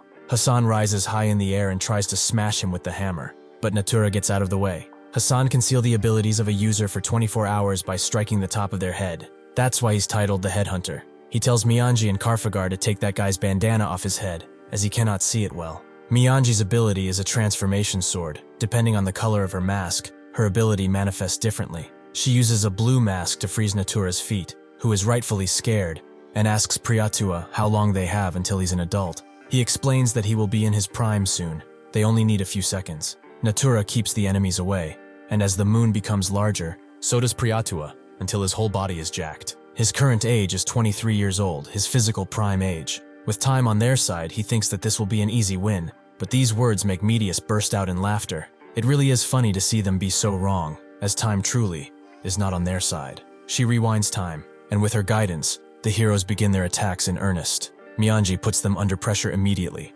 allowing Karfagar and Hassan to move in, who manages to smash Natura and Priyatua. Medius knows as long as she is alive, time will always be on her side. As Utority relaxes in his office, his secretary comes in, making him think that the reporters are here, but that's not it. She just wanted to show him something that has just been uploaded. A rather ordinary television broadcast was suddenly interrupted by a news flash, where Medius explained that she has captured 2 of the B3 criminals, Priyatua and Natura. The 2 of them are under the careful watch of the area hero representatives that follow her. She was going to kill the villains, but she's still a civilian, so she will hand them over to the government for now. How they will be dealt with in the future will depend entirely on the upcoming association chairman. Additionally, about her fight with Utority. Since things are urgent right now, she will fix the fight date with him after she's done with her business. Their focus will consist of capturing all the villains instead of infighting them. She trusts that Utority understands, and with that, the broadcast ends. The secretary tells him that besides that, she requested to speak with him, so what will he do?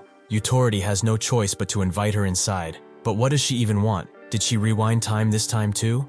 Medius isn't that surprised that he found out, but Utority tells her that it wasn't hard, since he's also a time ability user. She reveals that she cannot rewind time for herself, and Utority believes that there must be a limit to how much time she can rewind too. Perhaps it's a week, or even 10 days, because if she could rewind time forever, then she would have been able to go back to the terminus and stop it. Medius says that he's correct. In order to deal with the chaos that is their society, the world government hid what happened even after Cinca's broadcast, and she wasn't able to get the exact info at the time. As he guessed, she can turn back time by a week, meaning that she will be able to get information a week before anyone else does. Utority realizes that a week from now is almost election result day, so why is she telling him all this? Does she need to do it in order to win? Medius explains that as she exchanged countless debates with him, she realized that trying to test him out and avoiding his answers was rather futile. They are both time ability users, and she always wanted to tell someone like her about her abilities. Utority is annoyed. It seems like she's trying to build a bond or something,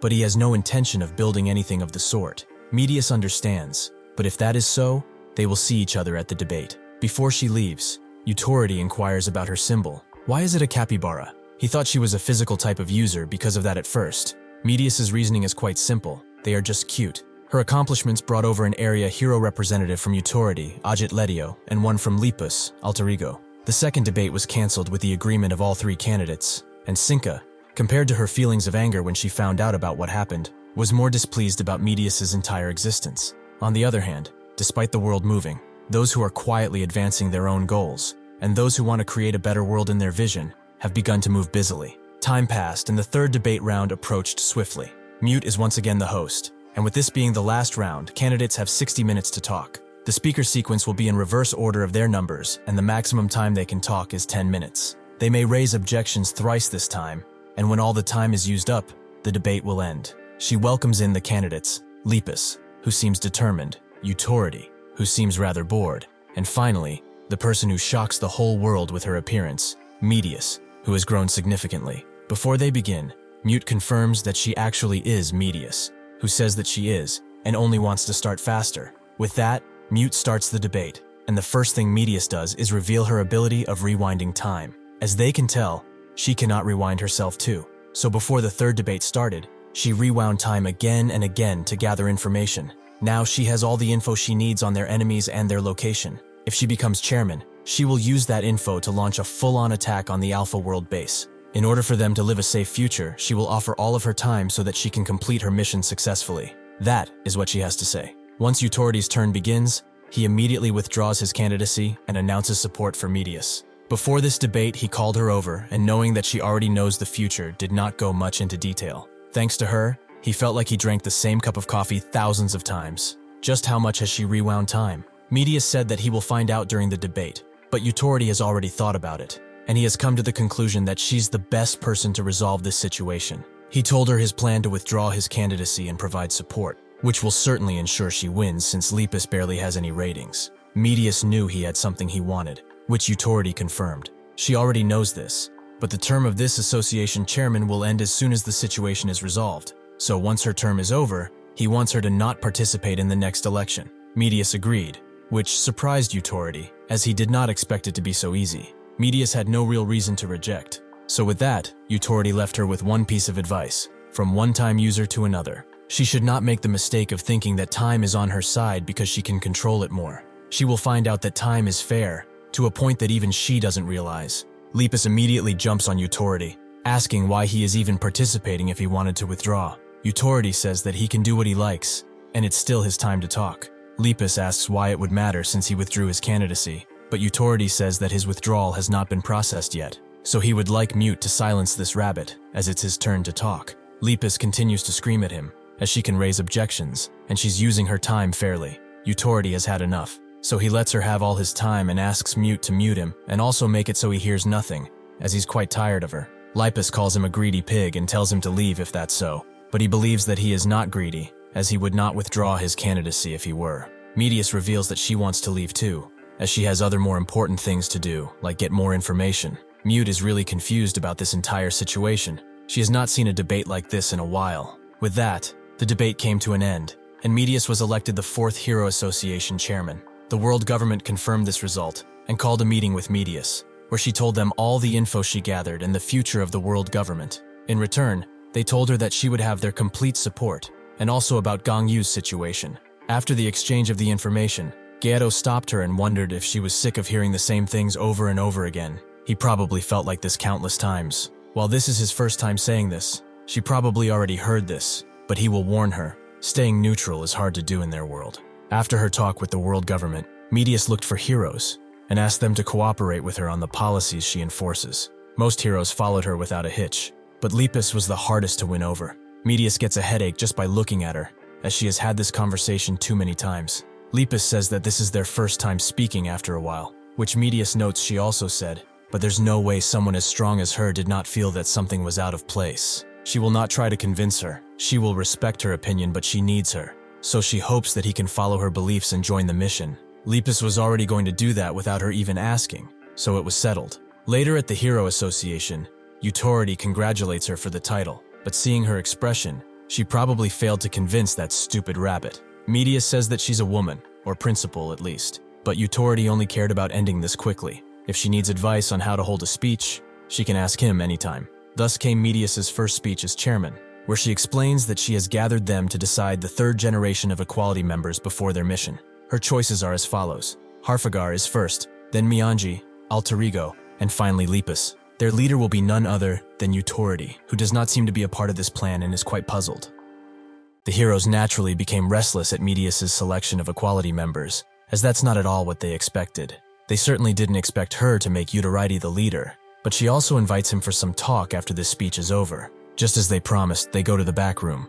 Utority immediately says that he was wondering what she was hiding. Perhaps this was it. Medius explains that she's not trying to hide it. She would have given him a straight answer had he actually asked. Utority laughs in her face and explains that he has no intention of joining Equality. There's nothing more tiring than working with people he does not particularly like. Medius says that this is why she's making him the leader. If he becomes a member of Equality and does what is needed of him, he will be able to secure a position to win the next election. Utority doesn't feel like it's enough. Even without doing that, he will be the winner of the next election anyhow, as that rabbit has no leadership skills. Medius asks why he's so sure, as Lepus will be participating in this mission as an Equality member. If she makes a huge contribution, then she will become a real threat to the next election.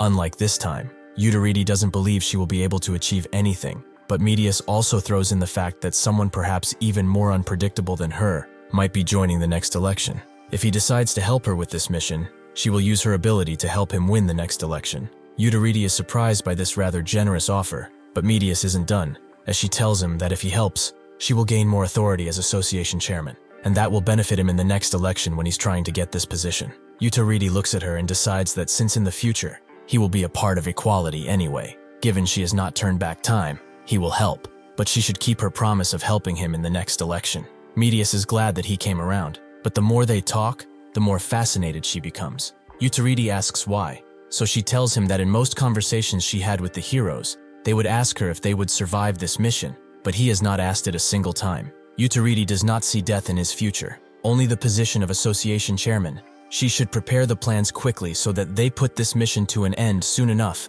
because the next chairman shall be him. Through yet another speech, Medius explained her reasons on why she chose the equality members and asked the heroes to agree. That was how the third generation of equality members came to be selected. Medius called this mission obliteration, and in order to fight against the Hero Association, which has moved rapidly, Sinka delivered even more invitations throughout the world. Unfortunately for her, Medius already knew who accepted her invitations, so she dispatched heroes to them before they even got the invitation, and subdued many of them. This led to a very low number of people joining her, which seemed to annoy her. A bunch of people came up to her, all wondering why they are categorized as the third floor rank. Among them are Terra and Sorore, both physical types, Nudius, a special type, and Achila, another special type. Barus, a physical type, asks where Hwang is, so Sinka answers all of their questions. If they perform well in this war, she will raise their ranks, and if she accomplishes something huge, she will even reward them. Also, Guang is training separately right now, so they won't be able to see him.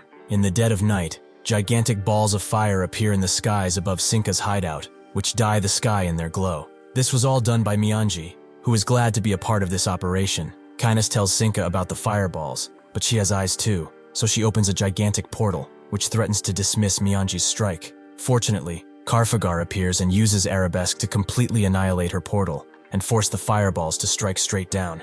Yutaridi is quite mad. If Lipus had summoned a meteor on top of those firewalls, the damage would have been amplified threefold, but she would not do it. Lipus is tired of telling him that if she did that, it would cause too much damage, and perhaps even hurt their allies. Udaridi doesn't care. If they die from that, they shouldn't even be heroes, but Lipus tells him that he should be the one to quit. Alterigo tells them to stop fighting. They should go to the coordinates that the association leader told them about in the first place. Udaridi agrees, and asks if everyone is ready. It's about time they destroyed these cancerous cells hanging on humanity. Besides forming the new equality, Medius also formed an advisory committee. The members are Mute, who is in charge of security since she can create a space that isolates sounds, meaning that nobody can eavesdrop. Next is Prof, who is in charge of guarding, a countermeasure against any and all assassination attempts on Medius. Last is Idiopia, a special type, and more commonly known as the Genius Mechanical Engineer. He is in charge of communication, as he can create devices used to pass down orders. This advisory committee had a meeting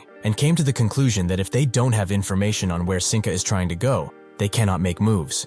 Mute is puzzled by the fact that they managed to achieve an EMP attack on Ruculus. Idiopia thinks that there was an outsider, but Medius says that they will get that information after they kill Sinka. They will simply use psychometry to find out. They should focus on their mission now, however, as it takes precedence. Medius had used 2 years of her life to prepare for this mission. She had used that time to think alone, eat, and sleep, among other things. The motive behind this amount of planning was to try and prevent the death of all heroes, so the moment things turned dangerous, she turned back time. Medius thinks that her ability is inconvenient. It would have been better if she could rewind her own time while keeping her memories. She kept rewinding time and forged the future she wanted, together with the advisory committee. Utaridi knows that she rewound time a lot of times. She is dreaming of a perfect future, even though he already told her that time will always be fair. She should keep rewinding as much as possible because the future she wants will never appear. Medius had dispatched heroes who were strong against their respective opponents. She tells the area representative heroes to take care of the level 2 villains who received invitations. As for the level 3 and above, they should not worry, as the equality members will deal with them. Censura is a special type, and her special ability is censorship. She thinks the world needs to have a healthy mindset, so for anything she deems indecent, she will take pictures of them and lock them in the pictures. That's why she can't help but scream at Lupus, because of how vulgar she is. Lupus thought Medius was supposed to put them against enemies they have an advantage over, but this woman is a terrible match for her. She tries to cover up with a bunny hoodie to please Censura, but it's not enough. Lupus asked what the standard is, but unfortunately for her, the standard would change depending on how she feels in different situations. Censura thinks that she has the body of something that must be censored, Why does she wear those kinds of clothes everywhere she goes? Does she like to show off? Lepus becomes enraged and smacks her down with a carrot, as this is just what she likes to do because she likes rabbits. She immediately calls Medius and asks what this matchup even was. She put her in this disadvantageous situation where she could have died. Medius tells her to stop whining, as she is an equality member who dealt with a level 3 villain. She sent her after Censura because she's unlikely to kill others. She is someone who they won't have issues with even if she lost. And besides that, there are civilians among the people she trapped in the pictures. If they kill her, there's a big chance the civilians will die. This is why she paired with this villain. Lepus calls her an obnoxious brat, even though she's an adult now. Karfagar meets with his opponent, Sorori, who actually wanted to meet him. She wouldn't have thought that she would get the two individuals who call themselves the Sword Gods. Today is definitely special, a day good for dying. Although she asked the other Sword God for teachings, she was rejected because it seems she has not obtained the swordsmanship she wants yet. This is why she wants to ask him, What is the blade? She has cut down numerous lives, but she does not get it. Will she know after cutting more? Karfagar admits that he has also cut down numerous opponents to gain realizations. He mercilessly cut down even those who begged to be spared because he wanted to gain realizations. However, he obtained the most important one in a place he never imagined he would. The sword is something she could never achieve. They both draw their blades, but before Sorori could even move, Karfagar has already finished her. The sword is not a tool that one wields for their own, but for the sake of others. Utaridi eventually gets to his opponent, Patera, who recognizes him. He's pretty old, but he's got quite a big fighting spirit. It is a pity Karfagar is not the one who came here, but he is fine too. Utaridi tells him to stop talking. He hates trash like him who spews crap as if they got some right to. His words are useless, so he will just kill him. Utaridi gets right to business and punches Terra straight in the gut, who tries to strike back, but Utaridi gets out of the way. Terra is impressed with how heavy his punch was. He wonders if it's because he accelerated time, but it was swift too. It seems like slashing would be more satisfying for this occasion. Utaridi asks what the hell he's talking about. He hasn't even used his time ability yet. What happened just now, and what is happening currently, is happening in real time. It seems he cannot dodge a simple attack even after transformation. Even among physical types, there are different grades, and it seems that he's on the lower end. If he uses his time ability now, it will be the end. Patera tries to tell him to wait, but Utaridi has no time for weaklings, and with a 4 times acceleration completely annihilates Terra. Did he really think he would just let him get up and counterattack? The third generation of equality was able to defeat the third floor's criminals without issues, proving Medius's planning. As Lepus looks at her target, she suddenly gets spooked by Utaridi, who is standing right behind her. He knew that she would do something like this. Why is she not killing that woman and instead dragging her along? She will dispel her barrier so that he can go ahead and do her job. Lepus obviously refuses, so Utaridi decides to just blast away the whole barrier. Lepus tells him to try it, but Medius tells them to calm down, and tells Utaridi about the civilian stuck in the camera. Utaridi asks what if she somehow escapes, but Medius assures him that this woman won't be a threat. She wasn't in the countless futures she experienced already. He asks if she will die in a week, but Medius has not seen that far, as she's not seeing the future in days currently, but in hours. Utaridi is surprised by this, and asks what kind of future she's drawing. After drawing the big picture, even if there are some parts that are wrong, she must draw it quickly to complete it. If she draws it bit by bit, erasing every time something is wrong, when will she finish drawing?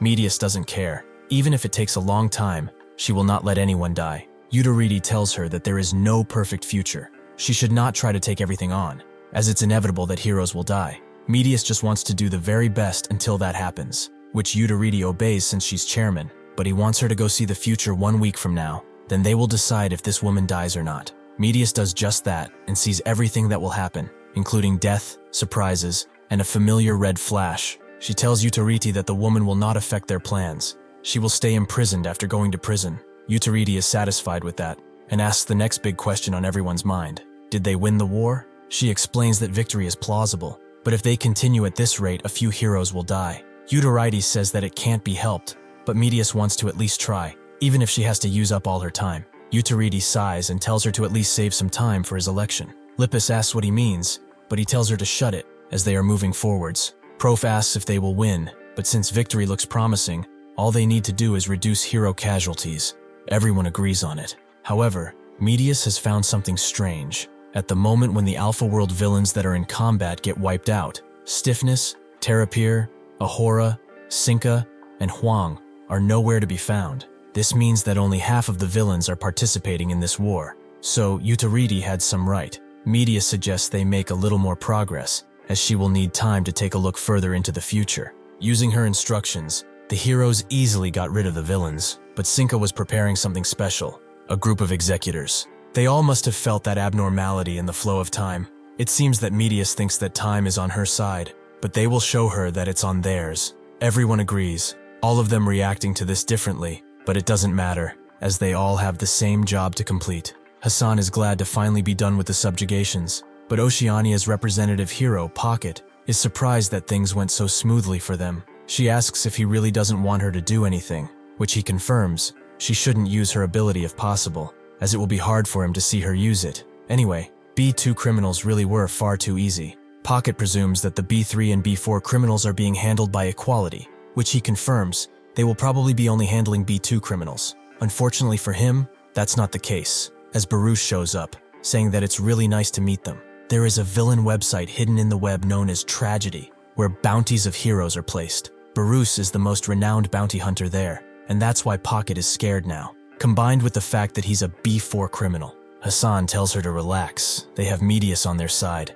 She probably had her reasons to allow this meeting. His hammer can take out any criminals after all, even from B4 if need be. They just have to work together. If they take off his hat, it's game over for him when he reaches the crown of his head. Barris guesses he's the one who can seal abilities by striking a person in the crown of their head. The bounty for a representative hero is actually quite good. At least he remembers it to be so. Anyway, he has a question he always wanted to ask when he met him. How does his ability work if he has two swirls in his head? Hassan doesn't get how that is even remotely related to his ability, but Baruch thought that having two swirls meant he has two crowns in his head, which means he will have to strike him twice, right? Hassan asks if he really doesn't know. Humans only have one crown in their head. Baruch didn't know that, but is also curious about bald people, and if they even have crowns. Hassan explains that everyone has a crown in their head no matter their hair, and for bald people, he can actually see the center of their head clearly, making them his favorite targets. Baruch understands. It seems that he has gained some new information. Hassan also tells him that before laughing at bald people,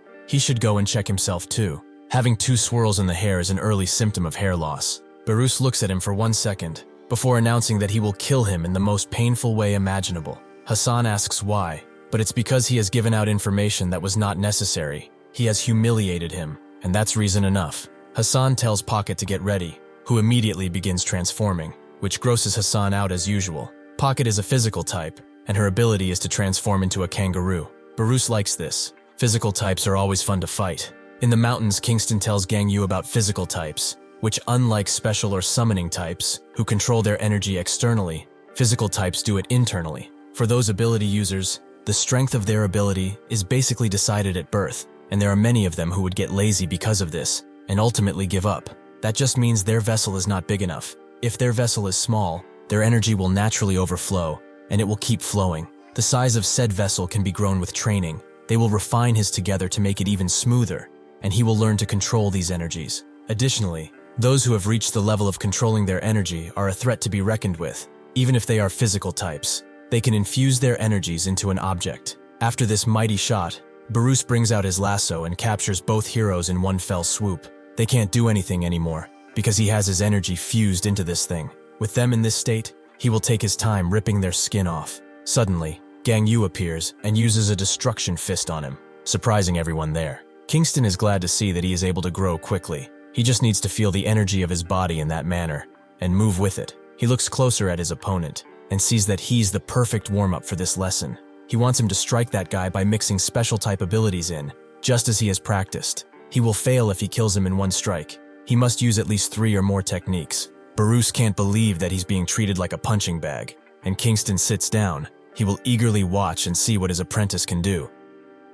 The Hero Bounty website is called Tragedy, and when the Hero Association worked on tiers, a bounty was paid, beginning from tier 5 all the way to 1, with rewards varying slightly. The biggest bounty that Baruch ever got in his career was from killing Cones, one of the Equality's members. After taking him out, he was able to retire and live a free life with the money. Looking on Tragedy became just a hobby for him. However, one day, a bounty that piqued his interest appeared. That was for Gangyu, and even though he was an Equality member, there was no real bounty specified for him. Since he was curious, he contacted the website, and they told him that they simply could not estimate his worth, since he did not participate in many battles. They offered him the position of finding out how strong he is. They promised to generously reward him. Barus refused. He had everything he needed after all. At the time, he left it at that, being slightly curious about him, however. He heard about his win against Hwan, so he really wanted to check him out. He wonders, just how much is he worth now? He shoots 5 swift bullets at him,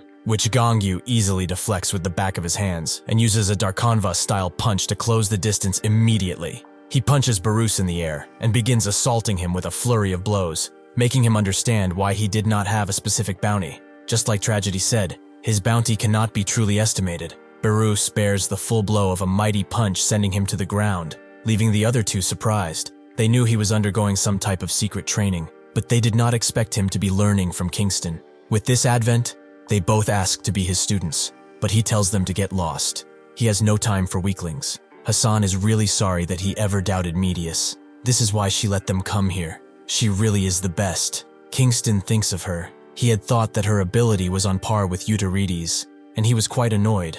With her ability, she could shape the future in any way she wanted. He thought of this idea as far too boring, so he wondered if he should just kill her right now. But he remembered what the old chairman told him, that if he does anything bad, they will no longer entrust Gangyu to him. He thought they were threatening him with that, but the old man was simply asking for a favor. Kingston was surprised. He is the leader of the entire world, yet he bows to another? Has he no pride? The chairman told him that he was going to do whatever for humanity, impressing Kingston, so he agreed. With this in mind, he decided to just sit around for a little, and then kill her if he was bored. When Medius once again rewound months and months of time, Kingston decided to kill her. However, he clearly saw what would happen, her abilities not being able to blind him. Gangyu was not at the level where he could sense it yet, so he just told him to focus on his training. Kingston was surprised by the future. He certainly did not expect it to be at this level. He congratulates Gangyu, as his technique has become even better. It truly seems that there's nothing better for improving his abilities than a true fight. He still has a long way to go because he still cannot sense what he can. He will have to train him through more fights, meaning that this will be much more fun than he previously anticipated. Eventually, Medius gets the news that Gangyu has defeated Barus, meaning that at this rate, they might really prevent any heroes from dying. Medius still wants to rewind time. She will slowly put this big puzzle together, piece by piece. The news of Gangyu joining spread among everyone. Euterides believed it's about time, but this meant that they only needed to go after Hwang Hwan. Suddenly, Maledity appears and asks why he's treating the rest of them like they do not exist. It's really nice to meet the former association chairman though. She can say that. Euterides corrected her. He is the future association chairman. Mianji was faced with Ho and Jo-young. They're both glad to meet her again, and promise to send her to where her master is. Lepus is confronted by a Swede and Pequenu, who just asks not to be killed. But Lepus assures her that nobody is dying today. Alter Ego is met with Vidi and the maid. They describe him as number 4, which he detests, as he has a name. Jin finally meets with Amir. She really wanted to meet him, and since they are both swordsmen, greetings are not needed. Gangyu is faced with 2 opponents, Canis and Gato, with their lashes having been taken off. Kingston tells them to wait, so he can talk with his pupil, but at first they don't want to. Kingston gets serious, and tells them to wait, and it's because he said so. He tells Gangyu to fight these guys slower. They are amazing for training. Gangyu has followed his instructions to the T all this time, but how much longer does he have to hold himself back? Can he just off them already? Kingston refuses. He probably realized that he has gotten stronger than before, but that is not nearly enough. He should understand that in this place, other than himself, nobody can match him, but that's only available for this place. Gangyu doesn't get it, so Kingston tells him that he still has not felt that even here, he has to get better at controlling his energy. Gangyu doesn't know what he's supposed to feel, but Kingston tells him that he will know soon. He lets them fight, but charges Canis, as this will be a one-on-one matchup.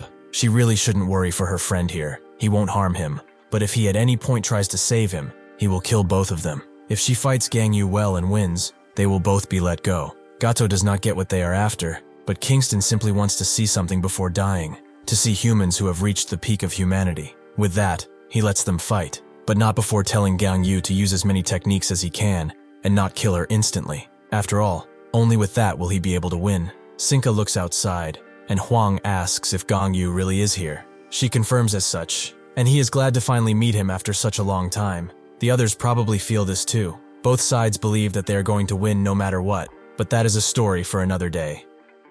And that day is now. Medius repeatedly rewound time and designed the battle against the third-generation equality. She saw people like Myanji, Alterigo, Carfagar, Lipus, and even Utority. She has set a course where they win every single battle. It is a close one, but it will be won. At the table, Medius notes that Gangyu is currently in battle with Canis and Gato. The mystery is nowhere to be seen. Perhaps the strategy is to appear after draining their stamina. Medius notes that she will have to design a future where the hero's stamina is consumed as little as possible. She will have to turn back time further. Gangyu's battle is already going okay, so there is no need to worry about him. He unleashes a Soulstorm barrage on Gato, but seeing that she is being defeated, she begins to transform fully too, and blocks and deflects all of his strikes, becoming a full-on animal, just like Canis. Kingston expected as much. Neither he nor that girl is human. It is his first time seeing animals possess such special abilities. This guy is a dog, and she must be a cat, right? It seems that Sinka really picked up some strange things. Gangyu doesn't care, however, and unleashes a Dark Nova strike, which completely misses. He admits she is good at slipping away, but he uses another technique, the Infinite Black Thunder, to seal Gato in a cube of darkness. Kingston is amused. He's trying to trap her in the darkness and blow her away. It is a decent idea, however, and he refuses to acknowledge that cats are freer and more fearless in the darkness. Because of this, Gato slips away from the cube and strikes, unleashing a deadly, extremely sharp strike on Gangyu's chest. Steam exudes out of his body, but it's because he has defended it, and he is getting increasingly more annoyed. Kingston sees his emotions overriding his thoughts and tells him to calm down. Gangyu takes a deep breath, and then his expression immediately turns placid again. Kingston appreciates that he is quick to regain his composure and tells him not to try to catch and kill her. Has he ever seen a cat get caught easily? It's about energy. He should focus on the flow of the opponent's energy. While training Gangyu, Kingston identified two problems with him. He possessed such an incredibly powerful special ability that he never felt the need to train his physical body. Therefore, regarding the flow of supernatural energy, he was only skilled in its emission. He had never truly sensed the flow of energy moving within. The second problem was his pride. One day, he asked him what he thought of the bastards he might face, and Gangyu said one simple thing, that they are all insects that must disappear. Kingston expected as much, and told him that from this moment forth, instead of seeing his opponent as an insect, he should view them as a fellow martial artist. To train his energy, he must respect his opponent as an individual to grow even faster. Gangyu was surprised, and asked if he had fought while thinking that way all this time. Kingston confirmed as such. He tried to understand what his opponents went through to gain such powers. He gave respect where it was due, and tried to understand them. Gangyu was shocked, but Kingston told him he didn't need to try to understand. Still, he should at least see where they come from. As he continues fighting her, Gangyu doesn't get it. Understand them? Just what on earth could he possibly understand? From this trash? No matter how much he thinks about it, they are all just people who deserve death. However, a thought comes to mind. People who did nothing wrong and were victims of circumstance. People who would forgive others even though they did terrible things. Even Tomoki, who has been sentenced to death. At one point, Tomai explained that when they were young, she was someone who would come running, as if she were the one in pain whenever he fell. So why did things turn out like this? Finally, he remembers the woman who brought him into her own team, who spoke with confidence and trust to everyone there. Now, seeing Gato charge at him, he finally realizes and sees what Kingston has been seeing all this time, the way of everyone's martial arts. Gato knows she's cooked too, and can't even react as he unleashes a devastating strike, completely eradicating one side of her body. Kingston is impressed, and Gato tries to resurrect, as she has more lives, but another devastating strike appears out of nowhere, and she can't resurrect at all. Kingston applauds him. He has taken a few more steps forward, and extremely large steps at that. From this moment forth, there is nothing left for him to teach him. Gangyu keeps blasting Gato, who wonders why she keeps dying and not resurrecting. Or perhaps she is. Seeing that she is being overrun, she unleashes the full brunt of her power, using up some of her lives to completely eradicate the area they were standing on, and they both land down pretty easily. Gato looks at him with a confused expression. That attack just now took away 3 of her lives, and now she only has 5 left. In that moment, Gato felt from Gangyu the same fear that Kingston, the predator, could instill. She wonders what on earth happened to him to transform so much. Gangyu tells Kingston to release Canis, as that's enough for now. He gets up and shoots Canis away from the battle like a mangy mutt as he arrives next to Gato. Gangyu, speaking with absolute confidence, wants to know one thing before he kills them. Why do they follow that crazy woman to such an extent? Gato is immediately annoyed that he called her crazy, but Kanis tells her to calm down and asks why he's so curious. Gangyu, looking completely apathetic, notes that he could call it a change of heart. Kanis grits his teeth and explains that they were born with supernatural abilities in the form of beastmen. Because of his appearance, he was ostracized by the pack. Afterwards, he was picked up by humans and subjected to many biological experiments. The one who saved them was Sinka. She came through a portal one day, apparently, and she liked the spark in their eyes. She explained that she was different from other humans, that they were just products of evolution. They are not meant to be experimented on by failures. If they come outside with her, they will change this broken world together. On that day, they received a new life from Sinka. Now he wants to ask one thing as well. Why is it that, even with such strength, he is not joining hands with them? The old Gangyu would have now exploded in anger at Kanis's words, and likely tried to kill him then, but the Gangyu have now calmly answered that question. First of all, the manifestation of abilities is not a genetic factor. Just because only those with abilities are kept alive, does not mean only children with abilities will be born. Children without abilities can also be born. What will they do in such cases? Will they eliminate them? Call them mutants? Just as they were treated as mutants and discriminated against. If they discriminate because abilities do not exist, it is no different from doing the same thing that was done to them. If they justify discrimination with discrimination, then the things that happen to them would become justified, which is contradictory. Finally, because of what they've done, someone precious to him has passed away. Kanis says that couldn't be helped. A sacrifice is needed to create a better world. Gangyu tells him that if he approaches it that way, then, as he has kept saying, the things they went through can be excused as a sacrifice for someone else. Can they? This leaves the other two speechless. Kingston thinks he is maintaining his composure pretty well now, and that's it. He remembers it well. Anger is an emotion that scatters strategy. One thing he is worried about is whether he can actually maintain his composure if he were to see that brat again. Gangyu asks if his curiosities are sated, and Kanis admits that there are contradictions. Even this world now is full of them. That is why they will follow Sinka. Gangyu understands if it is so, then he shall begin their execution. Kanis looks at Gato and tells her to look for an opening and run away. She must leave and get to Sinka. Before he can finish, however, Gangyu unleashes a devastating punch, and then a few more right into him. Gato tries to intervene, but Gangyu just makes her join in his flurry of punches and begins to completely eradicate them. Kingston is honestly impressed. This is truly magnificent. If it is Gangyu, if it's really him, then he might be able to make him feel those emotions from that fight once again. Authority is having a strange experience as he keeps looking at his watch. His opponent is confused. Is he not going to fight? What is he doing? Just staring at his watch the entire time. Authority tells her to wait just a moment, and to call him the future association president. She is a little confused. He is going to die here after all. So what does he mean by future? Authority tells her to be quiet, and stares at his watch. The watch turned 30 times, or was it 40? It just turned one more time now as well. His opponent is a little ticked off, as they are just standing here when they could just be fighting it out. Authority stares at the sky, as things have become quite interesting. Have they not? His opponent gets up, indeed calling him the future association president, and notes that she is going to attack first. Authority tells her to do as she pleases. Her first attack will be summoning a shamanistic snake using summoning magic, right? His opponent, who has been pitifully aloof and girlish until this point, turns serious and asks how he knows about that.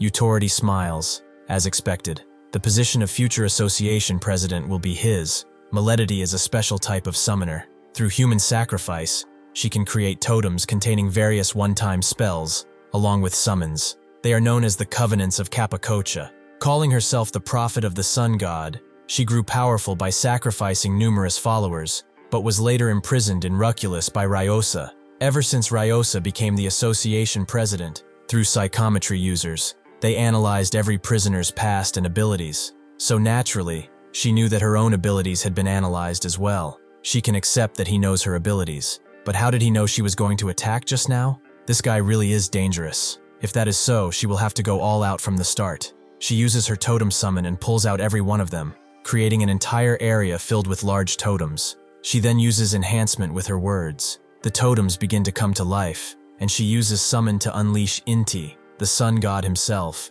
in his Titaya Taita form. Her eyes bleed as she continues doing this, and Inti unleashes its full brunt strike, a gigantic ray beam-like attack that completely eradicates anything in its path, except Milady. This has taken an incredible amount out of her, but it seems that it wasn't enough. If this didn't kill him, before she can finish thinking, she sees that Utority is on the ground, completely defeated, surprising her. Even she did not expect this. Medius is shocked too, as she was not expecting something like this. It seems that Utority has finally fallen in battle. The others see it's true. There is no signal anymore. Medius is shocked. How did this happen? She clearly predicted the future. Perhaps the future changed, but this has never happened before. One of them notes that they should rewind time and then think. Medius does so, but she wonders what is going on. After she does so, Utority is taken back to the time he was looking up in the sky, where Milady was asking if he wasn't going to fight. Now he understood. As expected, he was right all along. From a certain point, Utority began to experience moments of déjà vu frequently.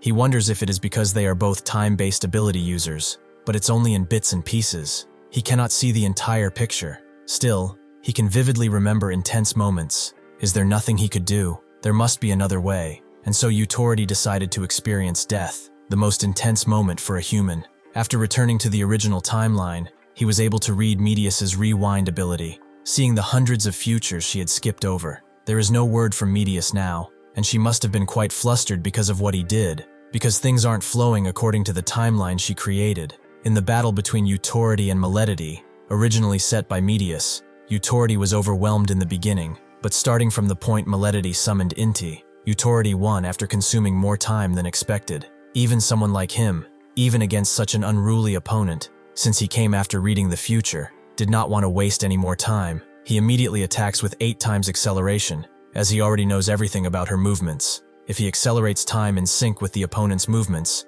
the effect is doubled. This causes Milady to be struck by 1,000 strikes at once, and she explodes in a mist of blood that rains down on Utority. He thinks it feels good, really good. It feels like his brain cells are accelerating too. Why should he stop at Future Association President? At this rate, he could aim much higher than that. He looks at his watch. He should be getting a call soon.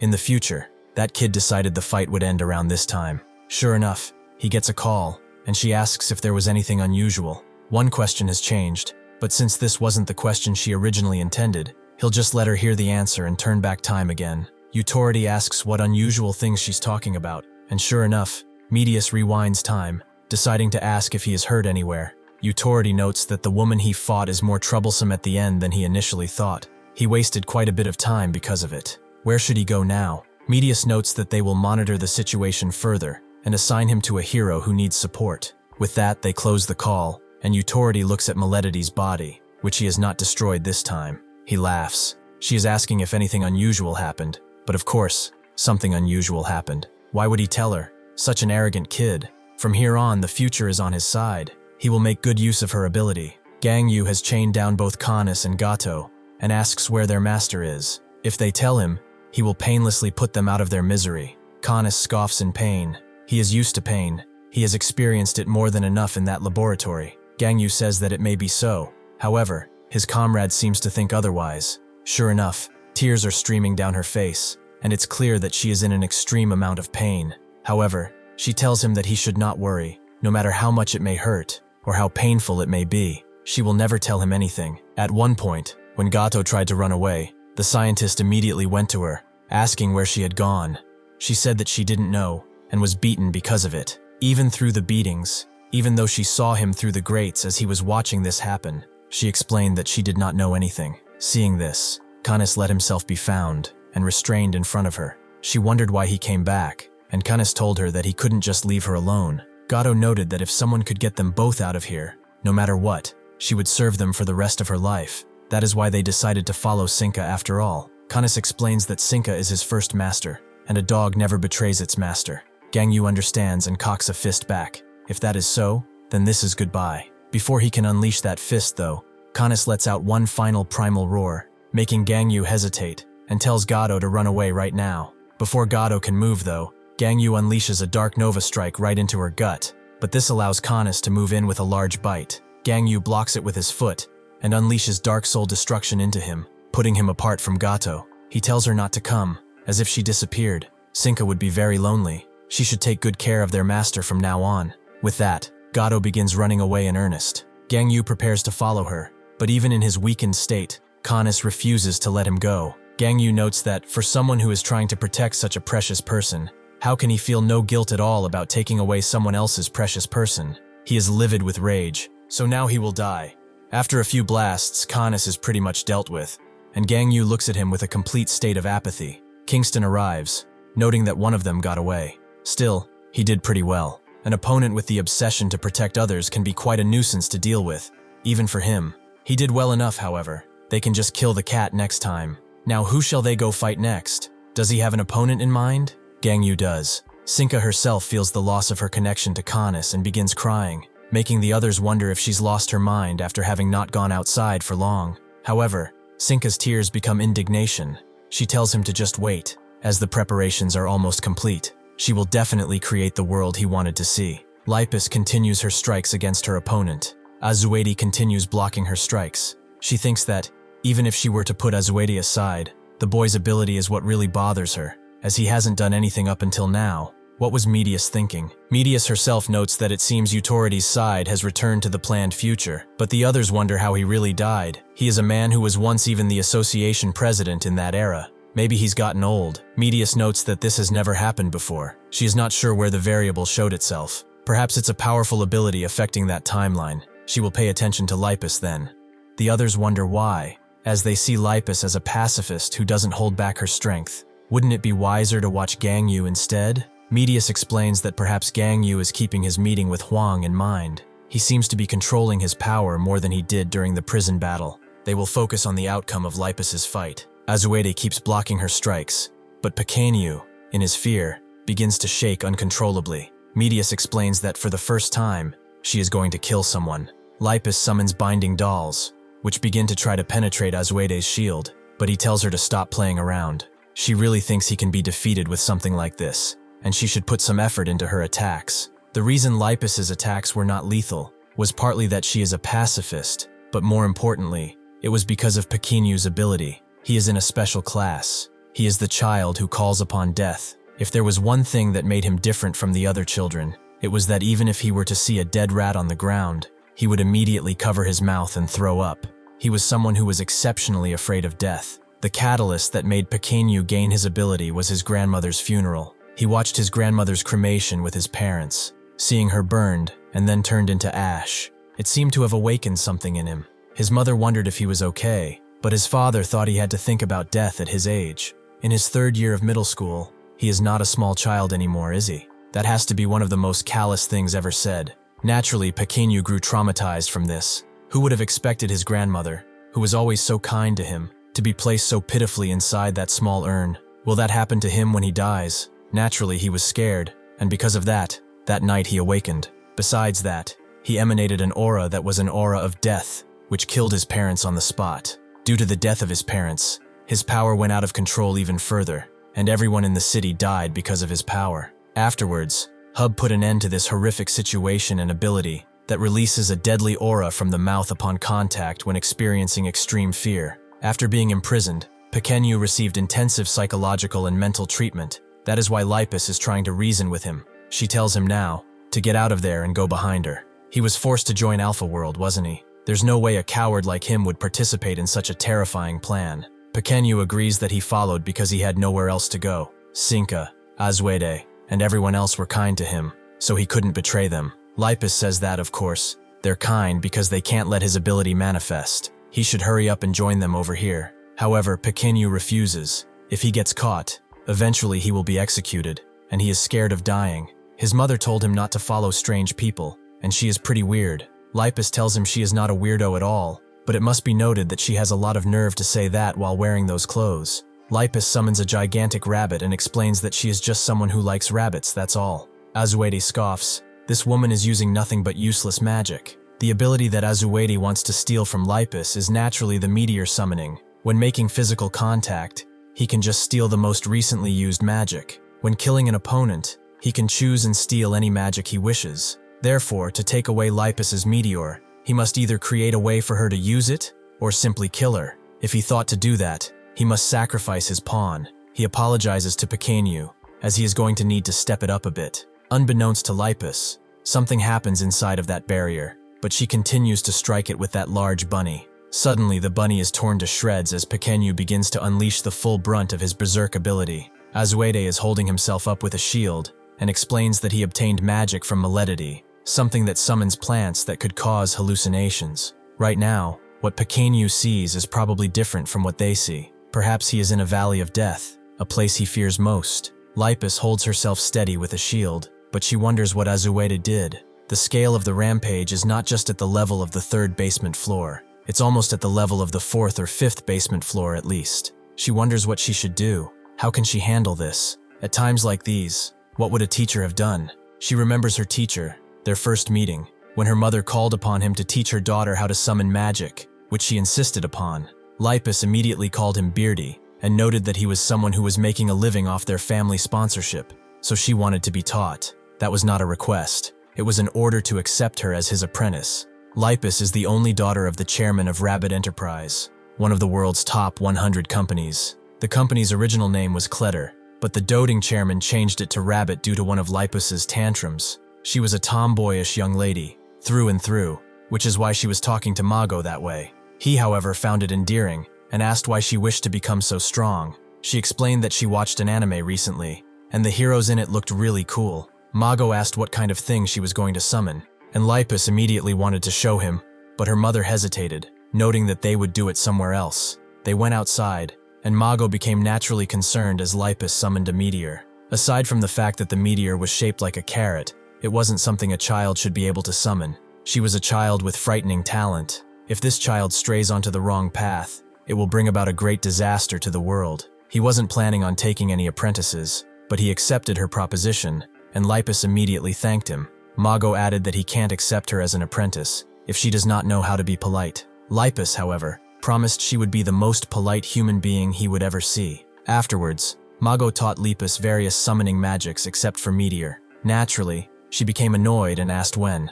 Mago told her to speak politely, as they promised, but Lipus was done. Even if she spoke politely, he still wouldn't teach her Meteor. Mago told her that he wouldn't do it right now. He would teach her Meteor once she became an adult. Until then, she must never use Meteor. Absolutely never. Lipus understood. Even though she was an arrogant rich girl, she was also a pretty, kind-hearted child, so she listened to Mago and did not use Meteor. Time passed until she became 20. She was an adult now, so she wondered if she shouldn't start learning Meteor soon.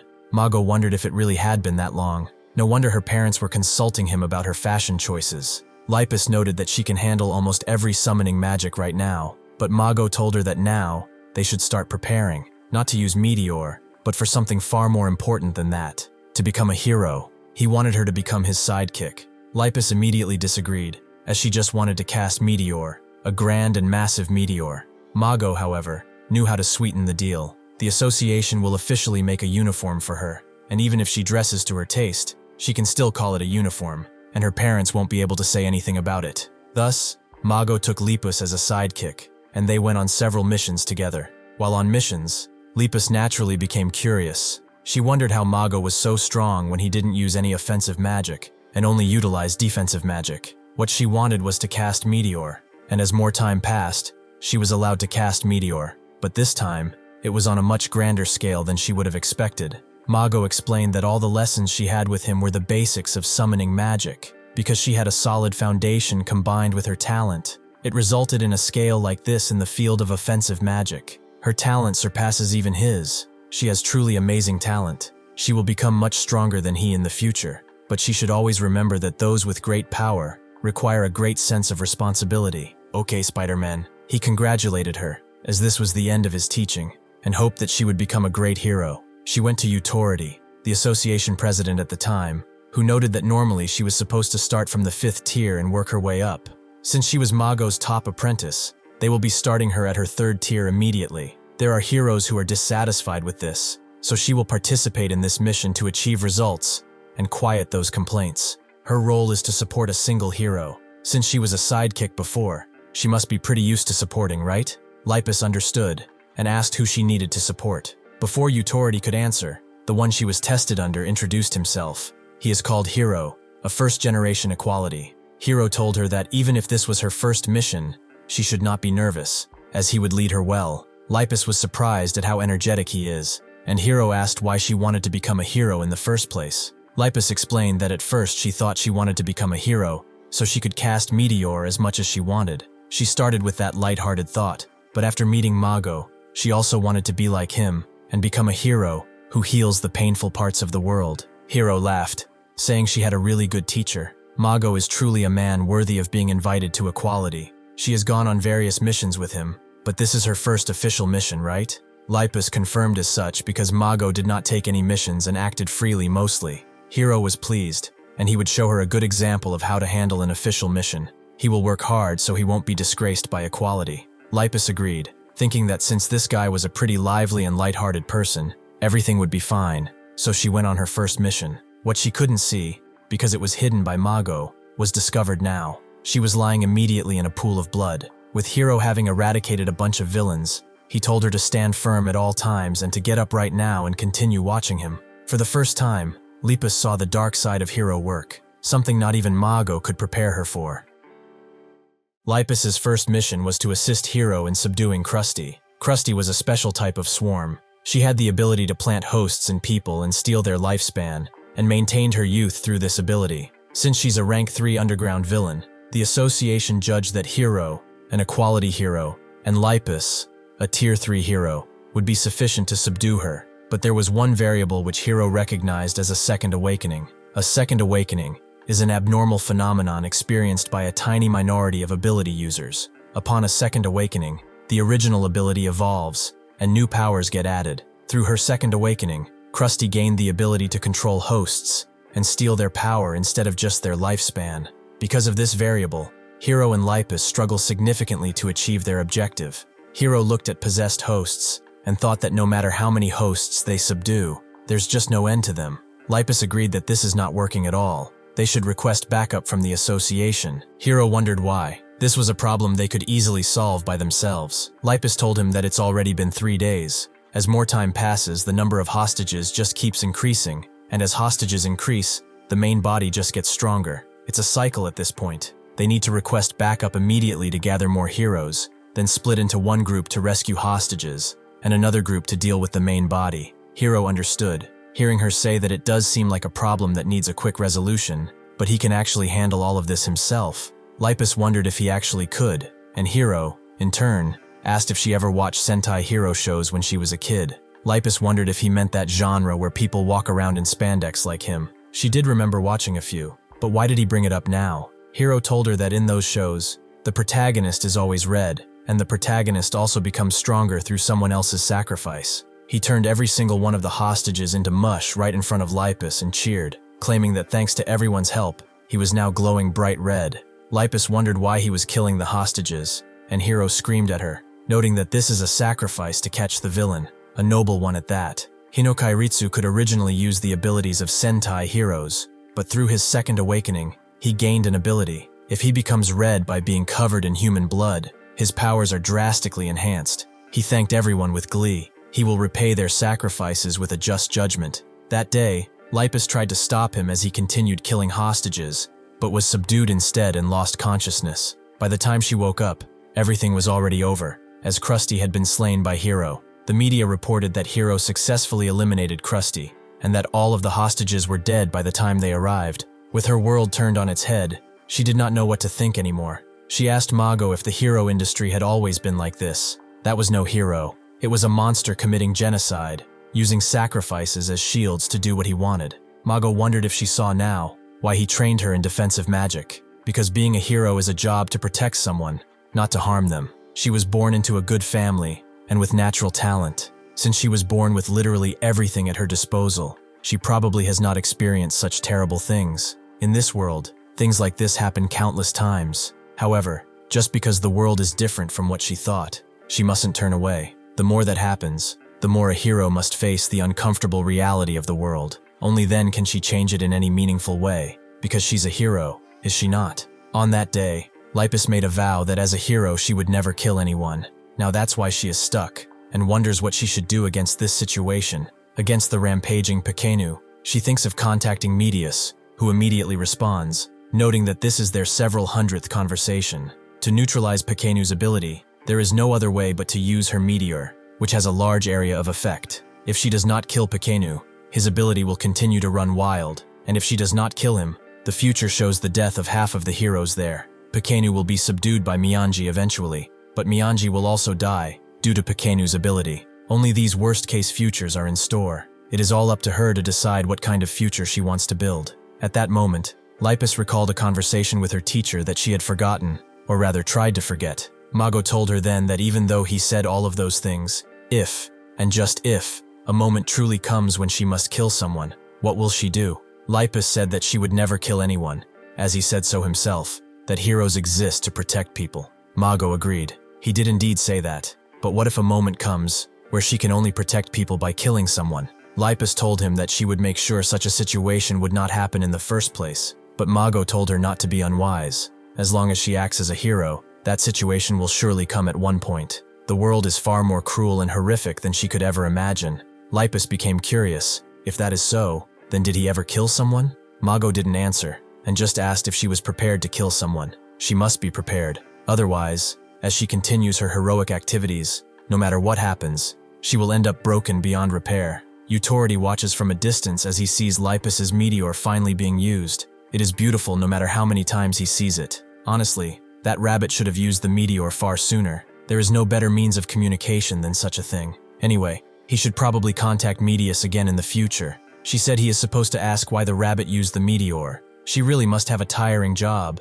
Medius herself sees that Lipus has eliminated Pequeno, with one of the staff wondering if she has heard from Lipus. She confirms that she hasn't, but seeing that Utority contacted them after witnessing the meteor, it seems she used it to eliminate Pequeno. One of them wonders if Lipus will be okay, and Medius agrees. She is a hero after all. With this, it seems that the battle of the equality heroes will be over soon. One of the assistants notes that it was Mionji, Alterigo, and Carfagar in that order, right? Medius doesn't share information about the future with heroes other than the staff here. The reason is that if the future is shared with heroes who have information about that future, they would use that information to try to change it themselves, causing countless different timelines to merge together and create a mess. Therefore, with her rather limited lifespan, she doesn't tell the heroes their futures. In a single timeline, where the future is shared only with the staff, she pieces together a large puzzle. Currently, Medius has advanced time up to the battle of the equality heroes. Once that battle is over,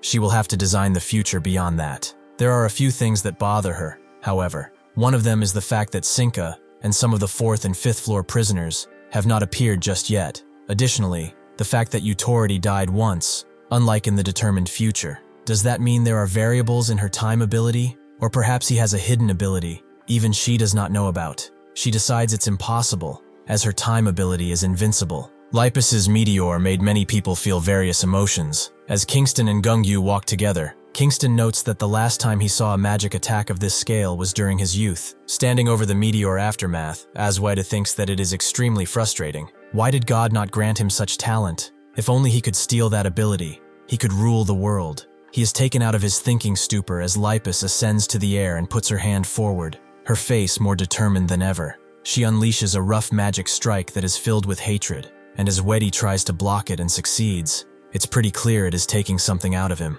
He is glad to see that she is finally planning to take this seriously. She should go ahead and try to break through her own master's defensive magic. Lipus tells him to shut up and puts her hand in the air, creating several magic circles. Aswed watches countless carrot-like meteors descend onto him, creating a sight that is both horrifying and magnificent. The artist from before thinks this is it. Today is truly such a great day. So much inspiration is coming to him. He does not have the ability to draw at all. He asks number 4 if he agrees, and also wonders if he's dead. The maid holding his head notes that he is rather weak, but the artist thinks that it is because she is too strong. Even if he looks like that, he is equality, right? She must be truly amazing. The maid blushes at this rather welcome praise, and Alterigo tries to lunge at her, but she dodges and cuts him right in half using her battle axe. She thinks that he is far too weak. Are these guys really equality? The artist laughs. Even if they are weak, that regenerative power is bordering on miraculous, as expected of a Terapia clone. It is rather interesting to think that clones share their abilities, though the shared ability seems somewhat weaker than the original. This is Alterigo, a clone of Terapia, who possesses a super regenerative ability that prevents death no matter what. Had a question pop up in his head one day. What would happen if he cut himself exactly in half and regenerated? Since consciousness does not regenerate, would one body remain a shell? What if a psychometry user transferred memories into that body? Or is it more likely that regeneration would only occur on one side? With that in mind, he began to organize this hypothesis and planned the following experiment. Since the body regenerates from the largest body part, it must be cut exactly in half. He also had to make the cutting process very slow, so that both sides regenerate and push each other away. The result of that experiment was another version of him. The Terapias did not fight over who was the original. They both knew fighting would not be helpful, and knowing that it would lead to mutual destruction, they were not foolish enough to do it. The Terapias decided their numbers by flipping a coin, and they carried out activities to collect test subjects. As time passed, they began talking. One of them, number 1, told number 2 that equality has been chasing after them lately. It seems they need to increase their numbers more. Number 2 agreed. Their strength is quite bothersome, so they need more of them to fight. And so, the Terapias multiplied once again. Of the 2 clones that were made, when they were deciding on numbers again, one of them wondered what they were all talking about. A new variable occurred. One of the clones did not know where he was, or who he was. That would be him. Subject number 4. Alter Ego gets up, noting that he is not number 4. He is called Alter Ego for a reason. The artist finds him rather disgusting. Can he even dare to call himself human? Alter Ego doesn't care no matter what anyone tells him. He is still human. The question is, however, what is a human? The other Terapias found number 4 really interesting. To think that a completely different personality could have been formed. Where did the error occur in the first place, where the memory was not fully transferred? The Terapias decided to borrow the power of a psychometry user and tried transferring all of his memories to number 4. However, he could not take them and threw up whenever they tried. One of the Terapias wondered what was happening. Did an error occur because there was too much information transferred all at once? Alter Ego wondered how they could do such horrible things, and the Terapias realized it was completely useless. Number 4 refused to cooperate with the Terapias and set himself apart from them, as if he were an entirely different person. Seeing this, the Terapias monitored number 4 to prevent him from ever escaping, and after number 4 was created, the Terapias never split again. The Terapia himself, however, had a thought, a mental puzzle of sorts, wondering how far humanity could evolve. Human civilization began with bare hands in the past, and has evolved up until now. Currently, by obtaining the power of abilities, human evolution is transcending the realm of reality.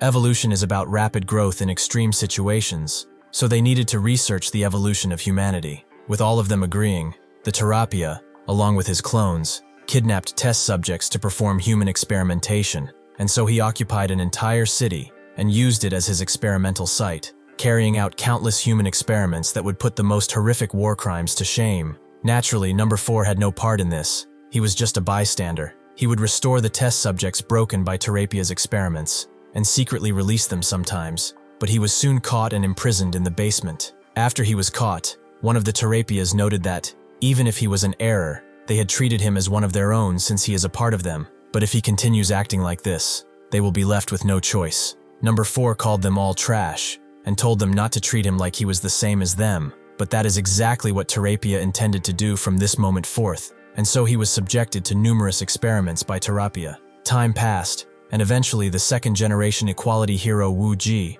arrived at a city occupied by Terapia. He immediately began fighting the Terapias, who were expecting equality to find this place. Eventually, Wu Ji channeled his power, noting that his regenerative power is disgusting, no matter how many times he looks at it, to think that he could split himself. So which one of them is the original? The Terapias told him that there is no such thing as an original because they are one. So then, are they all immortal? Terapia did not think so. If they lose their ability control device, they will die without being able to regenerate. Wu Ji asked, if that is so, then, as long as they have their abilities, they will not die. Terapia had never died before at that point, so he couldn't answer his question.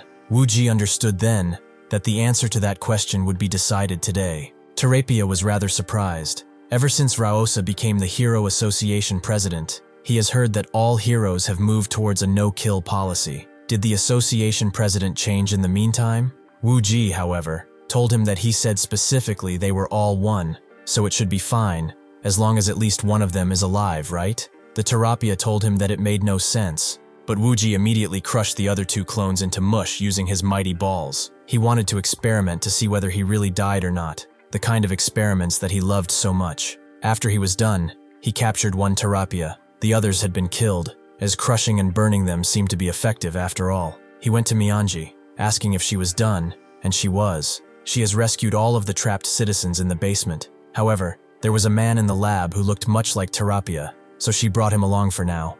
Wuji understood, so one clone remained. Then, he will have to deal with it too, as he told Mianji to take the citizens and go outside. One of them took a step forward, and then another person did so, until they were all in front of Alter Ego. They asked what they were planning to do with this person, and explained that he is different from Terapia. He even looked after them in that basement. Wuji wondered what they were talking about. Was this the effect of some sort of experimentation? Maybe brainwashing? They exclaimed that it was the truth, and that they were not changed mentally, and Mianji told her master that what these people are saying is correct. Actually, after she attacked and neutralized the control device in the basement and went down, that man was treating the victims. Seeing this, Wuji knew that this was out of his jurisdiction, and the matter of number 4's disposal was submitted to the Hero Association. Rausa began the meeting about his situation with Tomai, noting that a clone of Terapia really is a pitiful existence. Mago wondered why Hiro was here in the first place, with Hiro wondering what his problem was. Yutoridi thought that the clone of Terapia could become their ally, which was pretty interesting. Well, he is going to do the opposite of whatever Rausa tells him anyway, so there is no need to worry about it. With that, the meeting of the Equality members officially began. Before the meeting began, Rausa looked into whether there were any cases similar to the one called number 4. The first case is when a psychometry user transfers their consciousness and memories into a robot before death. The second is when a summoner-type user summons a creature with its own ego,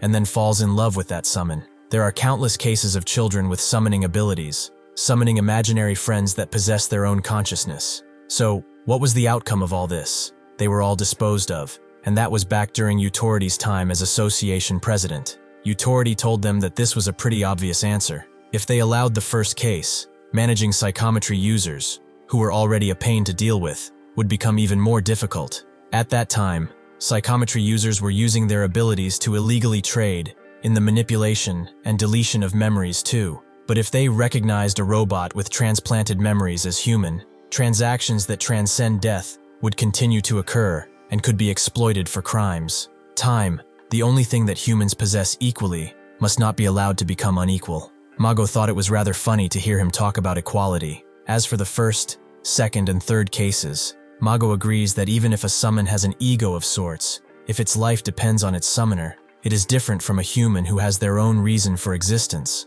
They are simply pitiful beings, if they are viewed that way. To prevent such things from happening, they must teach children about the dignity of life and humanity from a young age. Therefore, if such situations continue to occur in the future, they should persuade the children to release the summons themselves, rather than forcibly removing the summons like in Yutoridi's time. Yutoridi told him that having emotional battles with brats was a waste of time. They learn naturally as they grow up anyway. Rausa heard them well, and asked how they should consider number 4 then. Should they view him as human or not? First, are there any heroes who believe he should be viewed as human? The camp that thought so was Tomai, Mago, and Hiro, surprisingly. He explained that even if he is a clone of Terapia, he did turn against him. Did he not? Then does that not mean he is on their side?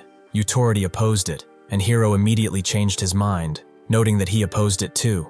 Yutoridi got up from his chair and asked what a human is. Better yet, what is the existence known as I? He is a unique being, the only one in this world. However, if that thing is a clone with 100% identical genetic information to Terapia, then it is a denial of his very existence, and it contradicts the human rights for criminals that they all shout about so much. Don't they all value the human rights of criminals? Are they denying Terapia's uniqueness as a human being? Tomai told him that even if they are genetically the same, they do have separate egos. Rather than seeing them as just one, they should be viewed as two. Yutoridi shut her up and pointed his finger at Ryosa. She, the association president, is going to do whatever she wants to anyway, isn't she? Arguing any further is just a waste of time. Rausa agreed with a smile, since she was the association president. She was the one to make the final decision. Yutoridi got a little mad, and told her to enjoy it while she still can, because she won't be able to for very long. Rausa had heard all of their opinions, and had thought of a solution as well. Wuji said that, since he handled the Terapia case by himself, he decided to monitor him personally. Yutoridi knew it. She had already decided, so why did she waste their time like this anyway? Rausa told him that it had not been long since she became association president, so she wanted to hear his advice. With that, they concluded the meeting, but then she told everyone to step out, as she wanted a private conversation with Yutoridi. After they did so, Yutoridi wondered what kind of conversation they could possibly have, but Raosa immediately went for the heavy punch and asked if he believed his ideology was always correct. As they talked, Wuji and Mianji went to Alter Ego and told him about everything. For those reasons, they had decided to be with him starting today. Alter Ego understood. They were his monitors, and Wuji told him that monitor sounded a bit too stiff, so he should refer to them as future companions. He introduced himself, and Alter Ego thought about himself, but Wuji would not give him a name. They should just get to know each other from this moment forth. From that point, Number 4 carried out numerous operations alongside Wuji, mostly healing countless people with his power. Wuji found it ironic. The original used his ability to cause pain to so many, yet this clone was bringing salvation. Time passed, and at one point, Wuji told Alter Ego that, hurtful as it might sound, he did not consider him human. Due to his religious convictions, he could not possibly think of him as a human being. However, he was far more human than anyone he had ever seen in his life. With this, the monitoring was over. From this moment forth, he should live his life freely. Alter Ego wondered what he was supposed to do with his life, and Wuji told him that was for him to decide. He should do what he wants to do, and do what he can do. After that, Number 4 began doing his activities as a hero much more earnestly. At first, there were those who naturally did not look kindly upon him due to Terapia's notoriety as a villain, but as he traveled all over the world healing the sick and the poor, people began to accept him for who he was. In recognition of his countless contributions, he was eventually recognized as a human by the government, and he even gave himself a name. At that point, a great change occurred within him. As the maid cuts him apart again, thinking that he is really starting to get annoying, she is suddenly hit by a shockwave and made to skid on the ground before falling roughly on it. The artist wondered what he did. Was there an ability like this among Terapia's powers? Alter Ego notes that there is no way he could possibly know, because this is not Terapia's ability, it's his ability. Alter Ego is a physical and special type, and that special type is shock absorption. Upon the realization that he gained a new ability, Alter Ego immediately went to Wuji, who was shocked to hear that abilities are overwhelmingly more likely to be acquired later in life than to be innate. However, possessing 2 or more types of abilities only happens when they are innate. Terapia's ability must be innate, and so it's not a second awakening, but he gained a new ability by himself. By treating an independent ego as another human being, perhaps an acquired ability manifested. Mianji thought that was amazing. She has never seen a case like this. Perhaps even the heavens have acknowledged him as human and bestowed upon him a new ability. Alter Ego, however, told her that he intended to avoid using this ability as much as possible. He believes the reason he, a clone of Terapia, was acknowledged as human is that, unlike the original, he healed people instead of harming them. But this new ability he gained is specialized in only harming people. That is why he cannot use it so recklessly. Thus, Alter Ego never used his newly acquired ability even once. Even though he knew how to use it, time passed, and on the day of the 4th Association President election, he went to Mianji, where he thought that this place was always so lively. That is entirely because he was here, right? Alter Ego was flattered, and noted that he had heard her change her stance to support Medius. Could he ask why that is? Mianji asked if he remembered when he first gained his ability and came to see her and her master. They talked that day. What they told him still stands. Wuji noted that he respected his philosophy regarding his humanity. However, he should not think of it as the right answer. The standards of humanity change according to times and circumstances, and new standards are sometimes created. The current standard might fit his situation now, but it could change at any point, and that day will surely come. But even if the standards do change, even if his thoughts change, he hopes he won't be confused about his existence because, as he said, he is the most human out of all humans that he has seen, and the fact that he is human will not change. Just as her master said, she thinks it is time they change to protect people. He has many people he needs to protect, after all, right? Alter Ego looked at the people on the street, and because of her words, Alter Ego came to support Medius. He tells his 2 opponents to surrender now, as he will spare their lives. He does not want to harm them if he can help it. The artist notes that he was just a mere clone. He should stop putting on a human act and pretending to show mercy. The maid, however, is annoyed, as this puts her in an extremely bad mood. She charges forth, cutting Alter Ego in half again. He notes that during the few years that he has been active as a hero, he's never used this ability once, meaning that his body has accumulated years of damage. Unfortunately, he is not very good at controlling his strength. With that, he unleashes a shock absorption attack so devastating that it lights up the entire area and kills the 2 on the spot, leaving behind just craters and dust. Alter Ego looked at the scene. thinking that this was the first time he had killed people. Even so, even with this, will people still look at him as human? Meanwhile, Myanji continues fighting Hwang, and Hwang easily defends against her green attacks. She notes that she still finds it difficult to control that green mask, doesn't she? The guy notes that they seemed pretty close back then too. He is feeling rather jealous about this. Hwang notes that they are basically in a love-hate relationship. Myanji is her first owner after all, even though she abandoned her. 10 years ago, Myanji, at age 12, went with Wooji to Meigo and called him the mustache guy, but Meigo retorted, calling him bald monk. Myanji said hello to Mr. Mustache Guy,